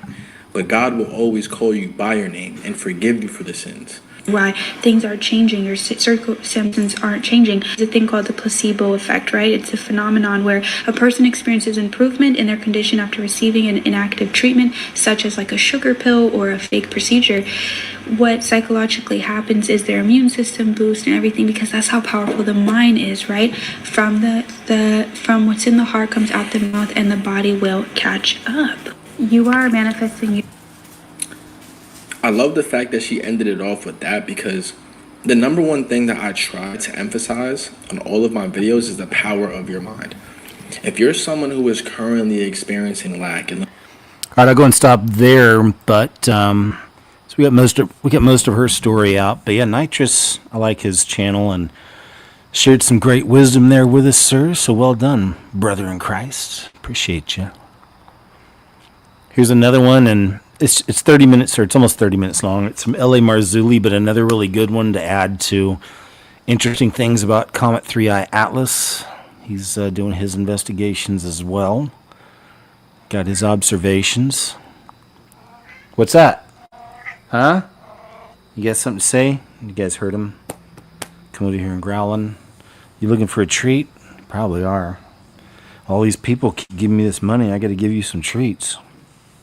All right. Let's check a little bit of this out from L.A. Marzulli. Just jump in and hear a few minutes here. My pay grade. We need Mondo Gonzalez here or Brad Brady here. Both of those guys have telescopes and they're familiar with these terms. I am not. So I'm a neophyte. So let's continue. Taking advantage of the sun's gravitational assist. Adding that the amount of power required to perform such a thing depends on the mass of the mini probe, and that the mini probe can potentially reach the Earth within a few months after perihelion.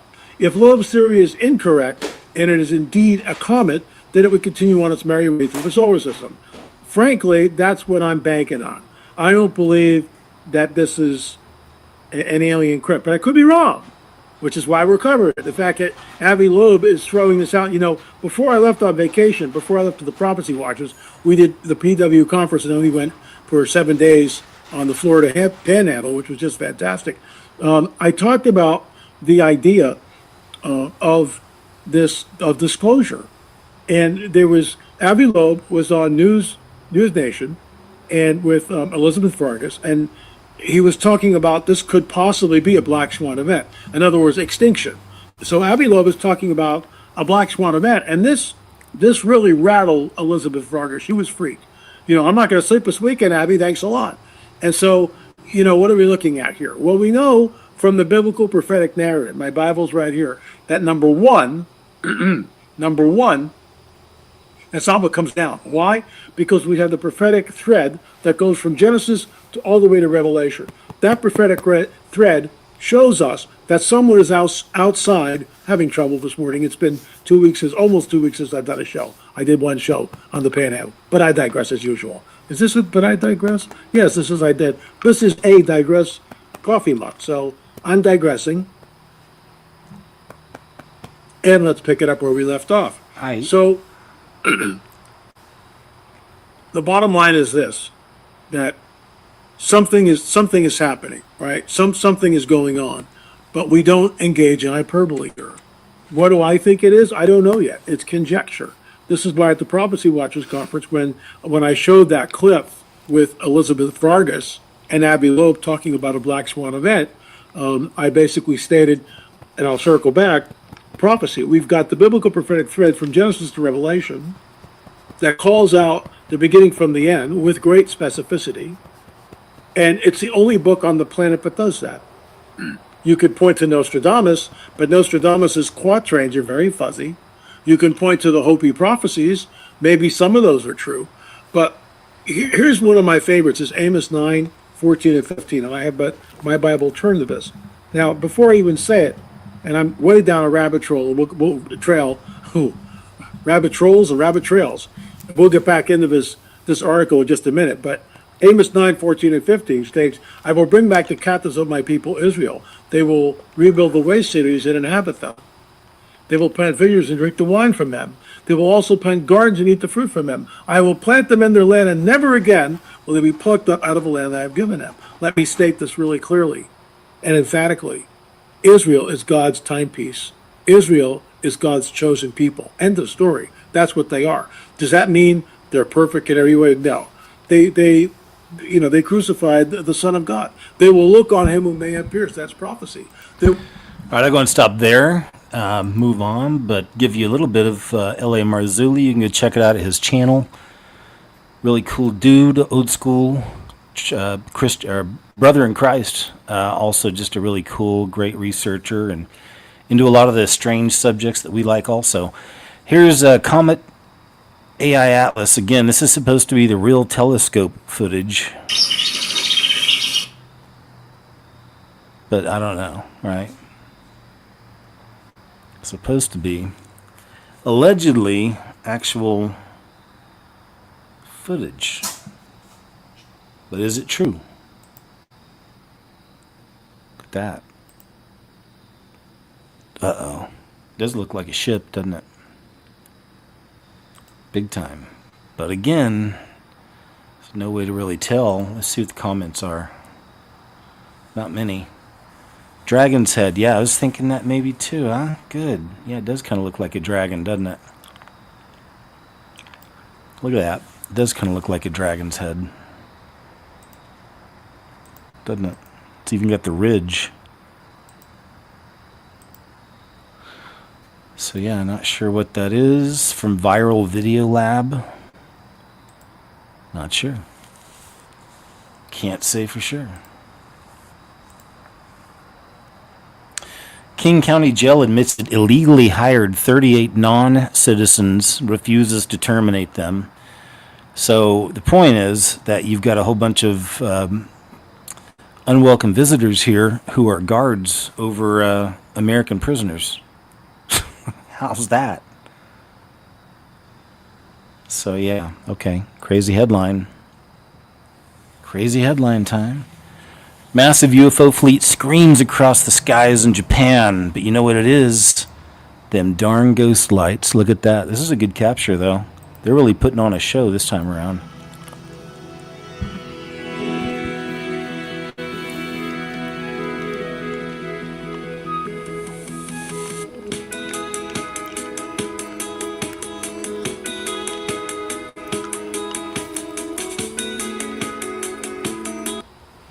Crap, that music. We'll see. But yeah, we're familiar with this, familiar with these. It's the beam, right? Remember, it's always got to have the clouds because they're spotlights. Always got to have the clouds. And they put on quite a show, getting people ready for the big event. This is pretty cool. You know, there's been a lot of talk this week, like we saw something earlier on it, about some of these busts happening with professional sports. And this claim is, it says these are the glasses that were used by the mafia and the NBA players to rig poker games. I don't know if we covered that or not. We saw a little bit about it, but check these out.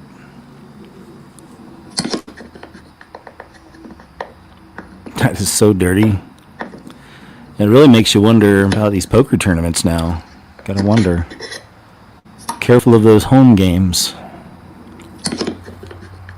Look at that. You see everything. Crazy. Bad business. I may have some clips coming up on that, on the bust. This is really cool. You know, we're seeing more and more of this, and I always just, I want to give them the benefit of the doubt, and celebrities that come to Christ, give them some room, pray for them, most importantly, that, the Lord really helps them strengthen their relationship, stays with them, guides them, helps them. Now we got Conor McGregor, man, of all people, a UFC fighter, famous UFC fighter, recently ran for office somewhere in Ireland, or for some political office there, and but also been a wild man since he stopped fighting over the last few years. A lot of rumors about him doing naughty things and sniffing naughty things and, just being crazy. But now there's this, man. So let's pray for him. You guys please pray for him and help him that he have a good relationship with the Lord. Let's check this out. I am not here just by chance. There is a higher power, God, that dictates my journey and all of our journeys. And I live my life by God's word. And since around that time that you mentioned at the last event, I've engaged on a spiritual journey. And I'm saved, I am healed. And on the back of that, the world is in for a treat. The world is in for a treat. My competitive spark that was once in my heart is now a roaring blaze. So I'm very excited. I envy these men up here on this dais. They're right about to make weight, and they're to go in and enjoy and entertain and do what they were called to do, as am I called to do it. And you know, I'm eager to get back. And right now I had to dial myself in and go inward, and that I done.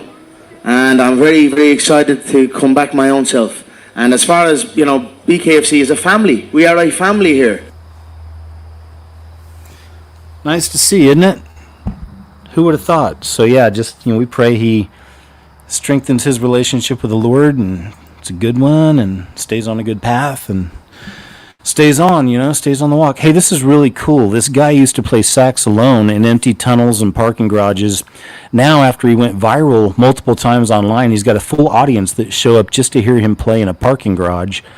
But I don't know, this is really, there's more to this. There's layers to this. Just check it out, I think. It's really cool.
There you go. Isn't that beautiful, though? That's cool. Just look at these people. It's like people in this world are looking for something real, Maybe they don't even realize that there's some truth, just something real. And it's nice, I think. Beautiful. Beautiful gift that person had. Here we go. Now they're talking about this former NBA superstar Rasheed Wallace knows all about the NBA rigging the game. With the referees, that's why I was just saying, as I got older, I didn't have to do all the cussing or come with attitudes. No, I'm just hitting them with logic now. Like, oh, so y'all got that email last night, huh? Oh, then they flare all up. What are you talking about? Oh, yeah, I know about y'all email shit. No, let's not forget that. I know about that.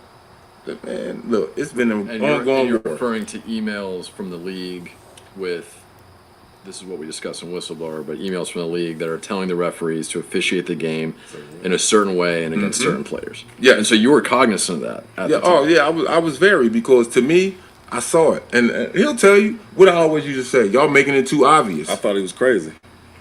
Y'all making it too obvious, too blatant. Y'all making it too obvious. Yeah. I said, y'all want the fans to be able to watch the games, but y'all sitting up here calling a lot of these bullshit calls is doing what? Slowing down the game. Y'all want the fans to see the dunks and all that shit. Yeah. So call that shit both ways, or don't call that shit at all. All right, there we go. I think most of us knew for a long time.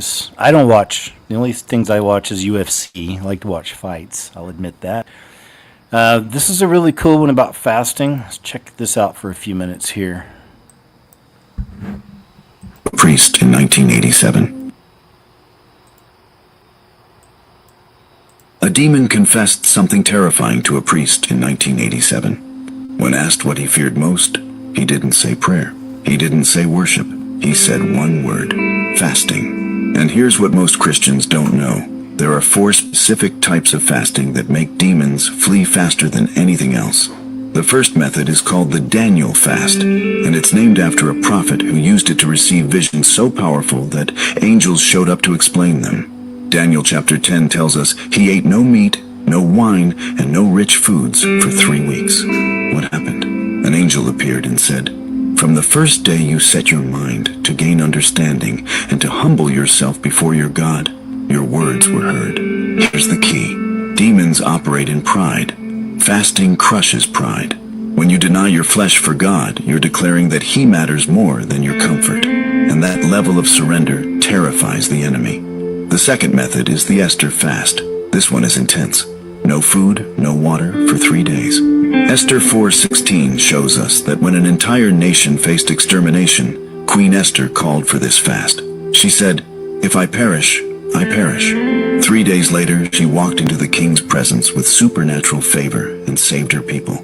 This fast isn't for casual situations. It's for when you're facing impossible odds and need God to move mountains.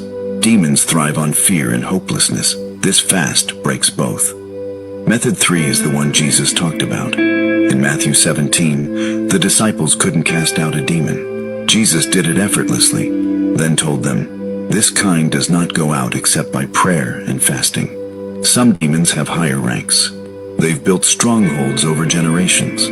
Regular spiritual warfare won't cut it. You need the authority that comes from complete dependence on God. This is typically a prolonged fast, several days or even weeks, with consistent prayer.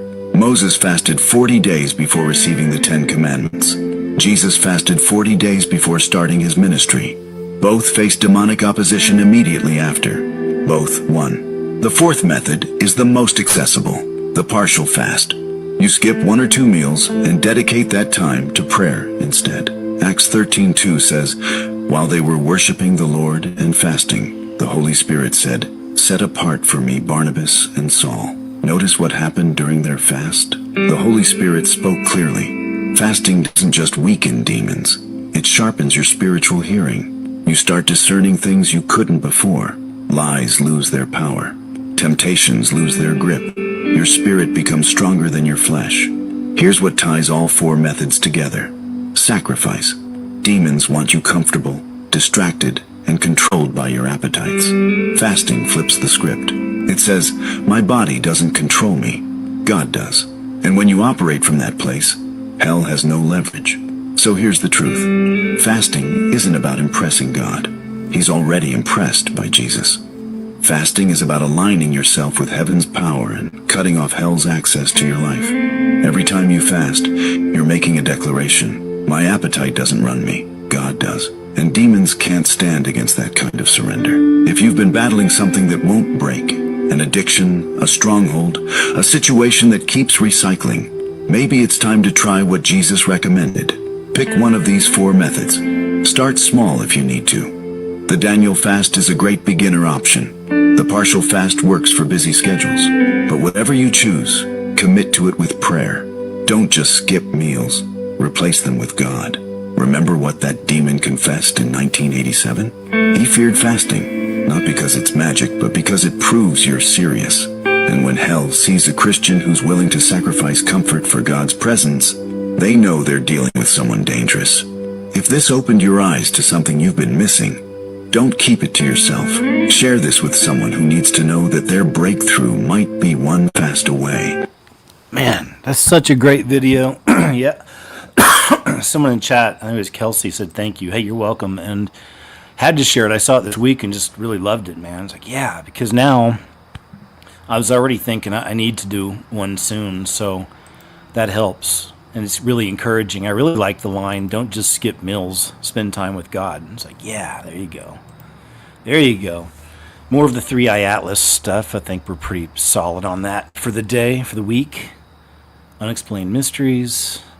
Great website. Here's TikTok. I posted a video of me throwing away my Hatch sound machine, and it has sparked a lot of controversy in the comments. People are confused why I did, and a lot of people are telling me I'm in religious psychosis. So let's talk about it. I'm going to clip in a video that Hatch posted to their YouTube channel. This is actually an advertisement that they're broadcasting on YouTube, and I just want to give you a trigger warning that this might be a little bit creepy. It's not terrible, but I'm just warning you in case you're sensitive to that. It's here, the season where we dabble in the dark arts, set the right light vibes, dress like a small Victorian child for bed, and regulate our circadian rhythm with restorative phone-free sleep. Hallelujah, it's time to sleep. As you can see in that video, there are a few things that we could talk about. First and foremost, the season where we dabble in dark arts is what they are proclaiming in that they are dabbling in the dark arts. There is a woman laying in bed dressed promiscuously who is actually messing around with tarot cards. And then you can see that there is also crystals on the nightstand, and an entity that is not seen lights the candles and sets the mood and dims the light and turns on the Hatch sound machine. And then at the end of the video, they also say, "Fallelujah, it's here." Now, Fallelujah is an instant mockery of the Christian term hallelujah, which actually means praise be to God. So they're saying, Fallelujah, the time to dabble in the dark arts is here. Now, if that wasn't enough to convince you that this company has demonic ties, unfortunately, there is more. I'm going to put a trigger warning for the next video because what you're about to see is very disturbing. I'm not clipping the entire video in as it is 1 minute and 30 seconds in length, but if you would like to see the full video, go to Hatch's YouTube account and look up the video Good Night Phone. It all started when we moved into the new house.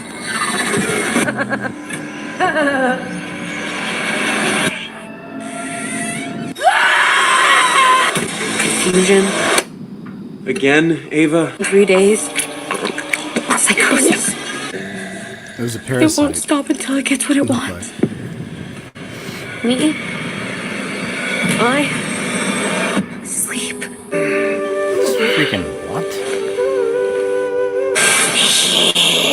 Now, why would a company who sells sound machines to adults and also young children and babies promote their product using horror films? After seeing both of these videos, I was greatly disturbed because my daughter has been sleeping with a Hatch sound machine in her room every single night of her life.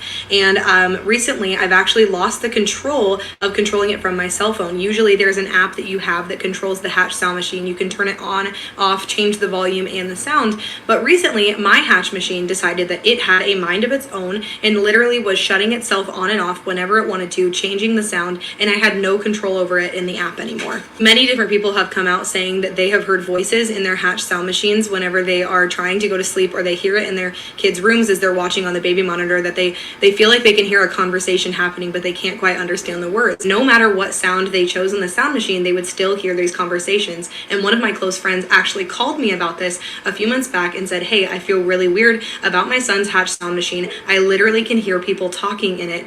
A lot of people have tried to explain this phenomenon as a auditory hallucination or radio frequency interference between radios that your neighbors might have or that you might have in your home. But the weird thing about it is that Hatch themselves has admitted to practicing divination to create their sounds.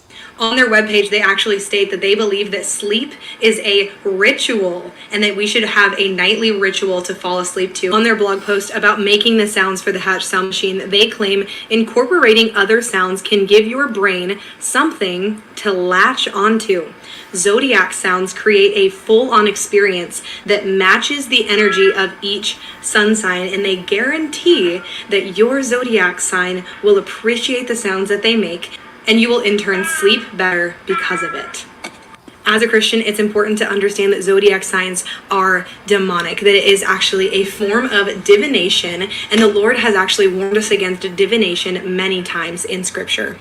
In Deuteronomy 8. All right, cool. We'll go and move on, but that's a good one. You can look more up into the Hatch. I'd never heard of the Hatch thing either. This is my introduction to it too.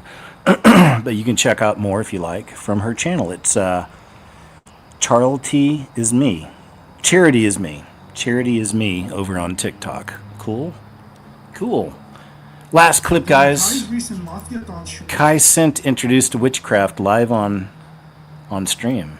Oh boy. Mario ended up on the stream to Refresh, see if I during can Kai's make it big. recent Mathyathon stream. Mario ended up on the stream to talk about his new music. He walked in the stream holding this strange crystal rod in his hand and started telling Kai that he uses the rod to collect energy and for other mythical reasons. Kai even grabbed the magical rod and is seen showing it off to the stream. What's that right there? Sure. This like, bro, this right here, bro. Like it's the end of the summer. You know what I'm saying? And like, I'm trying to close out the summer with the most positive energy ever. I got a lot of great things happening. Yeah. So this is kind of like my staff, bro. It's like got a bunch of crystals. Did you make it? Nah, I got it in Venice. Wow. Yeah. But you got it made? Nah, it was already made. It was already made. You just got it. Like because I saw. So what does it mean? A lot of these. So I don't know if y'all like crystals and stuff like that, but a lot of these crystals are independent crystals. But when you put it together, so we got amethyst, we got pyrite, we have some. What else we got? Pyrite. We have hematite, citrine. And you go everywhere with this right now? Quartz crystal, not everywhere, but it's special. It's a special day. You got a lot of energy in here, like a lot of positive. You're doing a lot of positive things. So I just wanted to bring. You know what I'm saying? Good energy. Yeah, bro. Yeah. Damn, chat. Yeah, it's crazy. While girls think that they're cute and that they're sold for good energy and all that nonsense, they actually have been used by witches and occultists for centuries as a spiritual and magical conduit. This is something Mario himself admits during a recent interview. Mario recently did an interview where he brought up the subject of the occult and witchcraft. He brings up the conversation of the crystal rod and explains that it was a witchcraft ritual. He told the interviewer that everything is infused with witchcraft, even going as far as to claim that everybody uses witchcraft without knowing. When you say witchcraft, do I don't think people critically think about how much witchcraft and what witchcraft actually represents and what it means, right? When you say it to a person who understands occult knowledge, and when I say that, I just mean the things that most people don't study, right? That's something that means you practice certain rituals based on intentions that have certain outcomes. You want to call it witchcraft? Cool. You want to call it spirituality? Cool. But I think that when people say, oh, that's witchcraft, it's because they don't understand that they also are involved in witchcraft and don't even know it in life. People performing on them. Commercials performing on you. There's so much going on that people don't understand. I'm a person who like to bring things to the light slowly, and I don't mind people judging it if they don't understand. It's fine. I'm here. I'm a teacher. I'm a student and a teacher at the same time. So what you saw me carrying was a staff with a bunch of crystals on it that all work to both protect, emit, pull in, and ground energy. So I had it's about 16 different crystals I had on my staff. All of them have different purposes, and so. At the top, I think I had amethyst at the top and a quartz at the bottom, or vice versa. So quartz is magnified energy. There's quartz crystals in your phones. There's crystals in computers. Why? Because they're used as a conduit, right? They have some copper in there as well. Copper is what ancient Egyptians used to also ground energy and to protect and keep the energy flowing through their body. Then you have amethyst, which is a protection stone and cleansing stone. You have hematite and citrine and pyrite. Pyrite came from a meteorite that hit the planet over 50 million years ago. So pyrite represents right. 50 million years ago. I mean, already deceived on other levels, but dangerous, my friend, very dangerous, falling into that kind of thing.